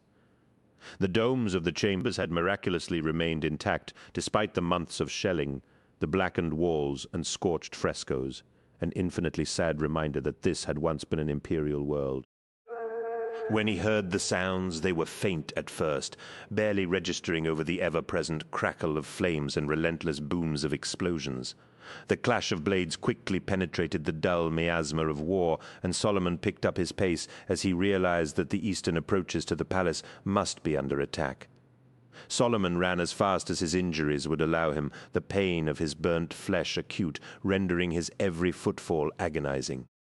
The sound of battle grew more strident, and he could pick out the sharp clang of sword blades, though he dimly registered that there was no gunfire, no explosions. The sounds came from ahead. Solomon skidded into a brightly lit dome, sunlight catching on the blades of the warriors who battled within. Captain Lucius commanded this sector of the defenses, with around 30 warriors, and Solomon saw the lithe figure of the swordsman at the center of a tremendous battle. Bodies littered the floor, and a struggling mass of Emperor's children filled the dome, surrounding Lucius as he fought for his life. "Lucius!" cried Solomon, raising his weapon and rushing to the swordsman's aid. A flash of steel licked out, and a warrior fell, cloven from neck to groin by the energized edge of Lucius's blade. They're breaking in, Solomon! shouted Lucius gleefully, taking the head from another of his attackers with a deadly high cut. Not while I have my strength, they won't, bellowed Solomon, swinging his blade at the nearest of the attackers. His blow smashed the traitor to the ground in a welter of blood and shattered armor. "Kill them all!" shouted Lucius. "You dare return to me in failure!" bellowed Horus, the bridge of the vengeful spirit shaking with the fury of his voice, his face twisted in anger, and Fulgrim smiled as he watched the War Master struggle to hold his Thotnic fury in check. The vengeful spirit had changed a great deal since Fulgrim had last stood in the War Master's inner sanctum, its once open and brightly lit hubbub replaced with something far darker. "Do you even understand what I'm trying to do here?" continued Horus. "What I have started at Istvan will consume the whole galaxy, and if it is flawed from the outset, then the Emperor will break us." Fulgrim allowed a smile of delicious insouciance to surface on his face, the excitement of finally arriving at Istvan III, and the scale of the carnage wrought below, stimulating his taste for the excessive. Though the pride of the Emperor had but recently arrived, Fulgrim had been careful to appear before the War Master as magnificent as ever. His exquisite armor worked with fresh layers of vivid purples and gold, with many new embellishments and finery added to complement the bright colors. His long white hair was pulled back, and his pale cheeks were marked with the beginnings of tattoos that Serena de Angelis had designed for him. "Ferrus Manus is a dull fool who would not listen to reason," said Fulgrim. "Even the mention of the Mechanicum's pledge did not. You swore to me that you could sway him. The Iron Hands were essential to my plans. I planned Istvan III with your assurance that Ferrus Manus would join us. Now I find that I have yet another enemy to contend with. A great many of our Astartes will die because of this. Fulgrim." "What would you have had me do, War Master?" smiled Fulgrim, being sure to twist his words with a sly, mocking tone. His will was stronger than I anticipated. "Or you simply had an inflated opinion of your own abilities?" "Would you have had me kill our brother, War Master?" asked Fulgrim, hoping that Horus would not ask such a thing of him, but knowing that it was what he wanted to hear. "For I will, if that is what you desire of me." "Perhaps I do," replied Horus, unmoved. "It would be better than leaving him to roam free to destroy our plans. As it is, he could reach the Emperor or one of the other Primarchs and bring them all down on our heads before we are ready. Then, if you are quite finished with me, I shall return to my legion," said Fulgrim, turning away with a flourish calculated to infuriate the War Master. He was not to be disappointed, and felt his heart pound as Horus said, "No, you will not. I have another task for you. I'm sending you to Istvan V. With all that has happened, the Emperor's response is likely to arrive more quickly than anticipated, and we must be prepared for it. Take a detail of Emperor's children to the alien fortresses there and prepare it for the final phase of the Istvan operation." Fulgrim recoiled and turned back to his brother, the disgust at such a menial role horrifying and repugnant. The exquisite sensations flooding his body at his baiting of the War Master faded and left him hollow inside. "You would consign me to the role of Castellan, as some housekeeper making your property ready for your grand entrance. Why not send for Perturabo? This kind of thing is more to his liking." "Perturabo has his own role to play," said Horus. "Even now he prepares to lay waste to his homeworld in my name. We shall be hearing more of our bitter brother very soon. Have no fear of that." "Then give this task to Mortarion," spat Fulgrim. "His grimy foot-sloggers will relish an opportunity to muddy their hands for you. My legion was the chosen of the Emperor in the years when he still deserved our service. I am the most glorious of his heroes and the right hand of this new crusade. This is a betrayal of the very principles for which I chose to join you, Horus." "Betrayal?" said Horus, his voice low and dangerous. A strong word, Fulgrim. "Betrayal is what the Emperor forced upon us when he abandoned the galaxy to pursue his quest for godhood and gave over the conquests of our crusade to scriveners and bureaucrats. Is that the charge you would level at me, to my face on the bridge of my own ship?" Fulgrim stepped back, his anger fading as he felt Horus's rage wash over him, relishing the crawling sensations that filled him at the excitement of the confrontation. "Perhaps I do, Horus. Perhaps someone needs to tell you a few home truths, now that your precious Mournival is no more. That sword," said Horus, indicating the venom-sheened weapon that Fulgrim had been given at their last meeting. I gave you that blade as a symbol of my trust in you, Fulgrim. We alone know the true power that lies within it. That weapon almost killed me, and yet I gave it away. Do you think I would give such a weapon to one I do not trust? No, War Master, said Fulgrim. Exactly. The Istvan V phase of my plan is the most critical, said Horus, and Fulgrim could feel the War Master's superlative diplomatic skills coming to the fore as the dangerous embers of his ego were fanned, even more so than what is happening below us. I can entrust it to no other. You must go to Istvan V, my brother. All depends on your success. Fulgrim let the violent potential crackling between them continue for a long, frightening moment before laughing. And now you flatter me, hoping my ego will coerce me into obeying your orders? Is it working? Asked Horus. Yes, admitted Fulgrim. Very well, the War Masters will be done. I will go to Istvan V. Eidolon will stay in command of the Emperor's children until we join you, said Horus. And Fulgrim nodded. He will relish the chance to prove himself further, said Fulgrim. Now leave me, Fulgrim, said Horus. You have work to do. Fulgrim turned smartly and marched from the War Master's presence, his breathing coming in shallow bursts as he replayed the violent potential of the near confrontation and allowed the memory of his brother's anger once more to stimulate his senses. The feeling was sublime, and he imagined greater and headier delights ahead when the Ispan V portion of the War Master's plan came to fruition. Such horrors, such death, such delights. Solomon drove his roaring blade through the chest plate of the warrior before him, twisting the weapon savagely as it tore through the layers of ceramite flesh and bone. Blood sprayed from the ghastly wound, and the traitor crashed to the tiled floor. He spun painfully to find another opponent, but the only figure left standing was Lucius, his scarred face flushed with the energy of the battle. Solomon checked to make sure there were no survivors before finally lowering his sword and acknowledging the pain of his many wounds. Blood dripped from his sword as the whirring teeth slowly wound to a halt, and he took a deep breath as he saw how close they had come to being overwhelmed. The skill with which the swordsman had dispatched his foes bordered on the miraculous, and Solomon knew that Lucius's reputation as the deadliest killer in the Legion was entirely justified. "We did it," he gasped, painfully aware of how dearly the victory had been bought. All the warriors under Lucius's command were dead, and as Solomon surveyed the carnage, he felt an immense sorrow as he saw that there was little to tell traitor from loyalist. But for a twist of fate, might he too have turned on his brethren? "We did indeed, Captain Demeter," smirked Lucius. "I couldn't have done it without you." Solomon looked up at the supercilious tone and bit back an angry retort. He shook his head at the swordsman's ingratitude and nodded wearily. Strange they came with so few warriors, he said, kneeling beside the body of the last traitor he had killed. What did they think to gain? Nothing, said Lucius, cleaning the blood from his sword with a scrap of cloth. Yet, what do you mean? Demanded Solomon, fast growing weary of Lucius's obtuse answers. The swordsman smiled but didn't answer, and Solomon looked away, taking in the dead bodies and the stench of seared flesh and bone. "Don't worry, Solomon," said Lucius.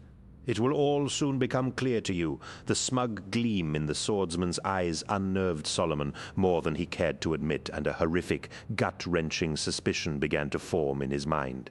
He quickly looked around the dome, his eyes darting back and forth as he did a quick count of the bodies that lay silent and unmoving on the cratered floor. Lucius had been given the remains of 4 squads to defend this portion of the palace, some 30 warriors. "Oh no," whispered Solomon as he realized that there were around 30 corpses. He gazed at the battered armor plates, the blackened faces, and the damage that told him these warriors had not come fresh from their billets to attack the palace, but had been here all along. These dead warriors were not traitors at all. "They were loyalists," he whispered. "I'm afraid so," said Lucius. "I am going to rejoin the Legion. The price for that is allowing Eidolon and his warriors a way into the palace. It was most fortunate you arrived when you did, Captain Demeter. I do not know if I would have been able to kill them all before the Lord Commander arrives." Solomon felt the walls of his existence come crashing down as the enormity of what he had done sank in. He dropped to his knees, and tears of horror and anguish spilled down his cheeks. "No, what have you done, Lucius?" he cried. "You have doomed us all." Lucius laughed and said, "You were already doomed, Solomon. I just hastened the end.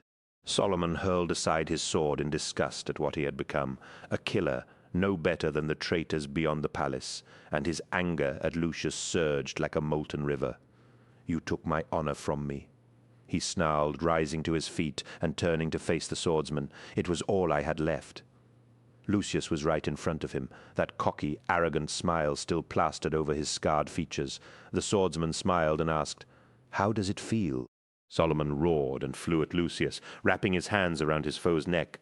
Hate and remorse flooded his limbs with fresh energy to better strangle the life from this thief of honor.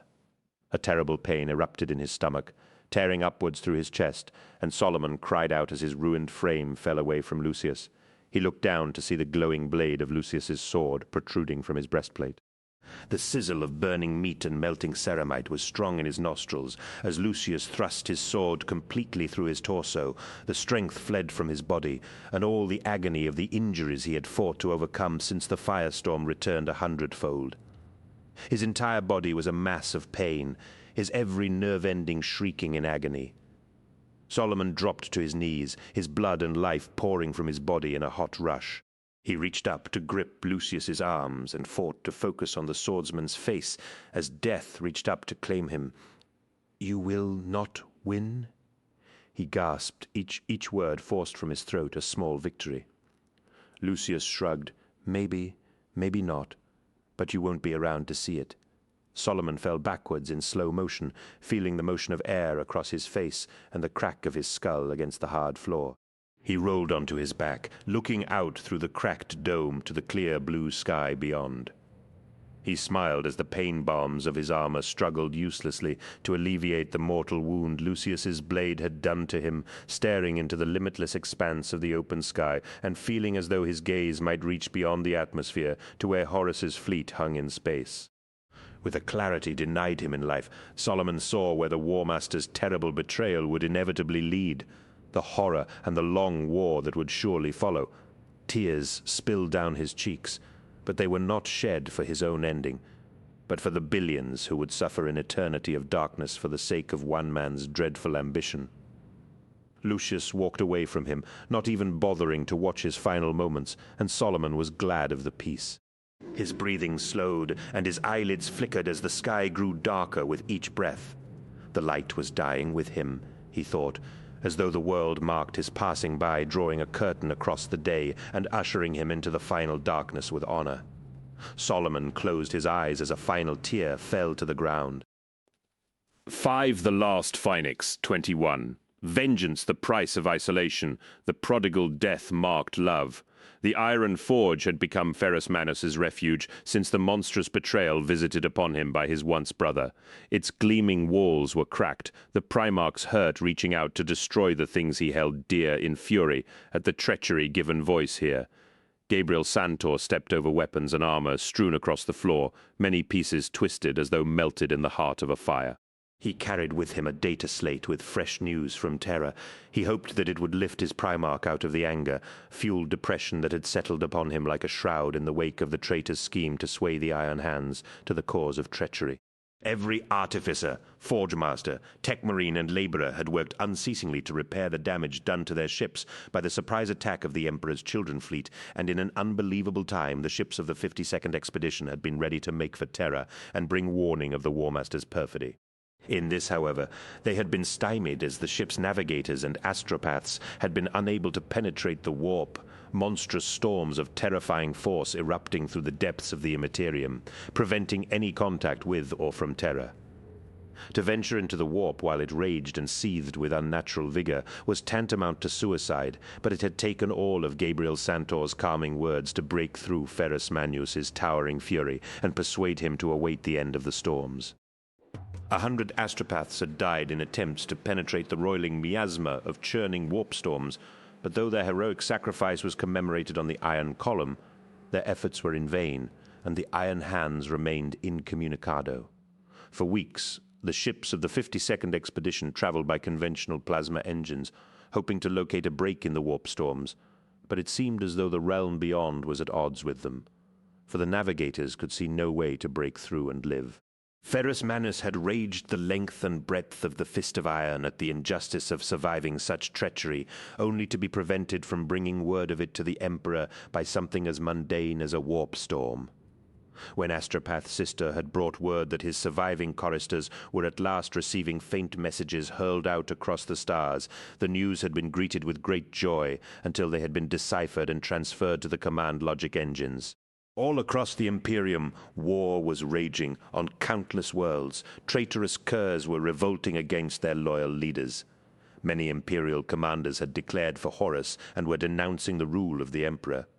Many of these traitors had launched attacks against neighboring systems still loyal to the Imperium, and the rise of war was threatening to engulf the entire galaxy. Horus had spread his net of corruption wide, and it would take heroics the likes of which had forged the Imperium in the first place to save the Emperor's dream of a united galaxy. Even the Mechanicum had been drawn into rebellion as warring factions fought for control of the great forges of Mars. The Astartes armor manufacturing facilities were coming under particularly heavy attack, and the Emperor's loyal servants cried out for reinforcements as their enemies deployed ancient weapons technologies that had long been forbidden. Worse still, reports of alien attacks on human-held worlds were increasing with an alarming rapidity. The Greenskins rampaged through the southern galactic rim. The savage hordes of Kalardun laid waste to newly compliant worlds in the region of storms, and the foul carrion eaters of Karnas Fifth laid bloody claim to the 9 vectors. As humanity was ripping itself apart with internecine warfare, countless xenobreeds were rising to feed on the carcass. The Primarch of the Iron Hands hunched over the anvil in the center of the forge, flickering blue fire blazing around his glowing silver hands as he worked a long length of gleaming metal upon it. The Primarch's wounds had healed swiftly, but his jaw still jutted pugnaciously where his treacherous brother had smashed the stolen forge-breaker against his skull. Even the mention of the traitor's name was forbidden, and Santor had never seen his Primarch so wrathful. Santor knew he himself was lucky to be alive. The grievous wound inflicted by the first captain of the Emperor's children, having torn through his heart, lungs, and stomach, only the timely ministrations of the Legion's apothecaries, and a determination to wreak bloody vengeance upon Julius Caesaron, had kept him alive long enough for him to have his ruined flesh replaced with bionic components. The grim figure of Astropath Sistor followed behind him, robed in cream and black, and clutching his copper staff in a white-knuckled grip. The telepath's gaunt features were unreadable in the flickering firelight of the forge, but even one as dulled to psychic vibrations as Santor was could sense his concern. Ferrus Manus looked up as they approached his grim, battered face, a mask of cold iron anger. The restriction on entry to the Iron Forge had been forgotten. Such petty rules and regulations deemed nonsensical in the face of the crisis facing the Imperium. "Well," demanded Ferrus, "why do you disturb me?" Santor allowed himself a tight smile and said, "I bring word from Rogel Dawn." "From Dawn?" cried Ferrus, the fire of his hands diminishing and his face alight with sudden, savage interest. He placed the glowing metal upon the anvil and said, "I thought the astropathic choirs could not yet reach Terra. Until a few hours ago we could not," agreed Sister, stepping forward to stand next to Santor. "The warp storms that frustrated our every effort at communication over the previous weeks have dissipated utterly, and my choristers are receiving the most urgent communiques from Lord Dawn." "This is great news indeed, Sister," exclaimed Ferrus. "My compliments to your staff." "Now speak, Gabriel, speak." "What does Dawn say, my lord, if I may?" said Sister before Santor could answer. "This sudden calming of the warp disturbs me." "Disturbs you, Sister?" asked Ferrus. "Why, surely it is a good thing." "That remains to be seen, my lord. It is my belief that some external force has acted upon the warp, aiding our efforts to navigate through it and to send messages across the void of space." "Why would you think this is a bad thing, Sister?" asked Santor. "Might not the Emperor have worked to achieve this?" "That is certainly a possibility," conceded Sister, "but it is only one of many. I would be remiss in my duties if I did not voice my concern that some other agent, perhaps one of our enemies, is calming the Sea of Souls." "Your concerns are noted, Astropath," snapped Ferrus. "Now, will one of you tell me what you have received from Dawn before I have to beat it out of you?" Santor quickly held out the data slate and said, "The Emperor's champion sends word of his plans to destroy Horus. Ferrus snatched the slate from him as Santor continued. It appears as though the War Master's treachery is confined to those legions that fought with him at Istvan III, as Stistor here says. The adepts of the Astropathic Corps have finally managed to establish contact with a great many of your brother Primarchs, and even now they are mobilizing against Horus. At last, snarled Ferrus, his silver eyes quickly scanning the data slate. A grim smile of measured triumph spread slowly across his face. Salamanders, Alpha Legion, Iron Warriors, Word Bearers, Raven Guard, and Night Lords, including the Iron Hands, that's 7 entire legions. Horus doesn't stand a chance. No, he doesn't, agreed Santor. Dawn is being thorough. Indeed he is, said Ferrus. Istvan V, my lord. It seems Horus has established his headquarters on Istvan V, and it is there we are to crush his rebellion once and for all. Ferrus handed back the data slate and said, "Send word to Captain Balhan on the Ferrum that I shall be transferring my flag to his ship. Tell him to ready his vessel for immediate transit to the Istvan system, deploy as many of the Morlocks as are fit to fight into its barracks. The rest of the Legion will have to make best speed and join us as soon as they are able." Santor frowned as Ferrus returned to the glowing metal on the anvil and glanced down at the data slate to ensure he had not misread the orders it contained, orders that came directly from the Emperor's champion. He hesitated just long enough for Ferrus to catch his delay and said, "My lord, our orders are to rendezvous with the full force of our Legion." Ferrus shook his head. "No, Gabriel, I won't be denied my vengeance on him by arriving late and allowing others to destroy him first. The Ferrum suffered the least amount of damage in the betrayal of the Emperor's children, and it's the fastest ship in the fleet. I need to face him and destroy him to restore my honor and prove my loyalty. Gabriel." "Honor, loyalty," said Santor. "None could doubt your loyalty or honor, my lord. The traitor came to you with falsehoods, and you hurled them back in his face. If anything, you stand as an example to us all, a faithful and dutiful son of the Emperor. How could you even think such a thing? Because others will," said Ferrus, picking up the long, flat metal on the anvil, an angry, fiery glow building in the silver depths of his hands. "Fulgrim would not have risked attempting to turn me to the War Master's cause unless he truly believed I would join him. He must have seen weakness in me that made him think he would be successful. That is what I must purge in the heat of his blood. Though they might not voice such things openly, others will soon come to the same conclusion, you mark my words. They would not dare, they will, my friend," nodded Ferrus. "They will wonder what made Fulgrim risk such a dangerous gambit. Soon they will come to believe that perhaps he had reason to think I would follow him into treachery. No, we will make all speed for the Istvan system to wash away the stain of this dishonor in the blood of traitors.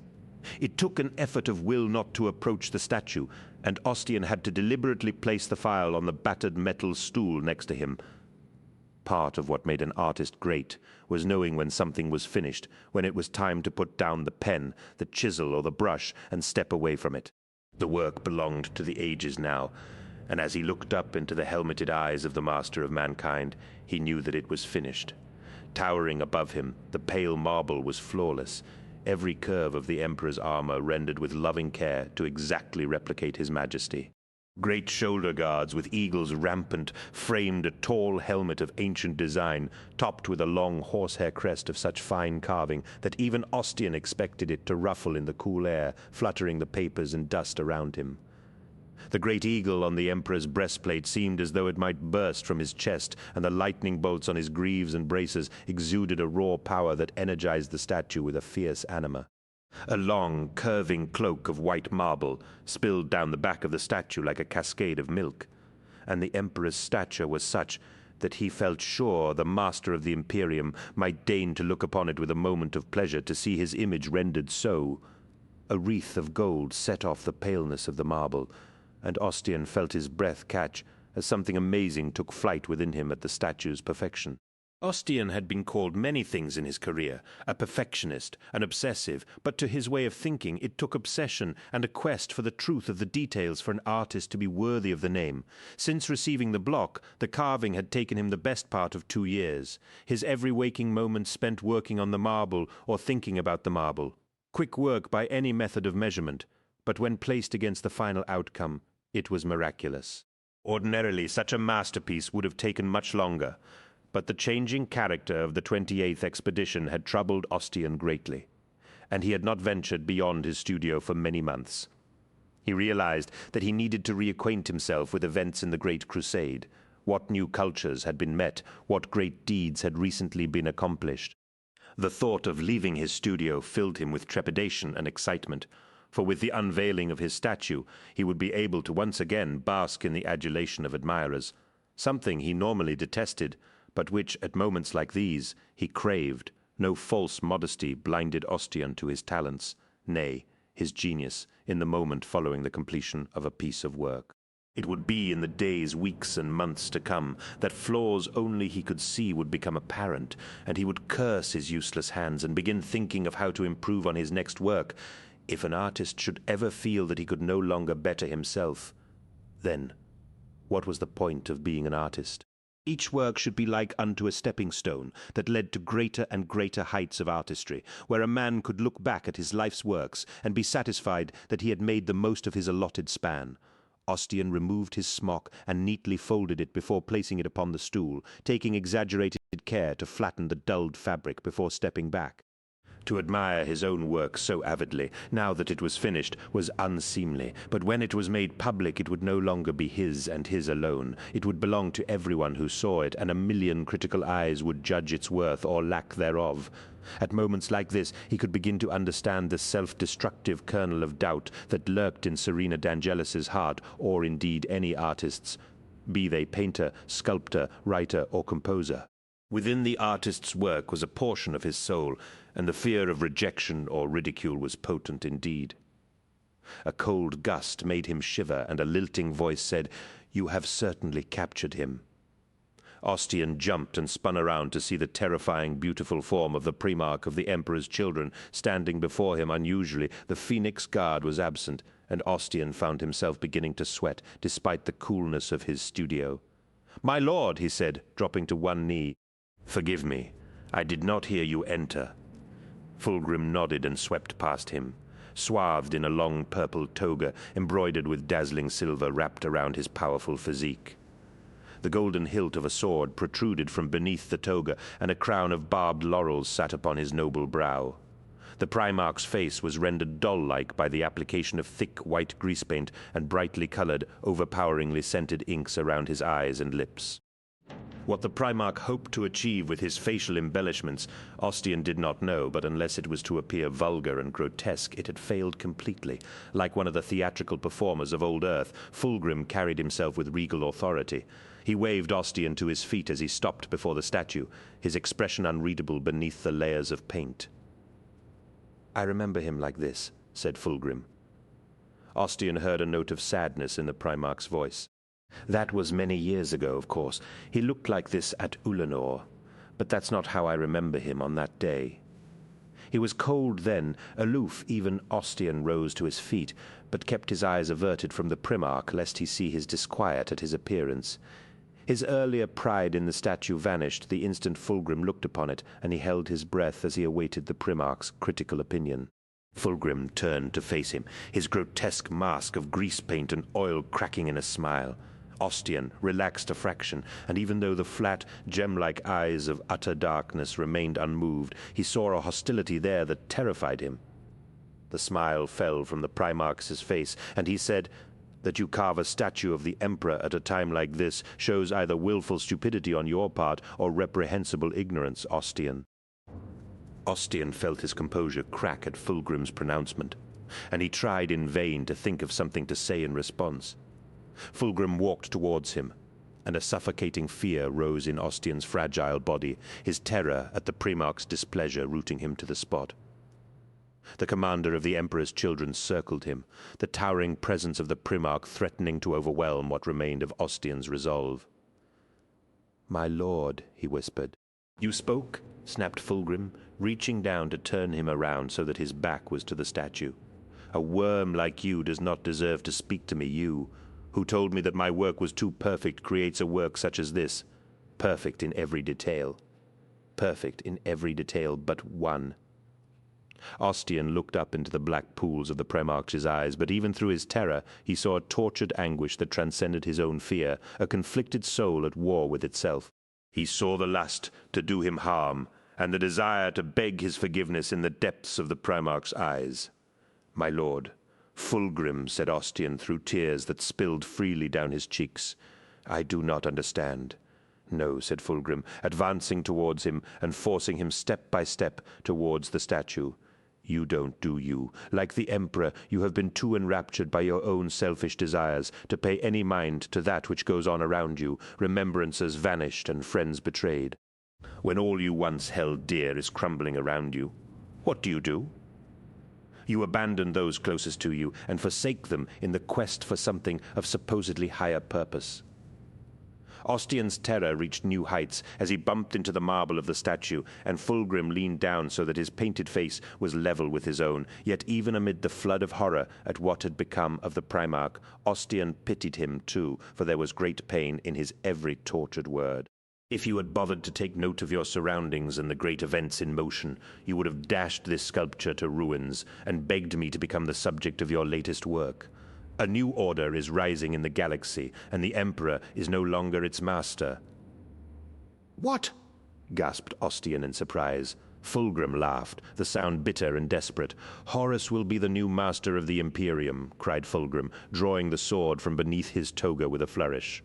The golden hilt shimmered in the brightness of the studio, and Ostian felt warm wetness run down his thighs at the loathsome sight of the soulless blade. Fulgrim drew himself up to his full height, and Ostian sobbed in relief as the Primarch's haunted eyes broke contact with his own.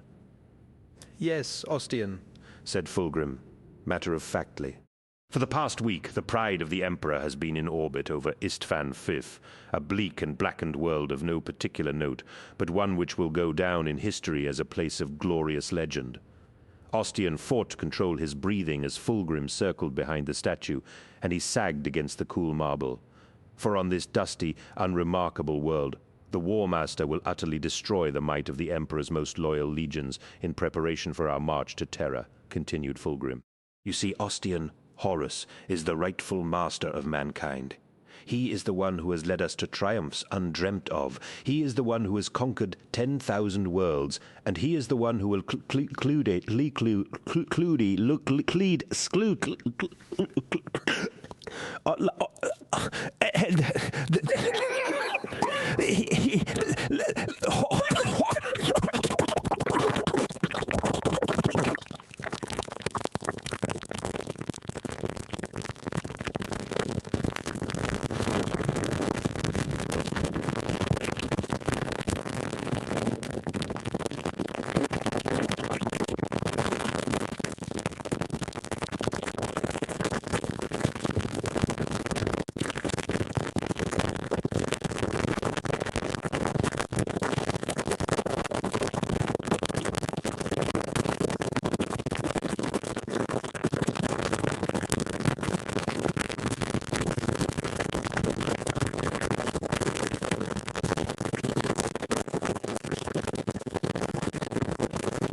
smell dripped from every word, and Ostian was suddenly and horribly confronted with the fact that he was paying the price for his isolation. Shutting himself off from events simply because he did not care for them had led to this, and he wished he had taken the time to.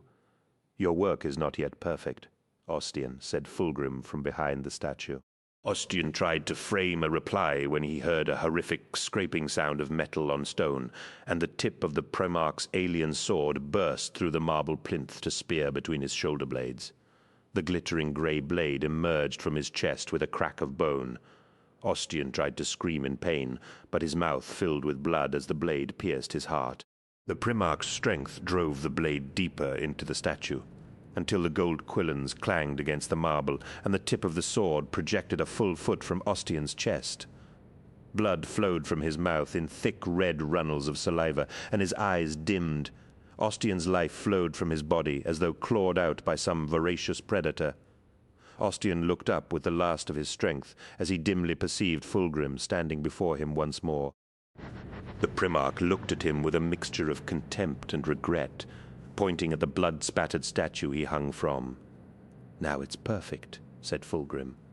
The gallery of swords on the Andronius had changed a great deal since Lucius had last walked its length. Where once an avenue of monolithic statues of great heroes had stared down and judged the worth of a warrior as he walked between them, now those same statues had been crudely altered with hammers and chisels to resemble strange bull-headed monsters with gem-studded armor and curling horns of bone. Brightly colored paints had been daubed over the statues, and the overall effect was like that of some garish carnival parade.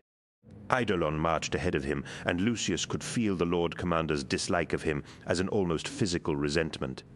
His killing of Chaplain Charmosian still sat ill with Eidolon, and he had called him a traitor twice over, but that seemed an age ago, when the loyalist fools on Istvan III had still resisted the inevitable. Lucius had given the Lord Commander the opportunity to win a great victory on a silver platter, and like the fool he was, Eidolon had squandered his chance for glory.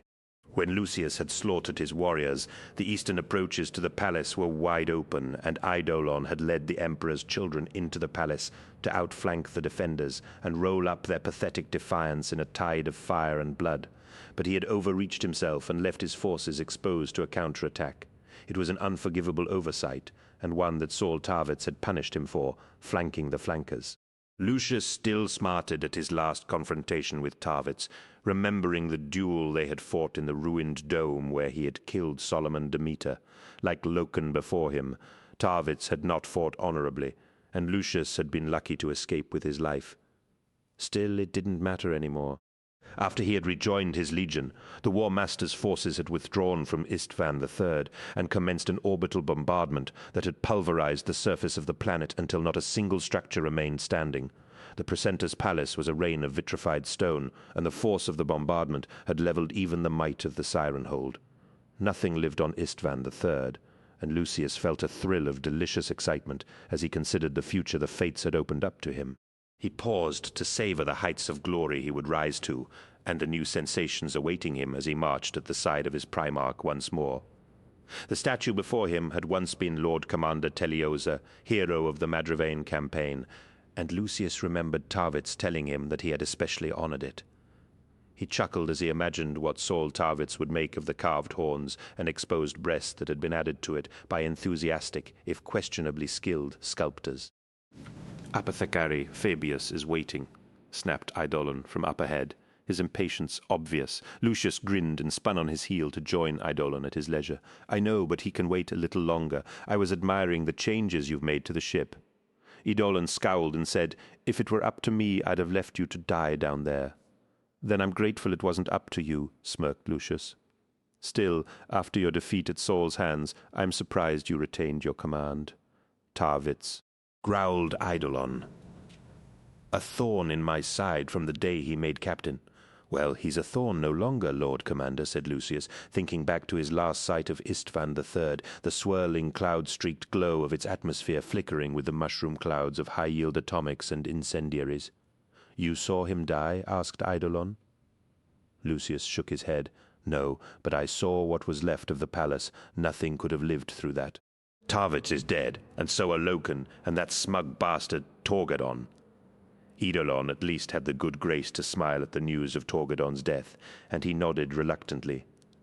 That, at least, is good news. What of the others? Solomon Demeter, ancient Rylanor. Lucius laughed as he remembered Solomon Demeter's death. Demeter is dead, of that I am certain. How can you be so sure?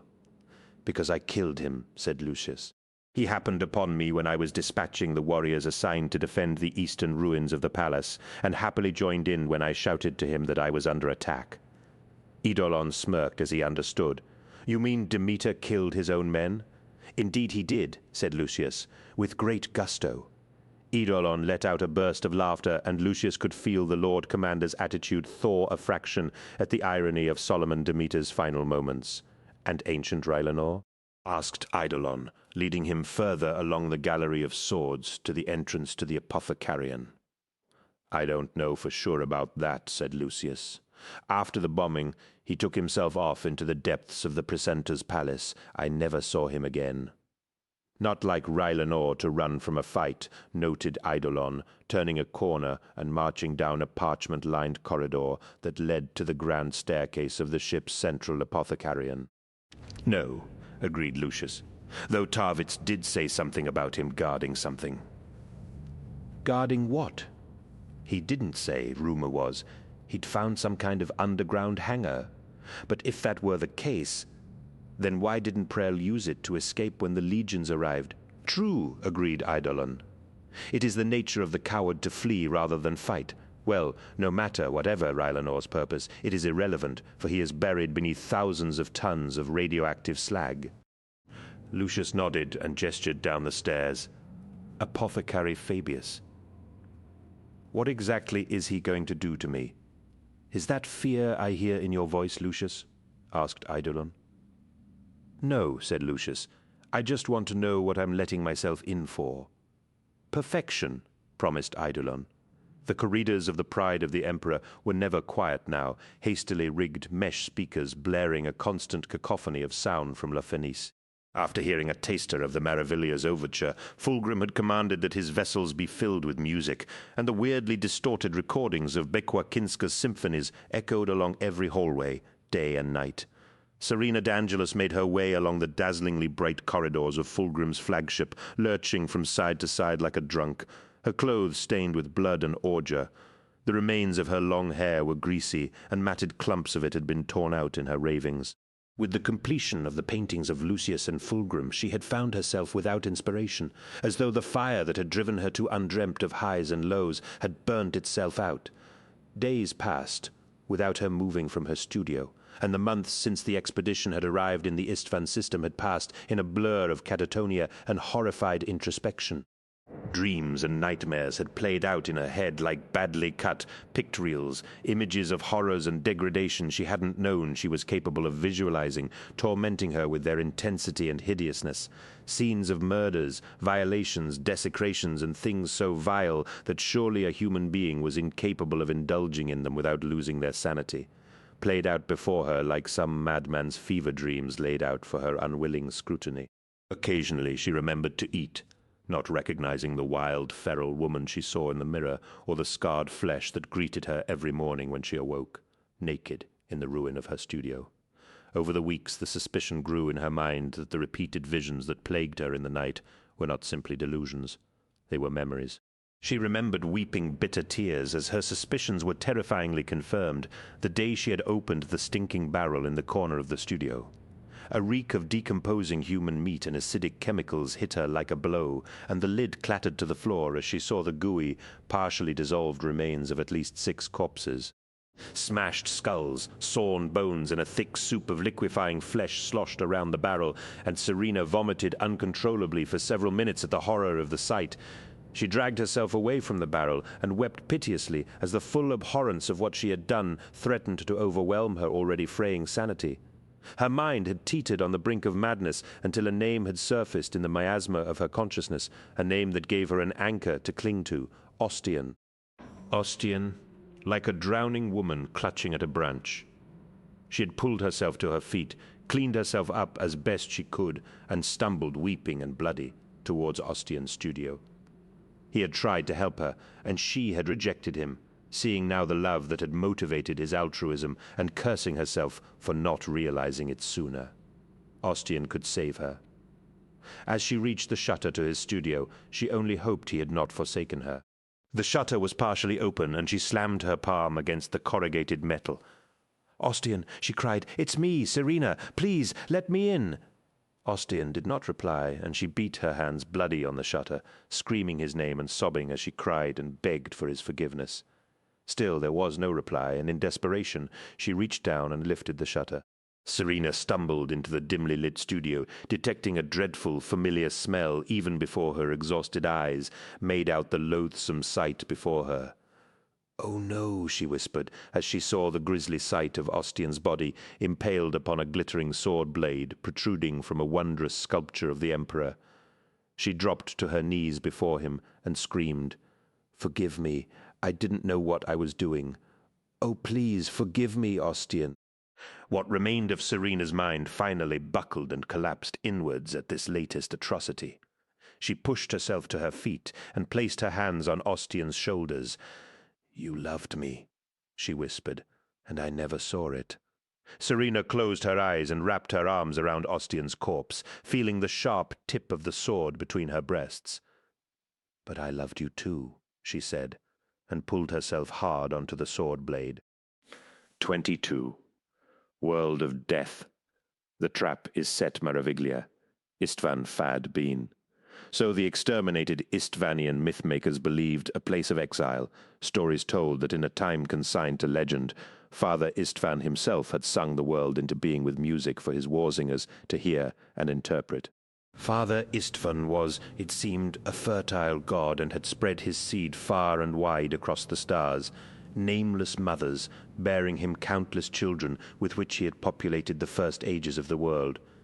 Such allegorical concepts became night and day, the seas and the land, and countless other aspects of the world in which the Istvanians lived. Within the Siren Hold, great towers and enormous murals had told these legends in great detail, intricate dramas of love, betrayal, death, and blood. But these were gone forever, burned and pounded to oblivion by the War Master's bombardment. Such wrath was no stranger to the myths of Ispan, which told of the children of Father Ispan who turned from his light and led their hosts against their benevolent sire. A terrible war followed. The lost children, as they came to be known, were finally defeated in a great battle, and their armies destroyed. Instead of slaying his wayward children, Father Istvan banished them to Istvan V, a desolate place of black deserts and ashen wastelands. Upon this nightmarish place of darkness, the lost children were said to brood upon their expulsion from paradise, bitterness twisting their beautiful countenances until no man could look upon them without revulsion. These monstrosities were said to dwell in cyclopean fortresses of black stone, where they dreamed of returning to wreak vengeance on their enemies. Such were the myths of Istvan as preached by the war singers' cautionary tales that warned their people to follow the true path, lest the lost children return and finally take their long-awaited vengeance.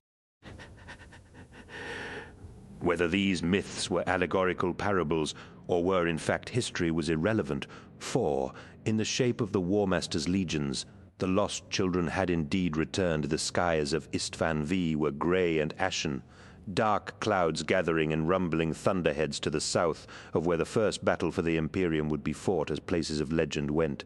It was not particularly impressive, thought Julius Caesaron. The air tasted of long-vanished industry, and the ground underfoot was a dusty black powder, fine and granular like sand, but hard and crunching like glass. When Julius had first set foot on the black deserts of Istvan V, a howling wind had been whipping across the black dunes, echoing mournfully through the towers and weathered battlements of an ancient fortress, which stood atop a gently sloping ridge at the northern edge of a vast emptiness. Known as the Urgal Depression, it was the planet's largest desert, a featureless plain of bare rock and scattered scrub that rose gently to low hills upon which was built the fortress. Who had raised it was unknown, though the Mechanicum adepts postulated that it belonged to a civilization that predated humanity by millions of years. Its walls were formed of enormous blocks of a hard, vitreous stone, each one the size of a land raider, and carved with such precision that there was no evidence of any bonding agent between them. Its builders were long dead, but their architectural legacy had endured the passage of aeons, though long stretches of the wall had collapsed over the millions of years.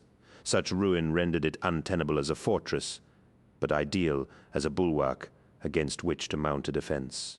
The wall stretched for nearly 20 kilometers and rose to heights of 30 meters in places, with slopes of gritty sand banked against it and filling the hallways of its mighty, turreted keep. Fulgrim had set up his command within the remains of the keep and begun the work of ensuring that it would be a bastion worthy of the War Master. Together with Marius, Julius followed the Primarch of the Emperor's children as he toured the mighty works of fortification being undertaken here. Vast teams of Mechanicum earth movers were shifting the sand from before the walls of the fortress, and using it to form a vast network of earthworks, trenches, bunkers, and redoubts that stretched along the ridge before the fortress. Lagers of anti-aircraft batteries were set up in the shadow of the walls, and mighty orbital torpedoes on mobile launch vehicles hid in the warrens of the fortress. If the Emperor's legions wanted to destroy them, they were going to have to come down to the surface to do so. The Primarch of the Emperor's children was arrayed in his plate armor. The gleaming ceramite burnished to a brilliant purple, though Julius's newly enhanced vision detected hundreds of subtle variations of hue within each plate. Legion artificers had added many layers to the armor, its sweeping curves accentuated in new and wondrous ways. The Imperial Eagle removed from his breastplate and replaced with gracefully carved bands of lacquered ceramite. Silver and gold edged every plate, and scenes representing the Legion's new loyalties were carved onto every surface, lending the armor the appearance of something purely ceremonial, though such an impression could not be further from the truth. "A fine sight, is it not, my friends?" asked Fulgrim as he watched a gigantic bulldozer the size of a Titan lander scooping hundreds of tons of sand and rubble into a similarly gigantic hopper. "Majestic," said Julius without enthusiasm. "The War Master will be pleased, I'm sure." "He will indeed," replied Fulgrim, oblivious to the irony in his tone. "Do we know yet when Horus will grace us with his presence?" he asked. Fulgrim turned, finally hearing Julius's ennui. He smiled, sweeping a hand through his unbound white hair, and Julius felt his spirits aroused by the sight of the beautiful Primarch. In deference to the War Master, Fulgrim had dispensed with the powder and paints on his face, and more resembled his old self, a glorious warrior of utmost perfection. "The War Master will join us soon, Julius," said Fulgrim, "and so too will the legions of the Emperor. I know this work seems tedious to you, but it is necessary if we are to achieve the great victory Horus requires." Julius shrugged, his senses crying out for stimulation. "It is humiliating. The War Master could have thought of no greater punishment than denying us a place in the battle for Istvan III and consigning us to become ditch-diggers and grubby laborers on this desolate rock." "We all have our part to play," said Marius, ever the sycophant. But Julius could see that he too did not relish this work, and smarted at missing the glory of expunging the imperfect from their legion. The battles on Istvan III had been glorious, and Eidolon had sent word of the perfection of the legion's conduct, as well as the fact of Solomon Demeter's death. Unlike when Lycaon had died fighting the Diasporics, Julius hadn't known what to feel upon hearing of his former battle brother's end. His senses were heightened to the point that only the most shocking things could evoke more than a glimmer of passing interest. He felt no sadness, only a mild regret that a warrior as fine as Solomon had proved to be imperfect and thus deserving of his fate. "That we do, Marius," agreed Fulgrim. "The work we do is vital, Julius. That is why Horus has entrusted it to us. Only the Emperor's children bring the perfection required to ensure that this phase of the War Master's plan plays out as ordained. This work is fit only for the workers of the Mechanicum, and perhaps the dour iron warriors of Perturabo's legion. For it to be foisted upon the Emperor's children is demeaning," said Julius, unrepentant in his defiance. "We are being punished for our failure." Though Fulgrim had been devastated at his exclusion from the battles raging on Istvan III, following the disastrous mission to bring over Ferrus Manus, he had nevertheless thrown himself into the preparations for Horus's triumphant arrival like a man possessed. The legions of the Emperor were massing to destroy them, and soon the battle that might very well determine the fate of the Imperium would be fought on this desolate plain. "Maybe so," growled Fulgrim, "but it will be done." With the destruction of the last surviving warriors on Istvan III, the legions of Horus made their way to Istvan V, a flotilla of powerful warships and carriers bearing the martial pride of 4 legions, their ranks fully comprised of those whose loyalty was to Horus and Horus alone. Mass conveyors of Lord Commander Fail's army units brought millions of armed men and their tanks and artillery pieces. Bloated Mechanicum transports bore the Legio Mortis to Ispran V, dark priests of the machine ministering to the Dies Irae and its sister Titans as they prepared to unleash the unimaginable power of these land battleships. Once more, final victory on Ispran III had been bought with many lives, but in its wake the legions were tempered in the crucible of combat to do what must be done to save the Imperium. The process had been long and bloody, but the War Master's army was ready and eager to fight its brothers, where the lackeys of the Emperor would find their readiness to strike down their kith and kin untested. Such mercy would be their undoing, promised Horus. The atmosphere in La Fenice was tense and ripe with potential. Thousands packed its stalls and boxes, the vividness of the art, sculpture, and colors overwhelming the senses with their extravagance. Nearly 3,000 Astartes warriors had returned to the pride of the Emperor from the surface of Istvan V, and some 6,000 remembrances and ship's crew jammed themselves between the warriors wherever a space could be found. The excited hubbub of conversation filled the theater, for tonight would see the unveiling of Bekwakinska's long-awaited Maraviglia. The auditorium was painted in a riot of colors with gold trim throughout, and ornamental plasterwork and moldings divided the wall areas into large, well-proportioned panels decorated with all manner of splendidly overwrought artworks.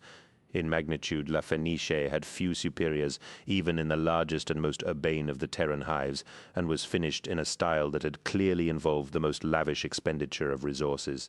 Parquets spread from the front of the stage, in wide concentric arcs, the mosaic floor invisible beneath the sandals of the thousands who had come to see this most magnificent spectacle.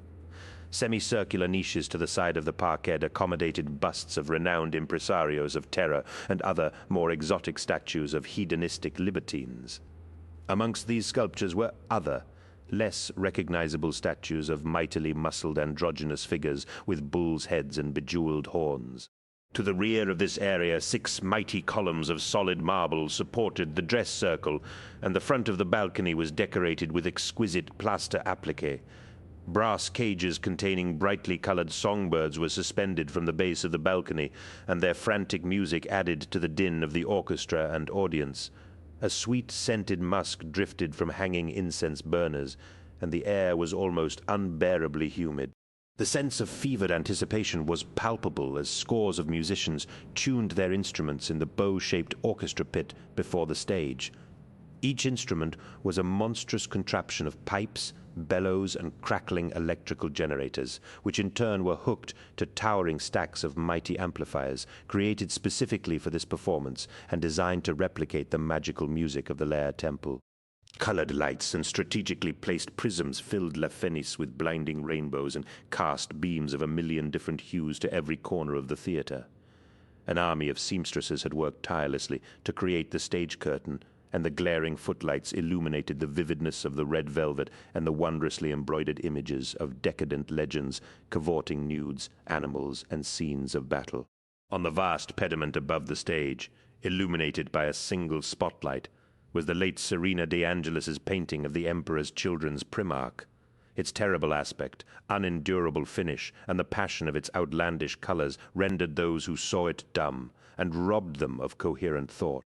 More of Serena's work could be seen on the vaulted ceiling of the theater, a colossal multicolored mural of serpents and ancient beasts of legend, which sported with naked humans and beasts of all description.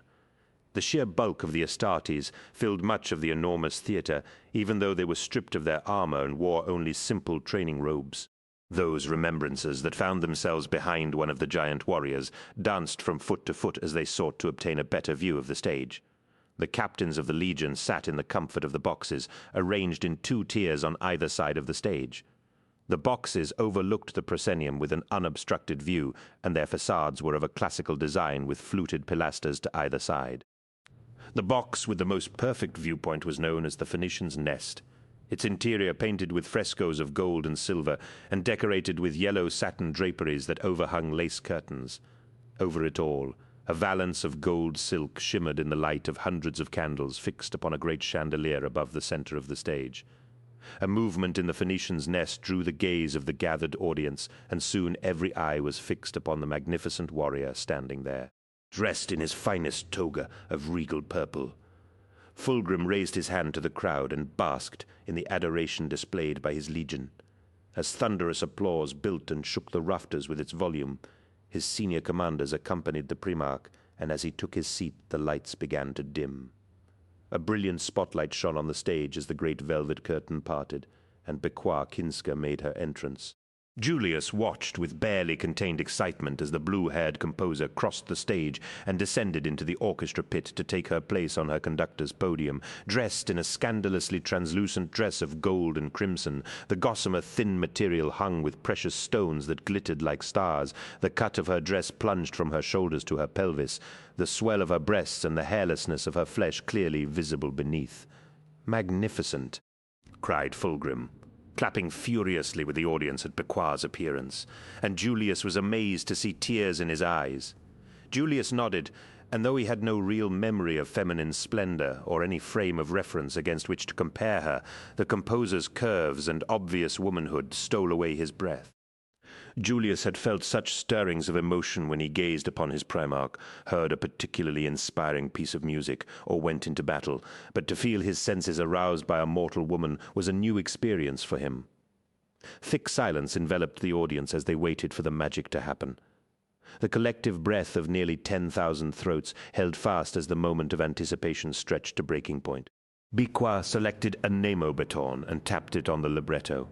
Stand before launching into the opening bars of the Maravillas overture. Tremendous noise erupted from the orchestra pit as the first notes blared from the newly conceived musical devices, the sound reaching to every corner of La Fenice with its wonderful instrumentation, romantic beauty, and hints of themes yet to come.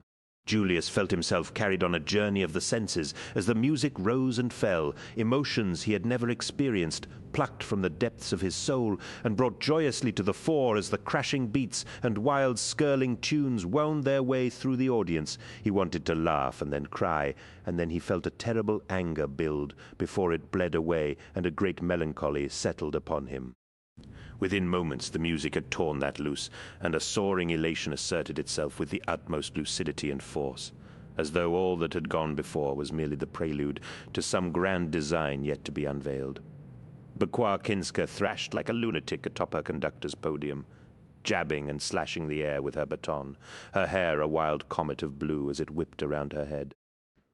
Julius tore his eyes from the magnificent sight of her and looked out over the audience to witness its reaction to this sublime, raucous music. He saw faces rapt in stunned disbelief, eyes wide as the power and majesty of the dissonant sounds penetrated every skull and spoke to every soul of the sensations evoked. But not every member of the audience appeared to appreciate the wonder of what they were privileged to witness, and Julius saw many with their hands clamped over their ears in the throes of agony as the music swelled once more. Julius caught sight of the slender figure of Evander Tobias in the audience, and his anger grew as he watched the ungrateful wretch lead a group of his fellow scriveners through the crowd towards the exit. Scuffles broke out, and the recalcitrant archivist and his fellows were attacked, fists pummeling them to the ground where they were kicked and beaten. Without pause, the audience returned its attention to the stage, and Julius felt a fierce pride swell in his breast as he watched a heavy boot crunch down on Tobias's skull. None remarked upon the sudden, bloody violence, as if it had been the most natural reaction. But Julius could see the bloodlust spread throughout the audience like a virus or the shockwave of a detonation.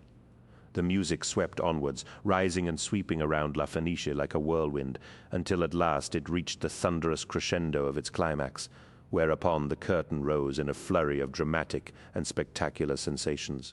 Julius rose to his feet as the peals of music drove ever onward, the overture continuing in an unbroken melody of sounds, and the sheer visceral emotions that filled him on seeing what lay beyond was like a punch to the guts. The interior of the Lair Temple had been recreated in painstaking detail, its eye-watering colors and dimensions faithfully recreated by the artists and sculptors who had walked within its magnificence. Vivid lights flashed around the theater, and Julius felt a momentary disorientation as more music blasted from the orchestra, a new piece with darker overtones and an aching sense of imminent tragedy. The waves of sound and harmony flowed outwards from the stage and over the audience, immersing them in the power and sensations he had first felt when he had followed Fulgrim into the temple. The effect was immediately obvious, and a shudder of pleasure rippled through the audience as the powerful notes flowed into and through them. Dizzying colors flashed through the air, and as the music built to yet another high, a second spotlight stabbed onto the stage. The slender form of Coraline Aseneca, the prima donna of the Maraviglia, appeared. Julius had never heard Coraline's voice before, and was unprepared for the sheer virtuosity and power of her singing. Her tone was in perfect, discordant harmony with Becquois' music, reaching heights no human voice could possibly attain. Yet attain them she did. The energy of her soprano's voice, reaching beyond the realms of the five senses, all of which were being stimulated, it seemed to Julius. He leaned forwards, laughing uncontrollably as an intoxicating rush of emotion seized him, and he clasped his hands to his head at such overstimulation. A chorus joined Coraline Aseneca on stage. Though Julius hardly noticed them, their intermingled voices allowing the soprano's voice to swoop through even more unfeasible notes, which reached into the very hindbrain to pluck at sensory apparatus Julius was not even aware he possessed. Julius forced himself to look away from the stage, enthralled and terrified by what he was seeing and hearing. What manner of being could hear music of such terrible power and retain his sanity? Man was not meant to listen to this. The birthing cry of a beautiful and terrible god as it forced its way into existence. Eidolon and Marius were as ensnared by the spectacle of the Maraviglia as he was, pinned to their seats in rapture. The jaws of both warriors were locked open, as though they entertained the idea of joining with Coraline Aseneca in song.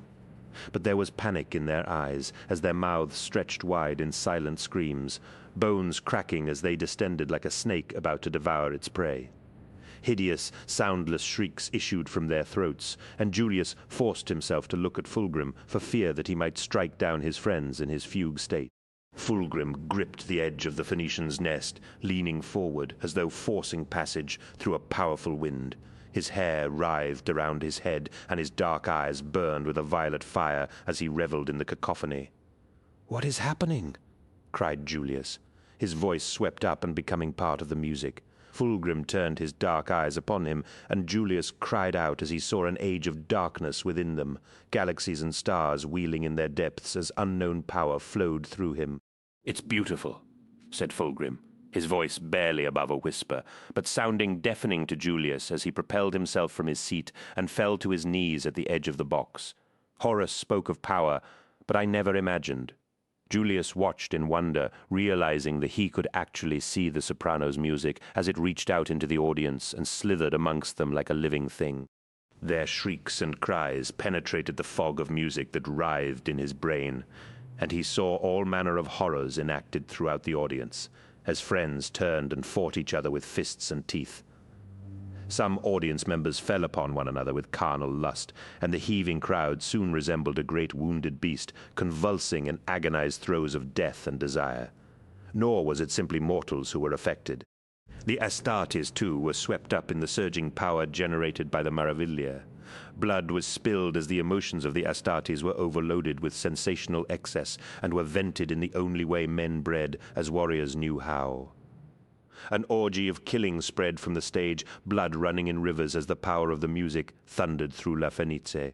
Julius heard a great buzzing, creaking sound, like a great sheet of sailcloth being ripped to shreds, and he turned to see the mighty portrait of Fulgrim writhing and stretching at the canvas, as though its painted subject fought to be free of the constraints of the frame. Fires blazed in its eyes, and a howling shriek that sounded as though it echoed down an impossibly long tunnel filled his skull with a monstrous thirst and the promise of horrific splendors.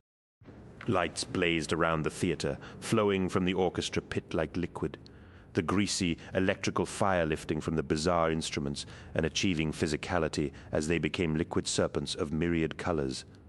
Madness and excess followed the light, and all those it touched gave themselves over to the wildest, darkest delights of their inner psyches. The orchestra played as though their limbs were not their own. their faces twisted in horrified rictus masks, and their hands frenziedly dancing across their instruments with violent life. The music held them in its grip and was not about to let any weakness on the part of its creators deny its existence. Julius heard notes of agony enter Coraline Aseneca's voice, and managed to lift his eyes to the stage where the prima donna danced in a wild, exuberant ballet as the choristers screamed in unnatural counterpoint. Her limbs snapped and twisted in a manner no human limb was designed to, and he could hear the cracking of her bones as it became part of the million melodies filling the theater. He could see that she was dead, her eyes lifeless. Every bone in her body turned to powder, and yet the song poured from her. Still, the madness and frenzy engulfing La Fenice soared to new heights of excess as all flesh was infected with the maelstrom of sights and sounds coming from the stage. Julius watched as Astartes clubbed mortals to death with their fists and drank their blood or ate their flesh, scarring their skin with the broken bones and draping the torn skin of their victims about them like grisly shawls. Vast orgies of mortals shuddered on the blood-slick parquet as the living and the dead became vessels for the dark energies pouring into the world, every violation imaginable willingly inflicted at the center of the madness. Bykwakinska conducted the chaos with a delirious smile of triumph plastered across her face. Julius saw the knowledge that this was her greatest work in the light of her eyes as she stared in rapt adoration at Fulgrim. Then, without warning, a terrifying scream cut through the crescendo of noise, and Julius saw the abused form of Coraline Aseneca twist into the air. Her limbs spread-eagled as some unknown power seized the broken meat and gristle of her body and warped it into some new, hideous form. Her shattered limbs straightened, becoming lithe and graceful once again, the flesh taking on a pale lilac hue. Where before Coraline had been clad in a shimmering dress of blue silk, the fabric transformed into a harness of gleaming black leather that revealed the supple beauty of the soft flesh formed from the ruin of her corpse. A horrific wet sucking noise engulfed the prima donna, and whatever force had previously held her aloft released her.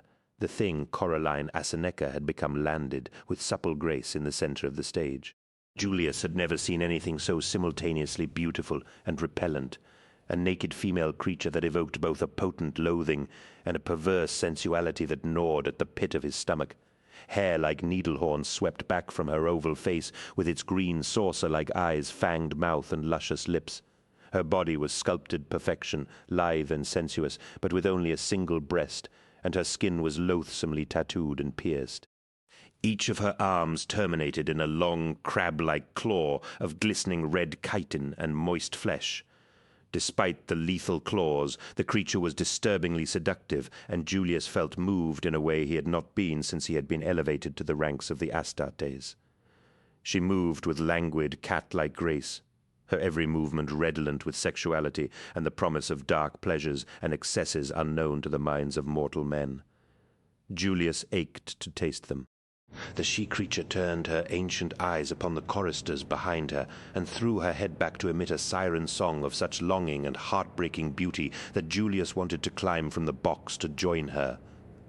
Even before the note of summoning had dissipated, it was taken up by the frenzied orchestra and grew louder and louder. Julius saw the members of the chorus spasm and twist as Coraline Aseneca had, the same bone-cracking harmonies transforming 5 of them into more of the hauntingly alluring creatures. The remaining choristers fell to the stage as dried husks of flesh, drained of their life, as though merely fuel to power the transformation of the cavorting creatures that leapt from the stage in a flurry of slicing claws and bestial shrieks. The 6 creatures moved with sinewy, supple grace, the caress of their razor-sharp claws opening arteries and severing limbs with every lissom movement. Bykwakinska was the first to die, a monstrous claw impaling her from behind and ripping from her chest in a fountain of blood. Even as she died, she smiled in delight at the wondrous things she had done. The rest of the orchestra was torn to pieces as the beautiful monsters ripped through them with a speed and sensual malice that Julius could barely imagine. At last, the music of the Maraviglia fell silent as the musicians were slaughtered in the caress of razor claws, their lives torn from their quivering flesh. Julius cried out in the sudden void, the absence of the music like a physical pain in his bones. Though the music had fallen silent, La Fenice was still a deafening arena. The killing and copulation continued unabated, though the shrieks of agony and ecstasy turned to wails of anguish as the music's demise was mourned in renewed bouts of bloody madness.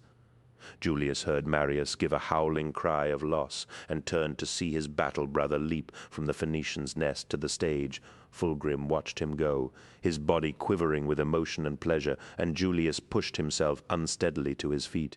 He watched as Marius dropped into the bloody ruin of the orchestra pit and lifted one of Bekwakinska's bizarre instruments. Marius hefted the long tubular device and hooked it into the crook of his arm like a bolt gun, running his hands along the length of the shaft until it produced a monstrous vibration like the roar of a chainsword. Even as Julius watched Marius's futile attempts to recreate the music, more of the Emperor's children rushed to join him, each picking up one of the orchestral instruments and attempting to conjure the magic of the music once again. Julius felt the breath heave in his lungs and gripped the edge of the balcony for fear that his legs would not support him. Aye, what was all he could manage as Fulgrim moved to stand next to him? Wondrous, was it not? Asked Fulgrim, his skin glowing with renewed vigor and his eyes alight with fresh purpose. Mistress Kinska was a fiery comet. Everyone stopped to look at her, and now she is gone. We will never see anything like her again, and none of us will be able to forget her. Julius tried to reply, but a vast explosion of noise erupted from behind him, and he turned to see a portion of the stage wreathed in smoke and collapsing rubble. Marius stood in the center of the orchestra pit, electrical fire dancing across his flesh as he strummed his hands across the screaming instrument. A howling pyrotechnic blast of sonic energy shot from it and ripped one of the balconies from the wall in a devastating explosion. Chunks of marble and plaster flew through the air, and the sound of the instrument drew howls of pleasure from Marius's fellow Astartes. Within moments, each had mastered his device, and a renewed crescendo of howling, shrieking blasts of energy began ripping the theater apart. The monstrously beguiling she-monsters gathered around Marius, adding their own unnatural shrieks of pleasure to the delirious music he was making. Marius turned his instrument into the crowd and unleashed a thrumming bass note that built to an explosive climax. Clashing chords like howls of ecstasy tore through a dozen mortals with an ear-splitting concussion, and each of Marius's victims thrashed helplessly as their bones snapped and heads exploded beneath the barrage of noise. "My Emperor's children," said Fulgrim. "What sweet music they make! Explosions of flesh and stone bloomed throughout La Fenice as Marius and the rest of the Astartes filled it with the music of the apocalypse." 23. The Battle of Istvan Fik. Captain Bulhan stood immobile at his command lectern and tried to control his breathing as he watched the three majestic figures gathered on the bridge of the Ferrum.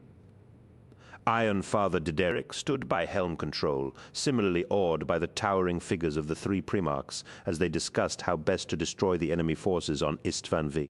His readings of history had spoken of the charisma of ancient heroes of legend, the mighty Hector, brave Alexandria, and the sublime Torquil.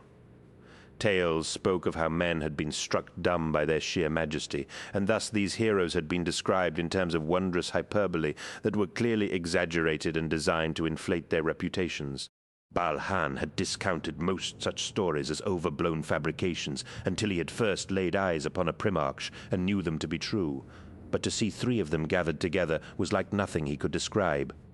No mere words could hope to convey the fearful awe he felt at beholding such perfect visions of warriors as stood on the bridge of his ship.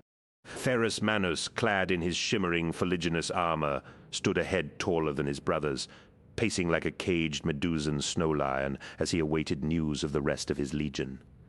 He punched one silver fist into his palm as he paced, and Balhan could see the urgent need to take the fight to the traitors in his every movement. Next to the broad, mightily muscled Primarch of the Iron Hands, Corax of the Raven Guard was tall and slender. His armor was also black, but it seemed to be utterly non-reflective, as though it swallowed any light that dared to fall upon it. The white trim of his shoulder guards was fashioned from pale ivory, and great wings of dark feathers swept upwards to either side of his pallid, aquiline features. His eyes were murderously dark coals, and long gleaming talons of silver were unsheathed over his gauntlets. So far, the Primarch of the Raven Guard had said nothing, but Bulhan had heard this of Corax, that he was a taciturn warrior who kept his counsel until he had something of worth to impart. The third of the Primarchs was Vulcan of the Salamanders, a brother with whom Ferrus Manius had a great friendship, for both were craftsmen as well as warriors. Vulcan's skin was dark and swarthy, and his eyes carried a depth of wisdom that had humbled the greatest scholars of the Imperium. His armor was a shimmering sea green, though each gleaming ceramite plate was embellished with images of flame picked out in a profusion of colored chips of quartz. One shoulder guard was fashioned from the skull of a great fire drake, said to have been the beast Vulcan had hunted in his contest with the Emperor hundreds of years ago, while over the other was draped a long mantle of iron-hard scales taken from the hide of another mighty drake of Nocturne. Vulcan bore a wondrously crafted weapon with a top-loading magazine and perforated barrel formed in the shape of a snarling dragon. Balhan had heard of the gun, its brass and silver body having been crafted by Ferrus Manius many years ago for his brother Primarch. Balhan had watched as his Primarch had presented it once again to Vulcan, and felt great pride swell within him as the dark-skinned warrior had graciously accepted the legendary weapon and sworn to bear it in the coming battle. To stand in close proximity to such mighty warriors was an honor Balhan knew would never be equaled. He resolved to remember every detail of this moment, and record it as best he could, so that future captains of the Ferrum would know the honor accorded their vessel in times past. Balhan had pushed the crew of his ship to its very limit to reach the Istvan system with such speed, and now that they had arrived, it was to find that they had come alongside the fleets of the Raven Guard and Salamanders. Discreet reconnaissance had identified enemy positions, and the Primarchs had mapped out landing zones as well as optimal attack patterns, but without the other legions tasked with destroying Horus's rebellion, nothing could be done. To have reached their destination and be unable to enact the Emperor's will was a supreme frustration, but even Ferrus Manius's rage had recognized that they could not overwhelm the War Master's forces without support. 10 companies of the Morlocks were birthed throughout the Ferrum, the deadliest and most experienced warriors of the Legion, and Bolhan knew that whatever force was arrayed against the Terminators, it could not survive their wrath. The Iron Hands would undertake the initial assaults with the veterans of their Legion, and Balhan felt that it was appropriate that the Legion's best warriors should be first into battle, led by Gabriel Santor. The Morlocks hungered to confront the Emperor's children and make them pay for the dishonorable murders done to their number in the Anvilarium of the Fist of Iron. The rest of the 52nd Expedition was following behind the Ferrum, but when they might arrive in system was unknown, and every second their assault was delayed, gave the traitors more time to fortify their positions. The legions of Korax and Vulcan were in position to commence their attack, runs on Istvan V, but Astropath's Chister had received no word from Ferrus Manius's brother, Primarchs of the Word Bearers, Night Lords, Iron Warriors, or Alpha Legion. "Are all units ready and in position?" asked Ferrus Manius without turning from the viewing screen. Balhan nodded and said, "They are, my lord." "Still no word from the rest of the legions, none, my lord?" said Balhan, checking the link to the coral chambers of the Legion's few surviving astropaths. The same ritual had been repeated every few minutes, as Ferrus Manius chafed at the delay in ordering the attack, the waiting interminable for warriors who lusted to strike back at those who tarnished the honor of their brothers with their treachery.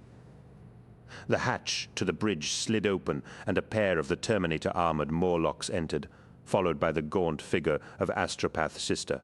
Barely had he stepped within the bridge than Ferrus Manius was at his side, his gleaming hands taking the Astropath by the shoulders in a crushing grip. What news of the other legions demanded Ferrus, his craggy features and blazing silver eyes centimeters from Sistor's. "My lord, I have personally received word from your brother Primarchs," said Sistor, squirming in the Primarch's grip. "And tell me, are they en route? Can we commence the attack?" "Ferrus," said Korax, his voice soft, yet laden with quiet authority, "you will crush him to death before he tells you. Release him." Ferrus let out a shuddering breath and stepped back from the quivering Astropath as Vulcan stepped forward and said, "Tell us what you have heard. The legions of the Word Bearers, Alpha Legion, Iron Warriors, and Night Lords are mere hours behind us, my lord Vulcan," said Sister calmly. "They will break warp close to the 5th planet. Yes," shouted Ferrus, punching the air and turning to his brother Primarchs. "The honor of drawing first blood in this battle falls to us, my brothers. We go for full planetary assault, Ferris's enthusiasm was infectious, and Balhan felt his blood fire with the knowledge that they were soon to take the wrath of the Emperor's judgment to the traitors. His Primarch resumed his pacing of the bridge as he threw out orders to his brothers. "The Morlocks and I will take the vanguard," said Ferris. "Corax, your legion is to secure the right flank of the Urgal depression and then push into the center. Vulcan, you have the left wing." The Primarchs nodded at Ferris's words, and Balhan could see that even the normally stoic Corax relished the prospect of destroying the enemy below. "The other legions will make planetfall as soon as they break warp. They will secure the drop site and reinforce our assault," cried Ferris, his eyes ablaze with magnesium fire. He shook his brother's hands and turned to address the crew of the Ferrum. "The traitors are not expecting us to assault so soon, and we have the advantage of surprise. The Emperor damn us if we waste it." The delays enforced upon Ferris Manors had not been wasted by the War Master's forces. Since their arrival at Istvan Vith 8 days ago, the warriors of the World Eaters, Death Guard, sons of Horus and Emperor's children had deployed throughout the defenses constructed along the ridge of the Urgal Depression, making ready for the howling storm of battle that was soon to descend upon them. Behind them, long-range support squads manned the walls of the fortress, and army artillery pieces waited to shower any attacker with high-explosive death. The Dies Irae stood before the wall, its colossal guns primed and ready to visit destruction on the enemies of the War Master. Princeps Turnit personally swearing to atone for the treachery that had engulfed his command during the Battle of Istvan III. Nearly 30,000 Astartes hunkered down on the northern edge of the Urgal, their guns ready and their hearts steeled to the necessity of what must be done. The skies remained an unbroken canopy of slate-gray clouds, and the only sound to break the ghostly howl of the wind was the scrape of metal on metal. A sense of historic solemnity hung over the black desert, as though all gathered knew that these were the last moments of quiet in what was soon to be a bloody battlefield. The first warning came when a dull red-orange glow built behind the clouds, bathing the Urgal in a fiery light. Then came the sound, a low roar that built from a deep, thrumming bass to a shrieking whine. Alarms sounded, and the clouds split apart as individual streaks of light burned through and fell in a cascading torrent of fire. Thunderous explosions ripped along the edge of the Urgal, and the entire length of the War Master's forces was engulfed in a searing, roaring bombardment. For long minutes, the forces of the Emperor pounded the Urgal from orbit, a firestorm of unimaginable ferocity hammering the surface of Istvan V with the power of the world's end. Eventually, the horrific bombardment ceased, and the drifting echoes of its power faded along with the acrid smoke of explosions. But the Emperor's children had performed perfectly in creating a network of defenses from which to face their former brothers, and the forces of the War Master had been well protected. From his vantage point in the alien keep, the War Master smiled, and he watched the sky darken once again as thousands upon thousands of drop pods streaked through the atmosphere towards the planet's surface. He turned to the bellicose, armored figure of Angron and the gloriously presented Fulgrim and said, "Mark this day well, my friends. The Emperor's loyalists are heading to their doom." The noise was horrendous, a never-ending howl of fire that turned the interior of the drop pod into a blisteringly hot oven. Only the ceramite plates of their armor allowed the Astartes to launch an attack in this manner, and Santor knew that their lightning assault would catch the traitors at their most vulnerable while they reeled from the power of the orbital barrage. Ferus Manus sat opposite Santor, an unfamiliar sword across his lap, and the fire of their descent reflected in the silver of his eyes. Another 3 of the Morlocks filled the drop pod, the greatest warriors of the Legion, and the bloody tip of the spear that would drive hard in the foe's vitals. The skies above the Urgal depression would be thick with drop pods, the combined might of 3 legions slashing through the air to exact a blood vengeance upon their erstwhile brothers, and Santor could feel the powerful desire to destroy the War Master's traitors in every breath he took through the new metallic chassis of his body. 10 seconds to impact, screamed the automated Vox unit. Santor tensed and pressed himself hard against the central core of the drop pod, the servos of his Terminator armor locking in place in preparation for the colossal force of impact. He could hear thunderous, booming explosions from beyond the armored petals of the drop pod, recognizing them as enemy battery fire. It seemed inconceivable that any enemy had survived the bombardment. The jerk of retro burners, followed by the crushing hammer blow of the landing, tore at his grav harness, but Santor was a veteran of such assaults and was well used to the violence of such screaming deceleration. No sooner had the drop pod hit than explosive bolts blew out the hatches and the scorched panels fell outwards.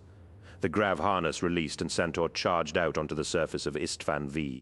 His first sight was of mountainous flames as the fire of thousands of drop pods turned the grey skies into a weave of light and smoke. Explosions marched across the ground as artillery shells smashed into the earth, and armored bodies were pulped by the monstrous shock waves. The ridge before him was awash with gunfire, streams of it flickering back and forth as thousands of Astartes engaged in a furious firefight. "Onwards!" shouted Ferrus Manius, setting off towards the ridge. Santor and the Morlocks followed him into the crazed maelstrom of the battle, seeing that the bulk of the Iron Hands had impacted in the very heart of the enemy's defenses. The black desert burned in the aftermath of the bombardment, and the twisted remains of shattered bunkers, redoubts, and collapsed trenches were a grisly testament to its power. Nearly 40,000 loyal Astartes fought along the length of a ridge before the towering walls of an ancient fortress, the speed and ferocity of their assault catching the traitors completely off guard. Even with the filtering of his armor's senses, the noise of battle was appalling. Gunfire, explosions, and screaming cries of hatred. The flames of war lit up the clouds above, and streaks of fire whipped across the battlefield in deadly arcs of bullets and high-energy lasers. The ground rumbled with the footfalls of an angry leviathan as the Dies Irae strode through the flurries of missiles and gunfire, its mighty weaponry blazing and gouging huge tears through the loyalist ranks. Miniature suns exploded in the desert as the Titan's plasma weaponry blasted craters hundreds of meters in diameter, obliterating hundreds of Astartes at a stroke and turning the sand to shimmering dark glass. Ferrus Manus was a god of war, smashing traitors to the ground with blows from his shimmering fists or blasting them apart with an ornately crafted pistol of enormous caliber. The sword he had brought was belted at his side, and Santor wondered what it was and why he had bothered to bring it. 100 traitors emerged from a ruined trench complex before them, a mix of Death Guard and Sons of Horus, and Santor slid the lightning-sheathed blades from his gauntlets. Amid the riotous confusion of the battle, Santor relished this chance for simple bloodletting. The traitors stood their ground, firing their guns from their hips as the iron hands smashed into them.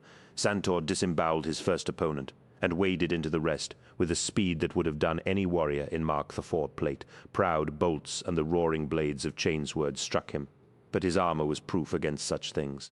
Ferrus Manus slaughtered enemy warriors by the dozen, their traitorous nerve failing in the face of such a majestic avatar of battle.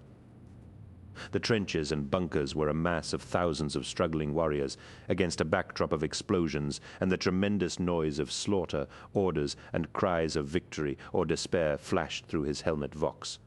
But Santor ignored them, too caught up in the cathartic release of killing to pay them any mind.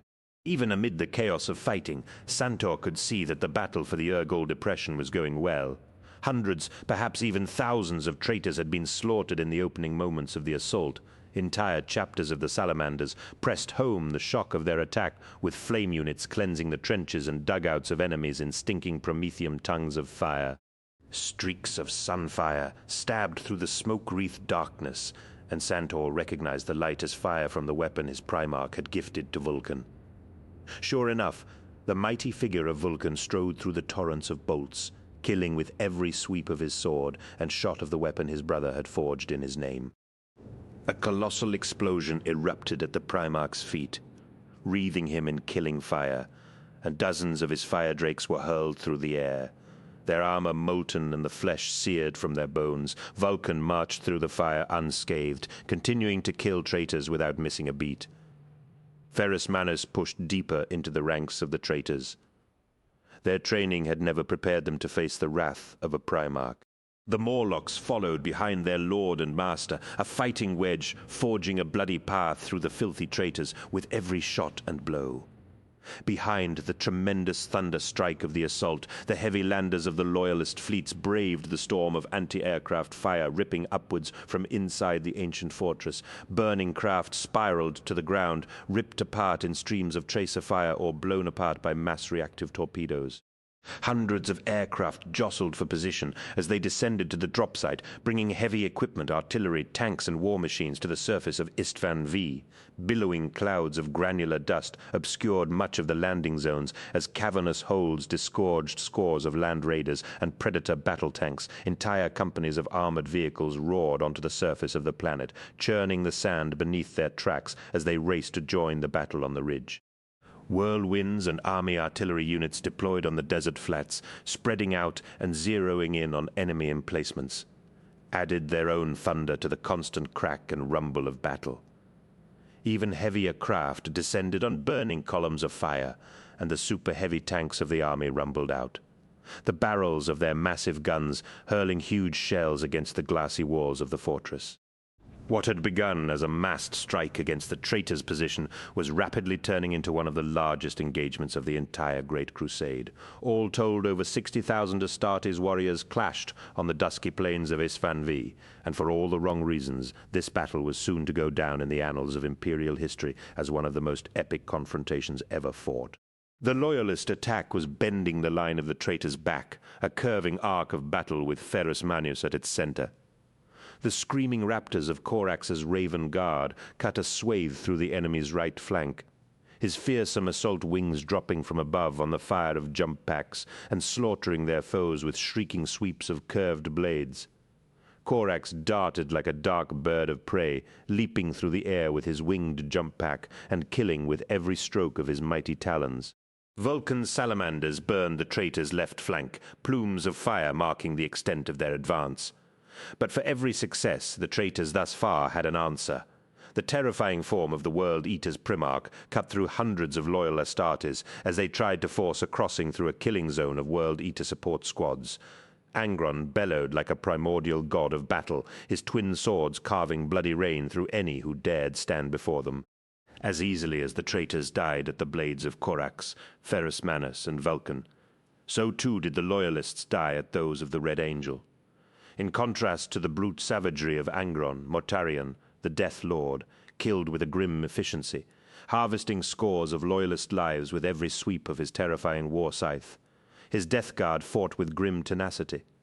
Where the traitor Primarch stood, none could live, the Loyalist assault breaking against them like the tide on immovable cliffs. Throughout the traitor lines, the sons of Horus fought with bitter hatred in their hearts.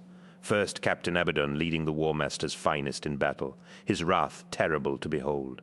He killed with unremitting savagery, while Horus Aximand fought beside him, his blows mechanical and forlorn as his haunted eyes took in the scale of the slaughter.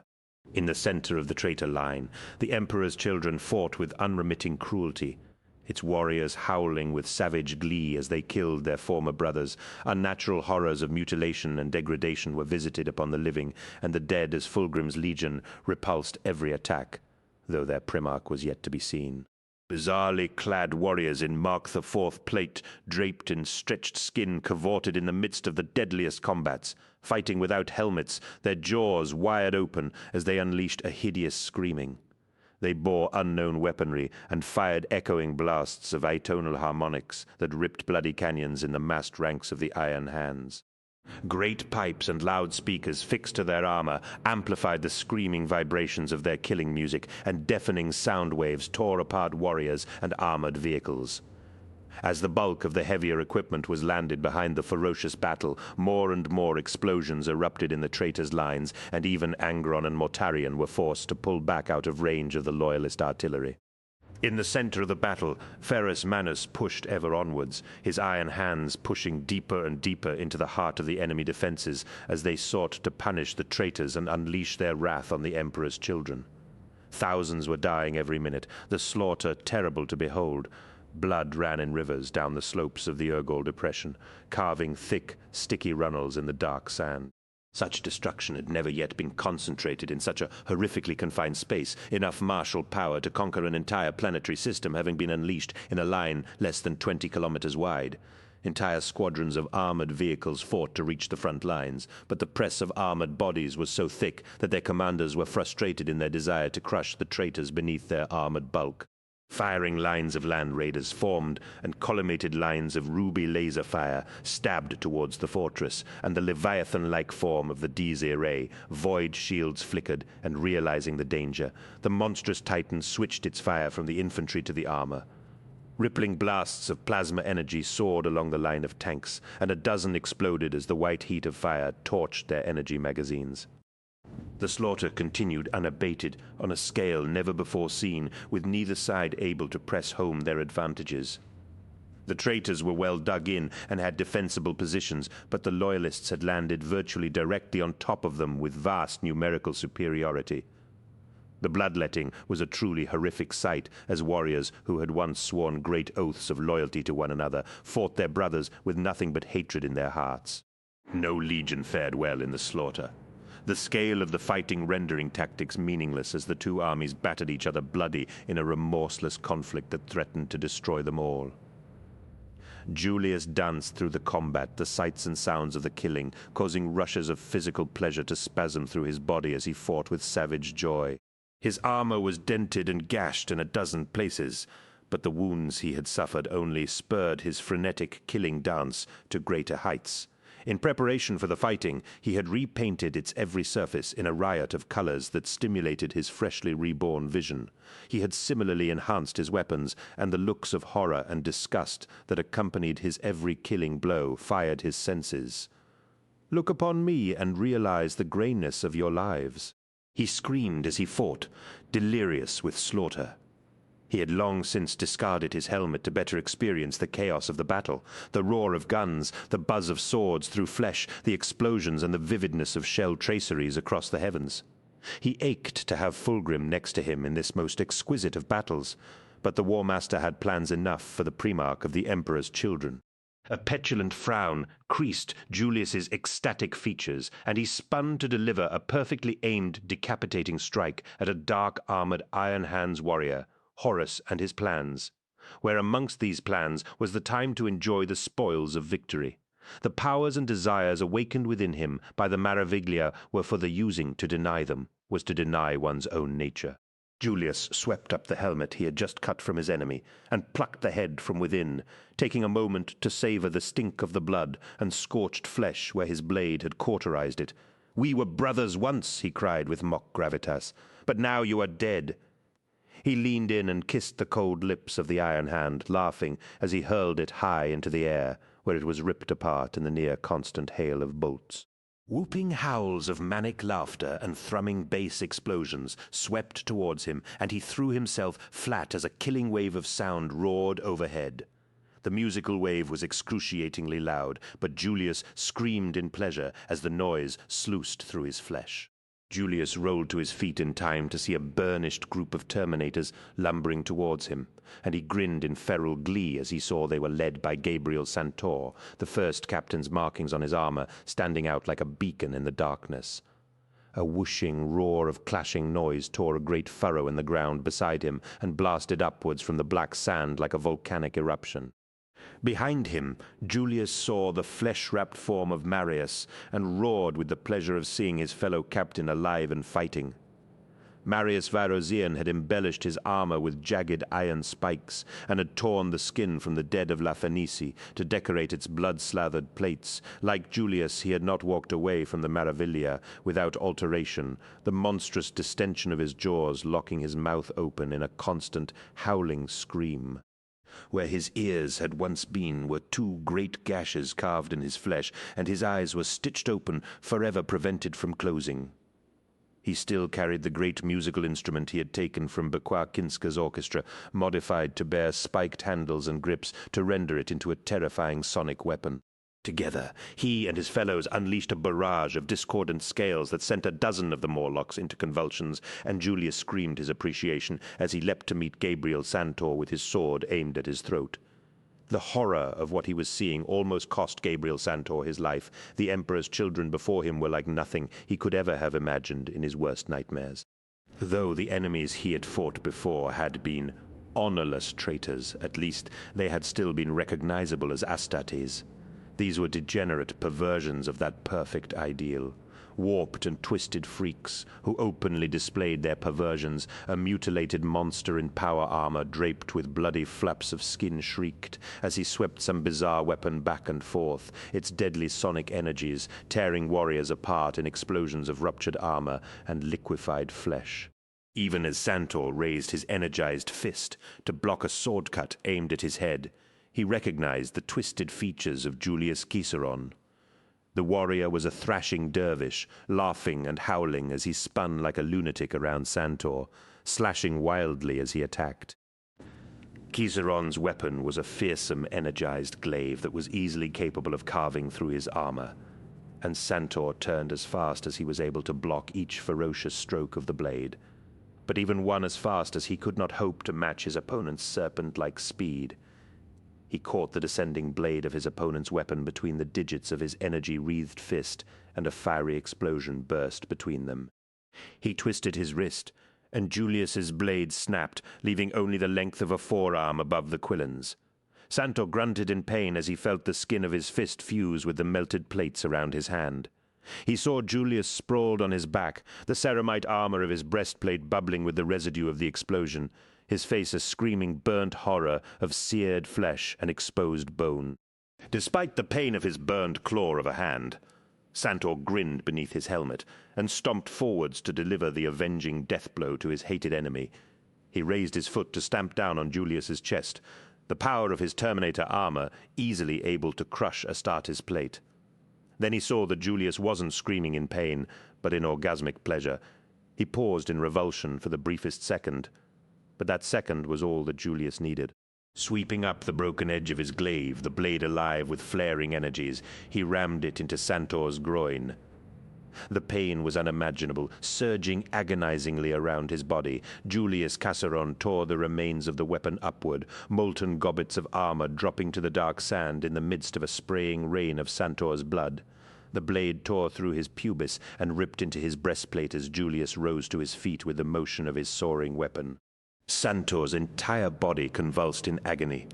Not even the frantically pumping pain balms able to mask the horrifying agony of having his torso carved open. He tried to move, but his armor was locked in place as Julius looked directly at him. His face was horrifically illuminated in the firelight of the battle, the skin peeled away from the musculature beneath, and the white gleam of bone jutting through his cheeks. Even amid the thunder of battle and with his lips burned away, Julius's next words were horribly clear to Santor as his life slipped away. "Thank you," gurgled Julius. That was exquisite. The battlefield of Istvan V was a slaughterhouse of epic proportions. Treacherous warriors, twisted by hatred, fought their once brothers in a conflict unparalleled in its bitterness. Mighty gods walked the planet's surface, and death followed in their wake. The blood of heroes and traitors flowed in rivers, and hooded adepts of the Dark Mechanicum unleashed perversions of ancient technology, stolen from the Oretian technocracy to wreak bloody havoc amongst the Loyalists. All across the Urgol Depression, hundreds were dying with every passing second, the promise of inevitable death, a pall of darkness that hung over every warrior. The traitor forces were holding, but their line was bending beneath the fury of the Loyalist assault. It would take only the smallest twists of fate for it to break, and then they came like fiery comets from the heavens. The thrusters of countless dropships, landers, and assault craft broke through the fire-shot clouds of smoke and descended to the Loyalist landing zone on the northern edge of the Urgol Depression. Hundreds of Stormbirds and Thunderhawks roared towards the surface, their armored hulls gleaming as the power of another 4 legions came to Istvan. Their heroic names legendary, their mighty deeds known the length and breadth of the galaxy. Alpha Legion, Word-bearers, Night Lords, Iron Warriors, 24 brothers with bloody hands. Ferrus Manus smote all around with his fists, twin balls of silver steel that crushed bone and clove armor wherever they struck. His gun was discarded, his load of ammunition long since expended, but he needed no mere weapon to be a lethal killing machine. No blade could wound him, and no shot could penetrate his armor, his every movement a fluid economy of motion as he killed with every stride, pushing the fighting wedge of the Morlocks deeper into the traitor lines. The sword at his waist hung like a lead weight of cosmic justice at his side, but he would not draw it, not until he faced his traitorous brother and revealed its terrible purpose before taking his revenge. He longed to push ahead of his warriors, to carve a bloody path through the traitors in search of Fulgrim. But while the battle still hung in the balance, he could not set aside his duty of command and seek a duel with the viperous Primarch to settle once and for all the enmity between them. The fire and clamor of war surrounded him.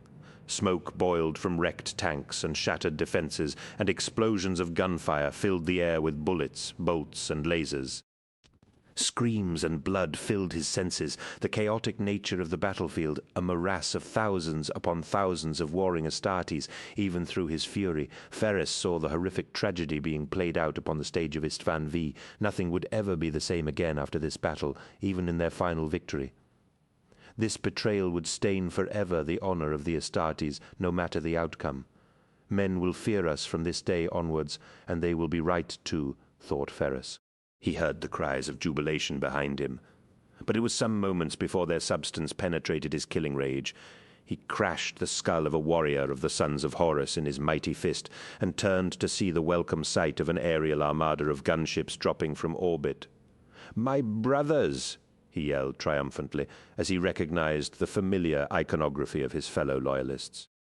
Alpha Legion Thunderhawks screamed over the battlefield, and the midnight-skinned vessels of the Night Lords swooped in to take position on the flanks to envelop the War Master's forces. Word-bearer stormbirds howled in on screaming jets, the gold wings on the glacis of their craft shimmering as though afire in the glow of battle. Heavy transports of the Iron Warriors slammed into the Urgal Depression and disgorged thousands of warriors, who immediately began fortifying the landing zones with armored barricades and looping coils of razor wire. Tens of thousands of his fellow Astartes poured onto the surface of Istvan V, and in a single stroke the Loyalist force was more than doubled in size. Ferrus punched the air in righteous vindication as he watched the power and might of his brother's legions fill the black desert behind him, their warriors, fresh meat for the battle.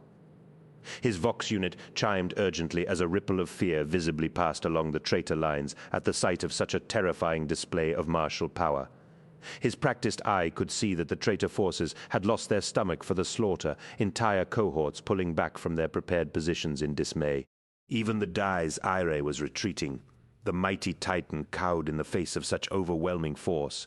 Ferrus saw the distant form of Mortarion ushering his warriors back towards the ruined fortress, and even Angron was retreating, his blood-stained world-eaters like some monstrous, bloody tribe of headhunters. But the Emperor's children, the smoke parted before him, and Ferrus saw what he had been looking for ever since he had set foot on this damned planet. Clad in shimmering armor of purple and gold, he saw Fulgrim. His former brother drew his most debased followers to him, waving them back to the black walls with long sweeps of a glittering silver blade, a long haft of ebony, worked with silver and gold extended behind his shoulder, and Ferrus smiled grimly as he realized that his brother had also understood that the fates had ordained this duel must take place upon the blasted plain of Istvan V. Twisted freaks in flesh-covered armor surrounded the Primarch of the Emperor's children, and a monster with red, seared flesh attended at his right hand. Only now at the end did Fulgrim dare to reveal himself. Even as Ferrus finally saw Fulgrim, he knew that his brother too was aware of him. He felt hate and betrayal rise in him like a suffocating wave. The traitors were falling back from the Loyalists with increasing speed, leaving thousands of corpses behind them, both friend and foe. The scale of the slaughter was not lost on Ferrus, and though his blood sang with this victory and his imminent confrontation with Fulgrim, he was not blind to the fact that the Loyalist legions had suffered appalling casualties to win it. He watched the enemy line melt before him, the Loyalist warriors exhausted by the furious battle, stumbling as their enemy fled before them. He called his Morlocks to him before opening a channel to Corax and Vulcan. "The enemy is beaten," he shouted. "See how they run from us. Now we push on. Let none escape our vengeance." Grainy static washed through the reply, Corax's words almost lost amid the rambling thunder of explosions and the descent of yet more allied dropships. "Hold, Ferrus, the victory may yet be ours, but let our allies earn their share of honor in this battle. We have achieved a great victory, but not without cost. My legion is bloodied and torn, as is Vulcan's. I cannot imagine yours has not shed a great deal of blood to carry us this far. We are bloodied, but unbowed, snarled Ferrus, watching as the distant figure of the fabulously bedecked Fulgrim climbed to the top of a jagged spur of black rock and spread his arms in blatant challenge. Even from hundreds of meters away, the mocking smile twisting his features was clearly visible. "As are we all," put in Vulcan. "We should take a moment to catch our breath and bind our wounds before again diving headlong into such a terrible battle. We must consolidate what we have won and let our newly arrived brothers continue the fight while we regroup." "No," shouted Ferrus, "the traitors are beaten, and all it will take is one final push to destroy them utterly." "Ferrus," warned Corax, "do not do anything foolish. We have already won." Ferrus snapped off the Vox channel and turned to face the surviving Morlocks of his bodyguard. A half-century of Terminators surrounded him, their clawed gauntlets crackling with blue arcs of energy and their proud stances telling him they would follow whatever order he gave, whether it be to retreat or to march into the hell of battle once more. "Let our brothers rest and lick their wounds," he yelled. "The Iron Hands will let no others have the satisfaction of settling our affairs with the Emperor's children." Fulgrim smiled as Ferrus Manus renewed his attack into the heart of the defensive lines atop the Urgol Depression. Backlit by the flaring strobe of battle, his brother was a magnificent figure of vengeance, his silver hands and eyes reflecting the fires of slaughter with a brilliant gleam. For the briefest second, Fulgrim had been sure that Ferrus would pause to muster with the Raven Guard and Salamanders, but after his daring challenge atop the rock, there would be no restraining his brother. Around him, the last of the Phoenix Guard awaited the blunt wedge of the Iron Hands, their golden halberds held low and aimed towards their foes. Marius and his wailing sonic weapon howled in anticipation of the combat, and Julius, almost unrecognizable with his skin burnt from his bones, ran a blistered tongue around the lipless ruin of his mouth. Ferrus Manius and his Morlocks charged through the shattered ruin of the defenses, his black armor and their burnished plates scarred and stained with the blood of enemies. Fulgrim's fixed smile faltered as he truly appreciated the depths of hatred his brother held for him, and wondered again how they had come to this point, knowing that any chance for brotherhood was lost. Only in death could this end. The retreat of the War Master's forces appeared ragged and faltering, exactly as Horus had planned it. Warriors streamed back from the front lines of battle in determined groups, their spirits apparently broken, but gathering in knots of resistance behind shelled ruins and fire-blackened craters. The Iron Hands pushed through the defenses, the bulky Terminators unstoppable in their relentless advance. Lightning crackled from the claws of their gauntlets, and their red eyes shone with anger. The Phoenix Guard braced themselves to meet the charge, fully aware of the power of such mighty suits of armor. Marius released a howl of ecstatic joy, and his bizarre weapon amplified it into a screeching wail of deadly harmonics that ripped through the ground in a roaring sonic wave to explode amongst the front ranks of the Morlocks. The giant warriors were torn apart in a clashing shriek of aural power as the apocalyptic noise made play of their armor and butter of their flesh. The Emperor's children screamed in pleasure at the sound, their enhanced senses and augmented brain paths rendering the discordant sounds into the most vivid sensations imaginable. "When they come," shouted Fulgrim, "leave Ferrus Manius to me." The Phoenix Guard answered with a terrible war cry and leapt to meet the Morlocks in a searing clash of blades. Electric fire leapt from the golden edges of the halberds and claws of the warriors, and a storm of light and sound flared from each life and death struggle. The battle engulfed the Primarch of the Emperor's children, but he stood above it, awaiting the dark-armored giant who strode inviolate through the lightning-shot carnage as brothers hacked at one another in hatred. Fulgrim nodded in greeting as Ferrus reached towards a sword belted at his waist, and he smiled as he recognized Fireblade's hilt. "You remade my sword," said Fulgrim, his voice cutting through the atrocious din of fighting, though the ferocious battle between the Morlocks and the Phoenix Guard surrounded them.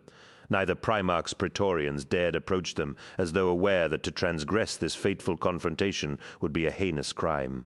"Only to see you dead by a weapon forged by my own hand," spat Ferrus. In response, Fulgrim sheathed his silver sword and reached behind him to unlimber the great warhammer held at his back. "Then I shall do likewise." The great weight of Forgebreaker, the weapon his own skill and energies had crafted beneath the peaks of Mount Narodnia, felt good in his hands as he descended the rock to face his erstwhile brother. "It is fitting we face one another with the weapons we forged long ago," said Fulgrim. "I have long waited for this moment, Fulgrim," replied Ferrus, "ever since you came to me with betrayal in your heart. For months I have dreamt of this reckoning. Only one of us will walk away from this. You know that." "I know that," agreed Fulgrim. "You betrayed the Emperor, and you betrayed me," said Ferrus, and Fulgrim was surprised to hear genuine emotion in his brother's voice. "I came to you because of our friendship, not despite it," answered Fulgrim. "The universe is changing, the old order upset, and a new dawn approaching. I offered you the chance to be part of the new order, but you threw it back at me." "You sought to make me a traitor," snarled Ferrus. "Horus is mad. Look at all this death. How can this be right? You will hang from traitor's gibbet for this sedition, for I am the Emperor's loyal servant, and through me his will and vengeance will be done." "The Emperor is a spent force," snapped Fulgrim. "Even now he whittles away on some trivia in the dungeons of terror, while his realm is in flames. Are those the actions of a being fit to rule the galaxy? Do not think you can win me to your cause, Fulgrim. You failed once, and you will not get a second chance." Fulgrim shook his head. "I am not offering you a second chance, Ferrus. It is already too late for you and your warriors." Ferrus laughed at him, but he could sense the despair in it. "Are you mad, Fulgrim?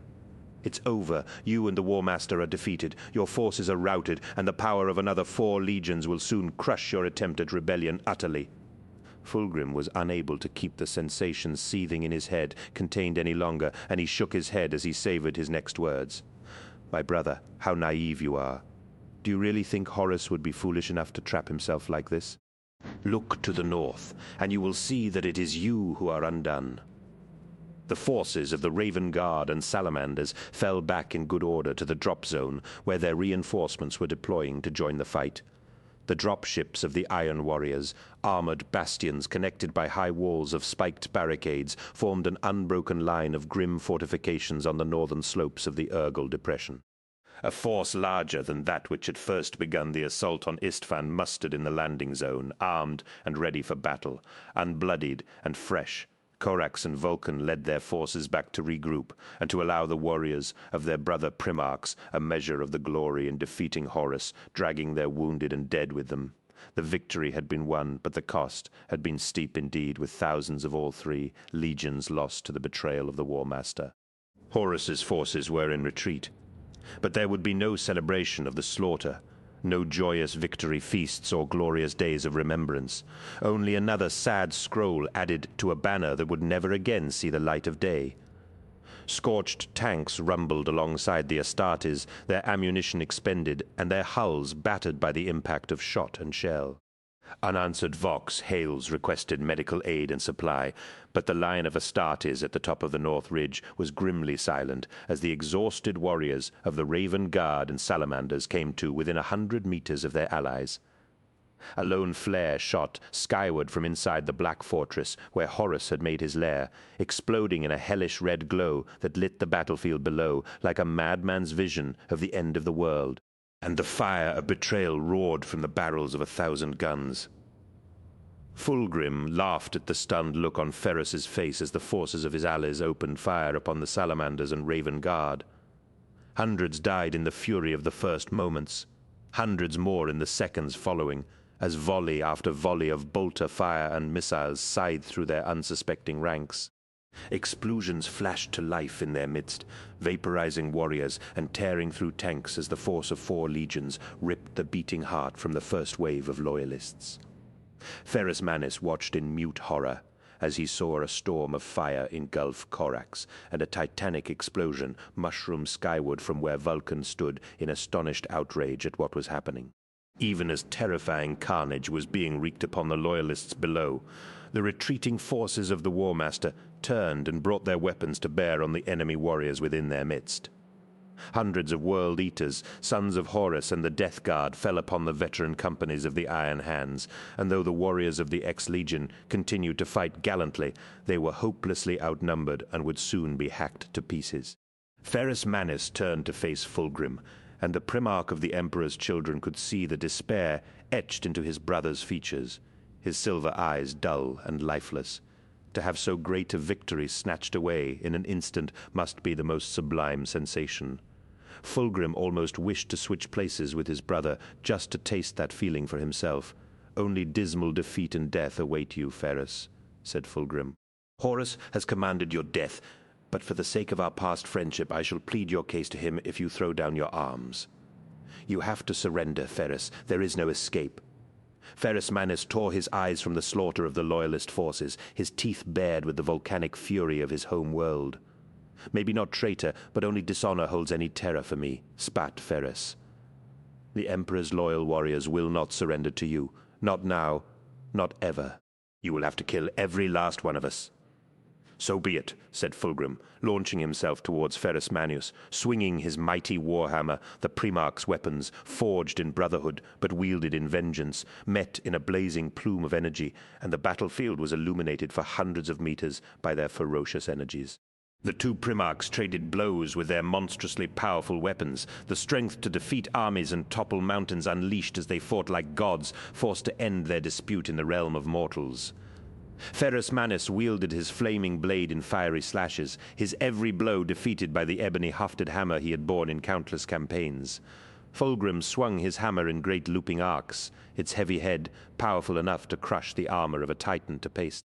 Both warriors fought with the hatred only brothers divided can muster, their armor dented, torn, and blackened by the fury of their conflict.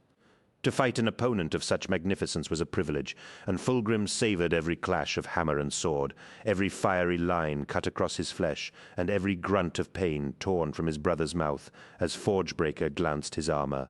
They circled in the midst of cries of pain and roaring savage glee, the Morlocks of Ferrus Manus slain. But for a last few desperate heroes, Ferrus cut the shoulder guard from Fulgrim's armor and spun inside his guard to deliver a lethal thrust towards his groin. Fulgrim stepped to meet the blow, batting aside the tip of the fiery sword with the haft of Forgebreaker and hammering the warhammer's head towards Ferrus's skull. The Primarch of the Iron Hands took the blow, dropping to one knee and lashing out with his blade as blood streamed from the terrible wound in his temple. The sword's fiery tip cut across Fulgrim's stomach, opening his armor and tearing through his flesh. The pain was indescribable, and Fulgrim fell back, dropping his hammer as his hands sought to stem the blood pouring from his body. Both Primarchs faced each other on their knees through a haze of pain and blood, and Fulgrim once again felt an ache of sadness swell within him. The pain of his wounds and the sight of his brother's broken skull coated in blood tore a window into his mind. The sensation was like a powerful gust of fresh mountain air, clearing away the fog that had wrapped him in a suffocating embrace for so long that he no longer noticed it until it was gone. "My brother," he whispered, "my friend."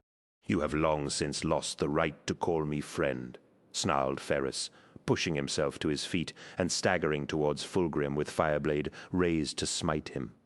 Fulgrim cried out, and his hand leapt unbidden to his waist as the flaming blade carved a burning path towards his neck. Silver steel flashed as he drew the sword he had taken from the Lair temple and blocked the descending weapon. Ferrus's sword hissed and spat as it bit into the silver blade, the Primarch of the Iron Hand's strength forcing the blazing metal centimeter by centimeter towards Fulgrim's face. "No!" cried Fulgrim. "This is not right." The amethyst stone at the hilt of Fulgrim's sword pulsed with an evil light, bathing Ferrus Manus's face in a leering purple glare. Energy streamed from the blade, and musky smoke billowed around them, deadening sounds and obscuring sight. Fulgrim felt a monstrous presence swell around him, its power and nameless essence more intoxicating and dreadful than anything he could ever have imagined. Diabolical strength flooded his limbs, and he pushed against the power of Ferrus Manus, feeling his brother's surprise at his resistance with a cry of animal rage. He surged to his feet and hurled Ferrus Manus back, spinning and lashing out with his sword.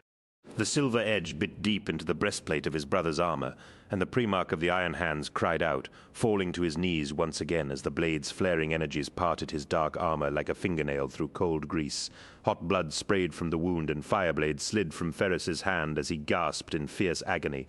"Finish him! Kill him!" The voice screamed, and to Fulgrim it seemed as though it echoed across time and space, as well as within his skull. He staggered with the blunt force of its imperative, lurching as though his limbs were not his to control. His normal grace and lan were forsaken as he falteringly raised the silver sword in preparation of delivering the death blow to Ferrus Manus. Unknown energies coruscated along the notched blade and down the length of his arms into the meat and bone of his wounded body. Fulgrim was wreathed in purple fire. Crackling arcs of lightning caressed him with a lover's tenderness, seeking out his open wounds and licking them with balefire as they sought entry to his flesh. Fulgrim stood above Ferrus Manus, his chest heaving convulsively as his entire body shook with the violence of the power that sought to claim him. He must die. Otherwise, he will kill you. Fulgrim looked down at his defeated opponent and saw his own reflection in the mirrors of Ferrus's eyes. In an instant that stretched for an eternity, he saw what he had become and what monstrous betrayal he had allowed himself to be party to. He knew in that eternal moment that he had made a terrible mistake in drawing the sword from the Lair temple, and he fought to release the damnable blade that had brought him so low. His grip was locked onto the weapon, and even as he recognized how far he had fallen, he knew that he had come too far to stop. The realization, coupled with the knowledge that everything he had striven for had been a lie. As though moving in slow motion, Fulgrim saw Ferrus Manus reaching for his fallen sword, his fingers closing around the wire-wound grip, the flames leaping once more to the blade at its creator's touch. Kill him, before he kills you, now. Fulgrim's blade seemed to move with a life of its own, but it had no need of such impellence, for he swung the blade of his own volition. The silver blade clove the air as it swept towards Ferrus Manus, and Fulgrim felt the ancient triumph of the presence that he now knew had dwelt within it all this time. He tried desperately to pull the blow, but his muscles were no longer his own to control. Unnatural warp-forged steel met the iron flesh of a Primarch, its aberrant edge cutting through Ferrus's skin, muscle, and bone with a shrieking howl that echoed in realms beyond those knowable to mortals. Blood and the monumental energies bound within the meat and gristle of one of the Emperor's sons erupted from the wound, and Fulgrim fell back as the searing powers blinded him, dropping the silver sword at his side. He heard a shrieking wail as of a choir of banshees, whip around him as phantom skeletal hands clawed at him, and 1,000 voices tore at his mind. Ghostly whirlwinds seized him and spun him around, twisting him like a limp rag in their grip, and threatening to tear him limb from limb in retribution. Even as he welcomed such oblivion, he felt another presence move to protect him. The same presence that had guided his sword arm, the same presence that had been his constant companion since Leiran, though he had not known it. Fulgrim fell to the ground as the winds released him, and faded with a shrieking howl of anguished frustration. He landed heavily and rolled onto his side, heaving great gulps of cold air into his lungs as the sound of battle returned to him. He heard cries of pain, gunfire, explosions, and the rhythmic crack of bolters as they fired relentless volley after volley. It was the sound of death. It was the sound of a massacre, his entire body aching with pain and loss. Fulgrim pushed himself upright. Blood and the detritus of battle surrounded him, the stoic figures of armored warriors staring in wonder at the headless body that lay on the black ground before him. Fulgrim took a shuddering breath and raised his hands to the heavens, screaming his loss at the sight of his brother so cruelly murdered. "What have I done?" he howled. "Throne, save me! What have I done? What needed to be done?" Fulgrim heard the voice as a sibilant whisper in his ear, the breath of the speaker hot on his neck. He twisted his neck, but there was nothing to be seen. No unseen speaker or mysterious presence. "He's dead," whispered Fulgrim. The aching loss and guilt of his crime, too monstrous to believe. "I killed him. Yes, you did, with your own hands. You struck down your brother, he who had only thought well of you and fought faithfully with you through all the long years. He was my brother, he was, and all he ever did was honor you." The looming presence that surrounded him and spoke to him seemed to claw at his eyes with insubstantial fingers, and Fulgrim felt his mind wrenched into the realm of memory, seeing once again the battle against the Diasporex and the Fist of Iron coming to the rescue of the Firebird. He saw the resentment he had picked at for months, only now understanding the altruism of Ferrus Manus's deed and the loss of life his selfless act had incurred. Where before he had seen only self-aggrandizement in his brother's action, he now saw it for the heroic deed it had truly been. His brother's critical comments, the wounding darts meant to undermine him, he now saw had been jests designed to puncture his self-importance and restore his humility. What he had perceived as Ferris's prideful boasts and rash actions had been deeds of courage that he had spitefully dismissed. Ferris's rejection of his attempt to betray him was the act of a true friend. But only now did he see how his brother had, even then, tried to save him. No, no, no. Wept Fulgrim as the true horror of what he had done struck him with the force of a thunderbolt. He looked around through tear-filled eyes and saw the horrific changes wrought upon his beloved legion, the perversions that masqueraded as Epicurean pleasure. "Everything I have done is ashes," he whispered, and swept up the golden fire-blade, so recently wielded by his brother, in an attempt to undo the evil Fulgrim had embraced. Fulgrim reversed the blade and held its fiery tip against his body, the edge blackening his hands and burning the skin through the rents torn in his armor. To end things now would be the easiest thing in the world, to take away the guilt and wash the pain away in a sharp thrust of steel into his vitals. Fulgrim gripped the sword tightly, drawing blood from his palms where the blade's edge sliced his skin. No, noble suicide is not for the likes of you, Fulgrim. Then what? Howled Fulgrim, hurling away the sword his brother had forged. Oblivion, the sweet emptiness of eternal peace. I can grant you what you crave, an end to guilt and pain. Fulgrim rose to his feet and stood tall beneath the storm-racked clouds of Istvan Vaif, his once beautiful face streaked with tears, and his pristine armor stained with the blood of his beloved brother. Fulgrim lifted his hands and looked at the blood there. "Oblivion," he said, his voice hoarse. "Yes, I crave the boon of nothingness. Then leave yourself open to me, and I will put an end to it all." Fulgrim took a last look around. The grim-faced warriors who had foolishly thrown in their lot with the War Master, Marius, Julius, and thousands more were damned, and they could not see it. All around him he could hear the sounds of the future, of warfare and death. The thought that he shared the guilt of the destruction of the Emperor's dream was the greatest shame and sorrow he had ever known. An end to it all would be a blessed relief. "Oblivion," he whispered as he closed his eyes. "Do it. End me."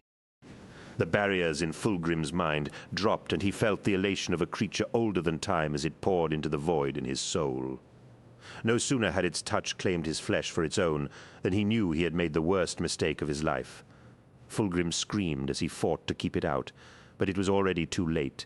His consciousness was crushed into the dark, unused corners of his mind, forever to be a mute witness to the havoc wrought by his body's new master. One moment, Fulgrim was a Primarch, one of the Emperor's children the next. He was a thing of chaos. 25 massacre, Daemon. The last Phoenix, lesser troops, would have given up and accepted their fate in the face of such overwhelming opposition.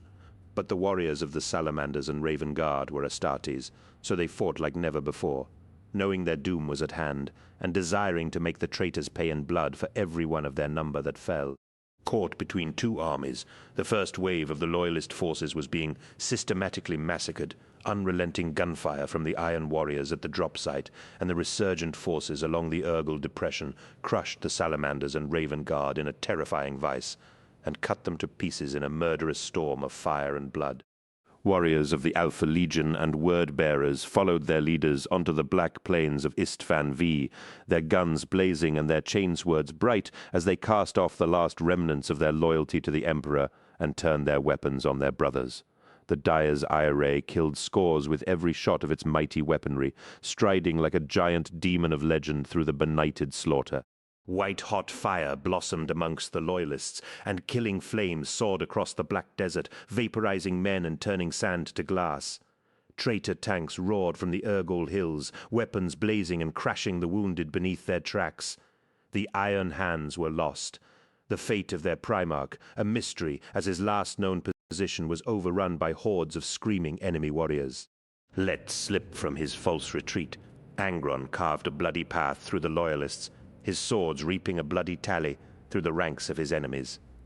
The Red Angel fought in a barbaric frenzy, his mind lost to all but the killing rage that drove his blades. His warriors hacked and chopped their foes like butchers in a killing frenzy of berserk rages, slathering their armor in the blood of the fallen.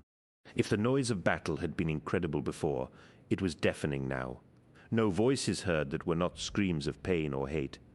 Individual sounds were lost amid the constant roar of gunfire and rambling explosions, melding into one long, immense howl of murder. What had begun as a battle had become a massacre, each pocket of loyalist resistance gunned down with overwhelming superiority of fire before the shredded survivors were hacked apart with bloody chainswords. Mortarion harvested loyalists with great sweeps of his scythe, his ragged cloak billowing in the hot winds of the battlefield's fires, as the death guard crushed their foes beneath the relentless pounding of marching feet and the disciplined volleys of gunfire. At the forefront of the Emperor's children, Lord Commander Eidolon and the swordsman Lucius led a contingent of their warriors into the heart of the enemy, killing with wondrous displays of bladework and howling shrieks of raw sonic power. The swordsman danced through the battle, his Terran blade carving a screaming, bloody path as he laughed in time with music only he could hear. Marius Virozean and his orchestra of damnation ploughed the bloody sand with their terrifying harmonics, ripping open flesh and metal with shrieking chords and howling scales. In contrast, Julius Caesaron took little part in the fighting, expending his energies in the mutilation and defilement of the corpses left in his brother's wake. Trophies of flesh hung from his armor, each violation he wreaked on the flesh of the enemy, more extreme than the last. Apothecary Fabius picked his way through the carnage like a vulture, pausing here and there at fallen Astartes to perform some gruesome extraction. A coterie of warriors protected him, and hideous homunculi assisted him in his loathsome labors, the fruits of which were borne behind them in a vile procession of blood-stained organ-bearers. Fulgrim was nowhere to be seen. The magnificent Primarch lost amid the destruction of the Iron Hand's Morlocks, but even without him his warriors fought with savage and exquisite glee. With victory in his grasp, the War Master took to the field of battle, surrounded by Folcus Cibre and his Justaerin Terminators. The remnants of Horus's Mournival fought alongside him, the War Master's magnificent black armor and amber chest adornment gleaming bloody in the firelight. The killing fields of Istvan V ran red with the blood of the Loyalists. Their brave attempt to halt the rebellion of Horus little more than ragged flesh and blood that fought for the last shreds of honour left to them. Here and there, fierce resistance overcame the traitorous forces, and desperate bands of heroes fought their way clear of the trap, dragging their wounded with them towards the few surviving dropships. A band of Raven Guards smashed through a cordon of Emperor's children who shrieked in orgasmic pleasure as they were cut down, too immersed in the sensations of their own pain and death to fight back. A black-armored captain led the breakout, fighting his way towards a miraculously undamaged Thunderhawk as his warriors bore the grievously wounded body of their Primarch towards escape. Of Vulcan there was no sign, his warriors cut off and surrounded by the Night Lords and Alpha Legion. Gales of bolt of fire hammered the brave warriors of Nocturne and obliterated them. Not all the salamanders were so cruelly slaughtered. Others following the Raven Guard's example and battling their way to their aircraft and the hope of escape. The few remaining Iron Hands, bereft of their Primarch's leadership, banded together with the salamanders, and a brave few managed to break out of the hideous massacre. But such successes were the merest fraction of the battle. Within hours the slaughter was complete, and almost the entire strength of 3 complete legions lay silent and dead on the tortured sands of Istvan V. The once agree skies of the planet burned orange with the reflected glow of 1,000 pyres. The firelight bathed the rippling glassy sands in a warm radiance, and towering pillars of black smoke from the burning corpses filled the air. Lucius watched the blizzard of ash fall like snow from the skies and stuck out his tongue to taste the greasy ashen tang of the dead. Beside him, Lord Commander Eidolon, the skin of his face stretched and waxen over his bones, watched the cremation of the dead with dull, glassy eyes. "We need to be moving again soon," said Eidolon. "We have no time to waste with pointless ritual." Privately, Lucius agreed, but he kept his counsel as the thousands of Astartes loyal to Horus filled the broken desert of the Urgol Depression. They gathered before a great reviewing stand, constructed by the dark priests of the Mechanicum with astonishing speed. As the sun began to sink beyond the horizon, the smooth black plains of the stand shone with a blood-red glow. The stand was erected as a series of cylinders of ever-decreasing diameter, one standing atop another. The base was perhaps 1,000 meters in width, constructed as a great grandstand upon which the sons of Horus stood, their preeminent position as the elite of the War Master in no doubt after this great victory. Each warrior bore a flaming brand, and the firelight cast brilliant reflections from their armor. Atop this pedestal of flame was another platform, occupied by the senior officers of the Legion. Lucius could see the familiar hulking form of Abaddon together with Horus Aximand. The others he didn't recognize, but his attention was drawn higher before he could linger on their identities. Above the senior officers of the Sons of Horus stood the Primarchs. Even rendered minuscule by distance, the sheer magnificence of such a gathering of might was breathtaking. 7 beings of monumental power stood on the penultimate tier of the reviewing stand, their armor still stained with the blood of their foes, their cloaks billowing in the winds that swept the Urgal depression. He had known Angron and Mortarion since the bloody days of Istvan III. Their might had been demonstrated to him time and time again during that campaign. His own Primarch had been a source of inspiration to Lucius for decades, though Fulgrim stood curiously apart from his brothers on the podium, as though disdainful of them. But the others had been unknown to him until now, their power and presence filling the plain before the stand with a hushed awe. Lorgar of the Word-Bearers, who had only recently arrived, stood proud and tall with his red cloak wrapped around his granite-grey armor like a shroud. Alfarius, resplendent in purple and green, held himself erect, as though attempting to match the beings around him in stature. Grim-faced Perturabo stood apart from his brothers, the firelight reflecting red from the burnished plates of his armor and mighty hammer. The lightning-streaked armor of Night Haunter seemed darker even than the black podium, his skull-faced helmet a spot of white amid the shadows that wreathed him. Finally, the uppermost tier of the reviewing stand was a tall cylinder of crimson that stood 100 meters above the Primarchs. The War Master stood on top of it, his clawed gauntlets raised in salute. A furred cloak of some great beast hung from his shoulders, and the light of the pyres reflected from the amber eye upon his breastplate. The War Master was illuminated from below by a hidden light source, bathing him in a red glow that gave him the appearance of the statue of a legendary hero, as he stood looking down on the endless sea of his followers from the towering platform. As the sun finally dipped below the horizon, a flight of assault craft roared over the Urgal hills, their wings dipping in salute to the mighty warrior below. Solid waves of cheering crashed against the reviewing stand, howls of adulation torn from tens of thousands of throats.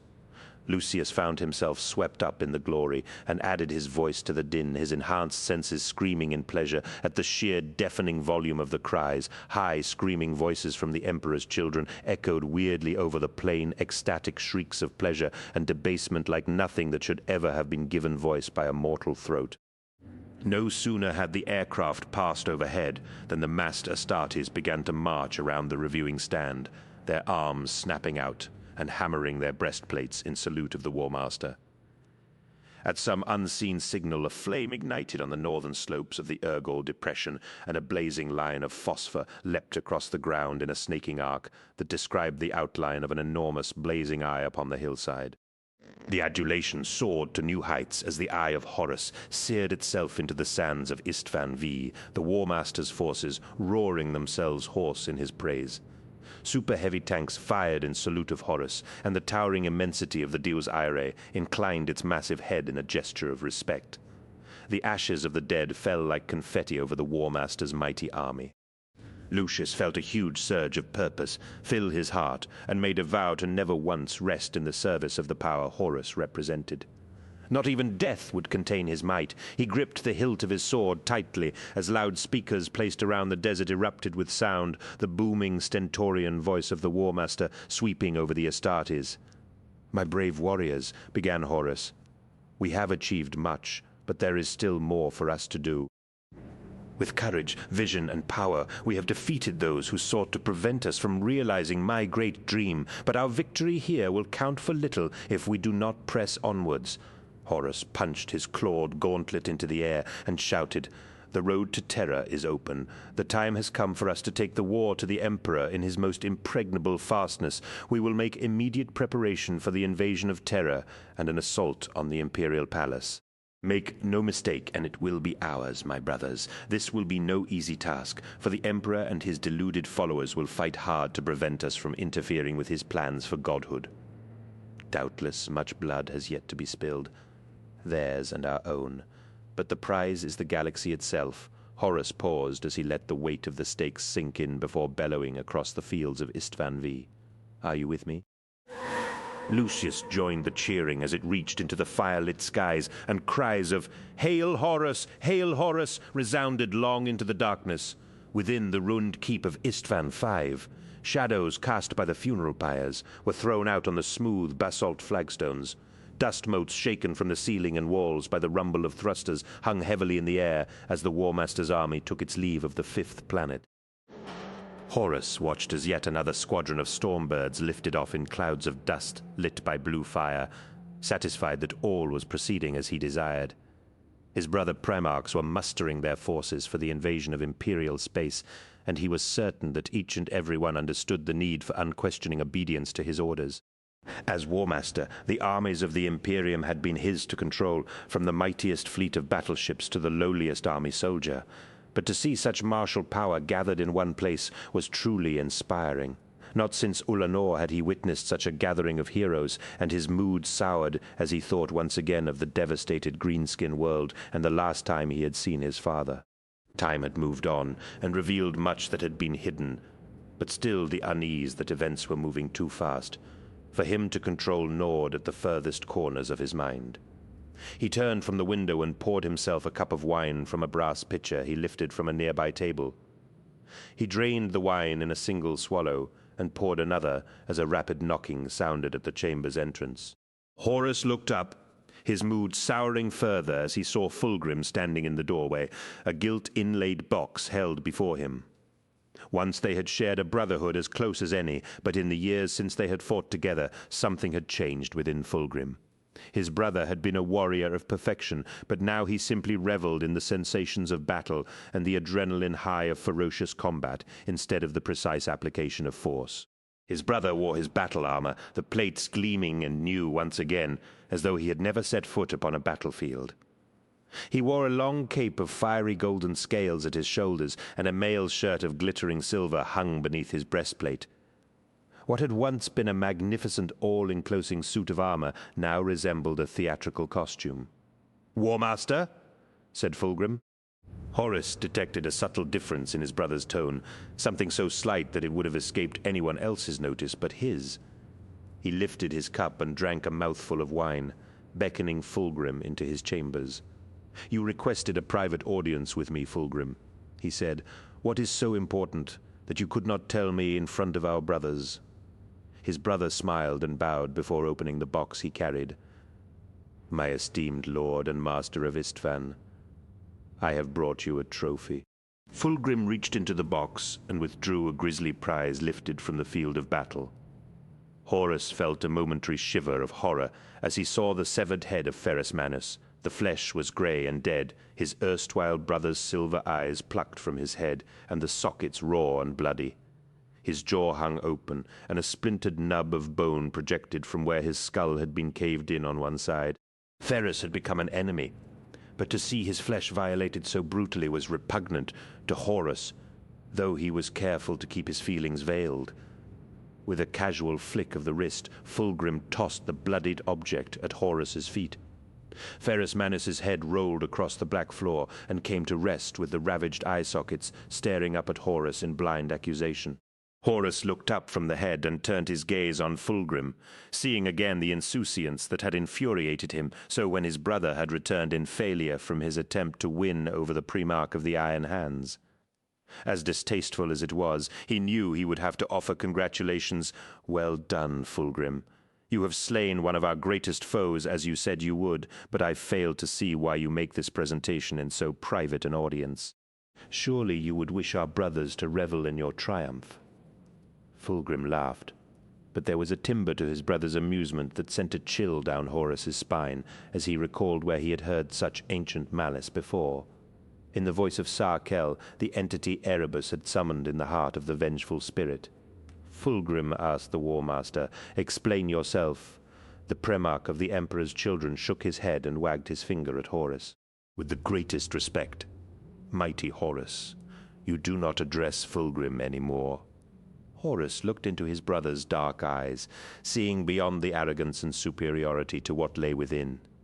Darkness filled his brother's core, an ancient darkness that had torn itself from the womb of a dying race with a bloody birth scream. Its existence was as old as the heavens and as fresh as the dawn.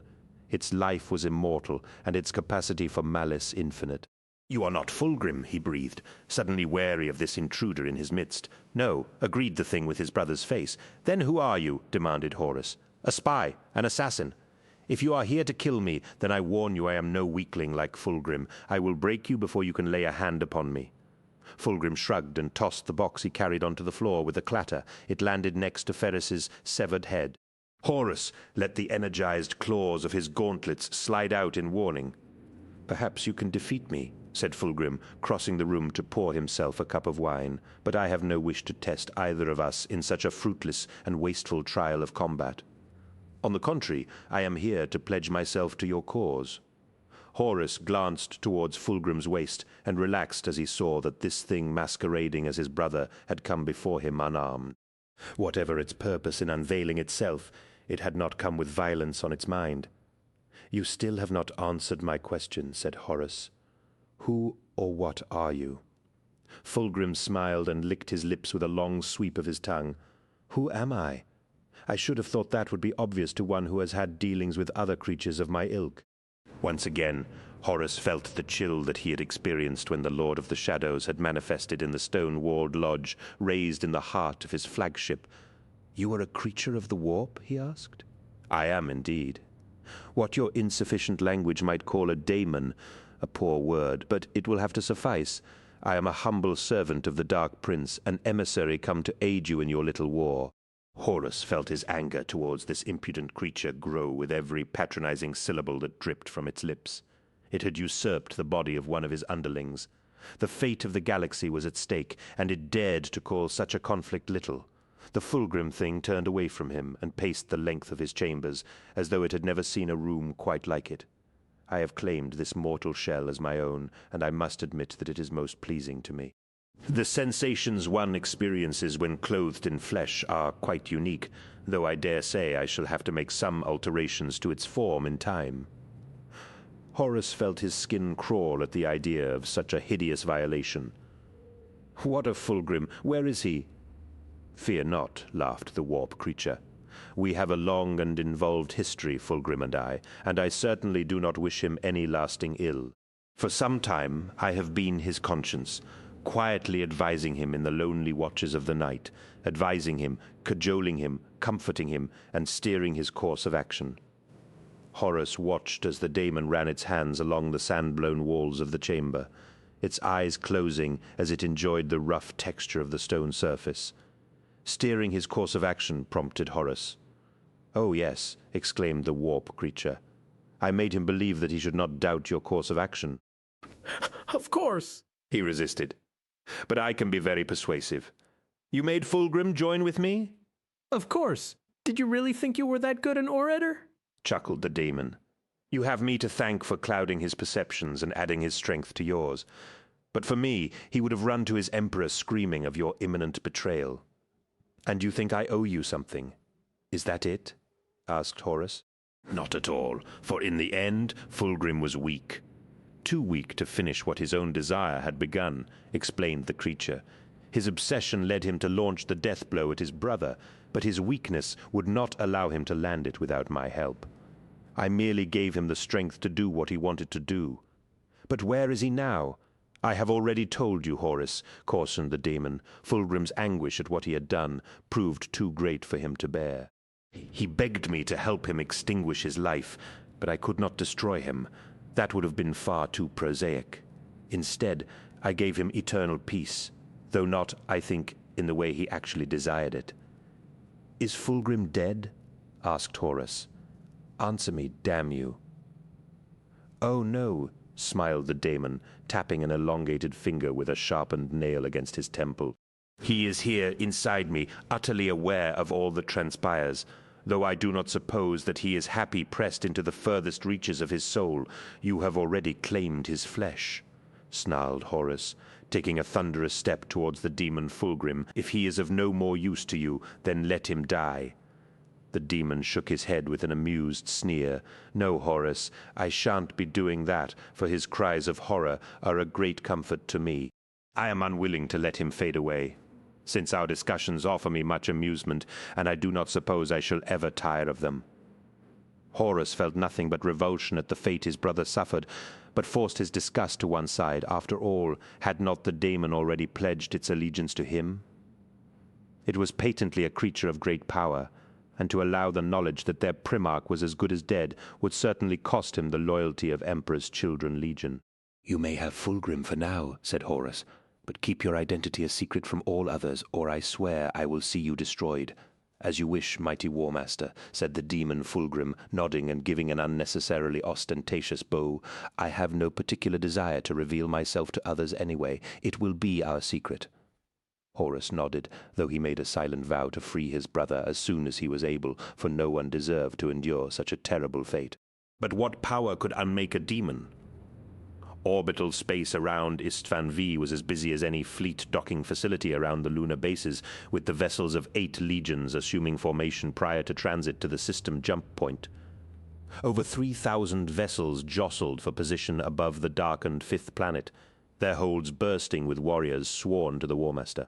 Tanks and monstrous war machines had been lifted from the planet with incredible efficiency, and an armada greater than any in the history of the Great Crusade assembled to take the fire of war into the very heart of the Imperium.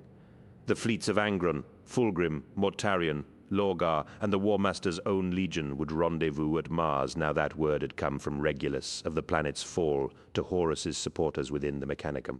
With the manufacturing facilities of Mondus Gamma and Mondus Oculum wrested from the control of the Emperor's forces, the forges of Mars were free to supply the War Master's army.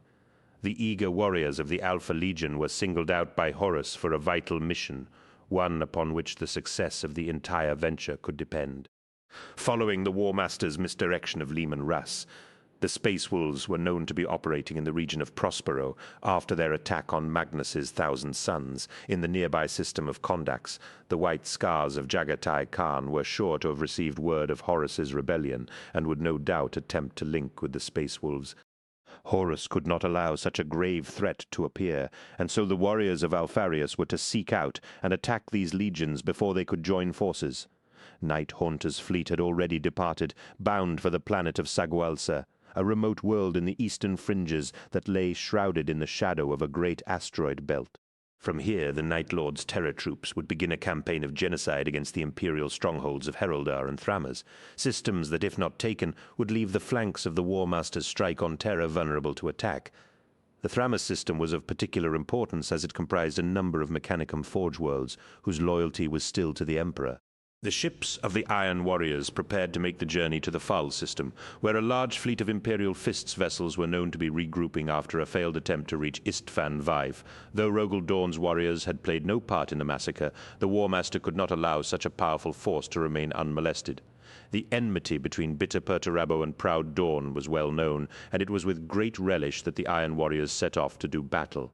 With his flanks covered and the forces that could potentially reinforce the heart of the Imperium soon to be embroiled in war, the gates of terror were wide open. One by one, the fleets of the War Master's rebellion began the long journey to the planet from which they had begun the Great Crusade, each legion's ships diminishing to silver specks in the darkness before vanishing utterly. Soon, only the sons of Horus remained in orbit over Istvan. From the strategium of the Vengeful Spirit, the War Master looked down upon the dark orb through the circular viewing bay above his throne, his expression unreadable as he watched the elliptical curve of the 5th planet recede. He turned as he heard the sound of footfalls behind him and saw Malahurst limping towards him with a data slate in his hand. "What do you bring me, Mal?" asked Horus. "A communication, my lord," replied his equerry. "From whom?" Malahurst smiled. "It's from Magnus the Red." L.A. Fennis was a ruin. The demon that had claimed Fulgrim's body strode through the wreckage of Bequa Kinska's last and greatest performance, smiling as it remembered the scenes of destruction and wanton lust enacted here. The glow of a handful of dim footlights flickered in the gloom. The air stank of blood and lust, and the parquet was sticky with fluid and strewn with bone.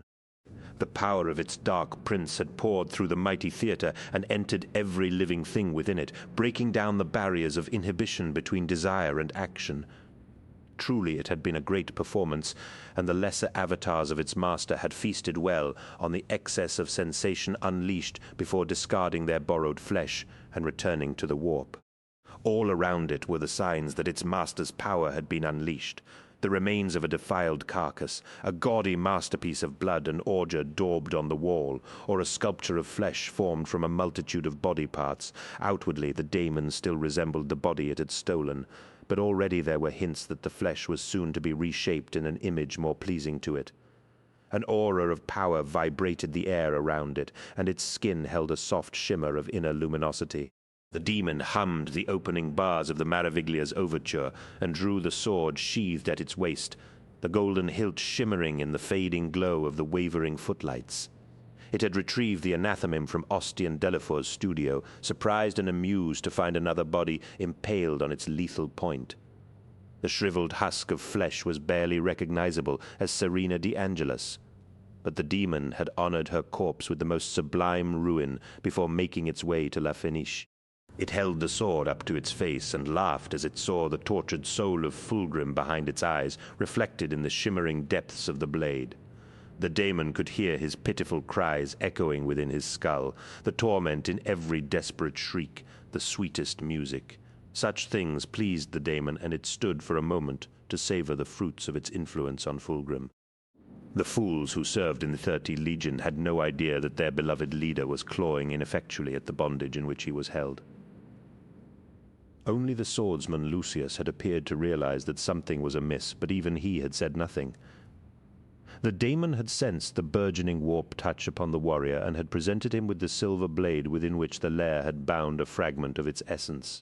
Though the weapon was now bereft of its spirit, there was still power within the blade, power that would empower Lucius in the years of death to come. The thought of the coming slaughters made the demon smile as it imagined what it might accomplish with this stolen flesh. Sensations that could only be imagined in the warp would be made real in this mortal realm, and a galaxy's worth of blood, lust, anger, fear, rapture, and despair awaited it on the march to Terra. 1 billion souls were at the mercy of the War Master, and with the power of a legion at its command, what heights of sensation might it experience? The daemon made its way to the front of the stage and looked up towards the great portrait that hung above the smashed wreckage of the proscenium. Even in the dying light, the portrait's magnificence was palpable. A glorious golden frame held the canvas trapped within its embrace, and the daemon smiled as it took in the wondrous perfection of the painting. Where before the image had been a garish riot of colors with a terrible aspect that horrified those mortals who dared to look upon it, it was now a thing of beauty. Clad in his wondrous armor of purple and gold, Fulgrim was portrayed before the great gates of the Heliopolis, the flaming wings of a great phoenix sweeping up behind him. The firelight of the legendary bird shone upon his armor, each polished plate seeming to shimmer with the heat of the fire, his hair a cascade of gold. The primarch of the Emperor's children was lovingly portrayed in perfect detail, every nuance of his grandeur and the life that made Fulgrim such a vision of beauty captured in the exquisite brushwork. The demon knew that no finer figure of a warrior had ever existed or ever would again, and to even glimpse such a flawless example of the painter's art was to know that wonder still existed in the galaxy. The painted Fulgrim stared down upon the ruin of the theatre and the monster that had claimed his mortal shell. The demon smiled as it saw the horror within his eyes, a horror that had not been rendered by any skill of the painter.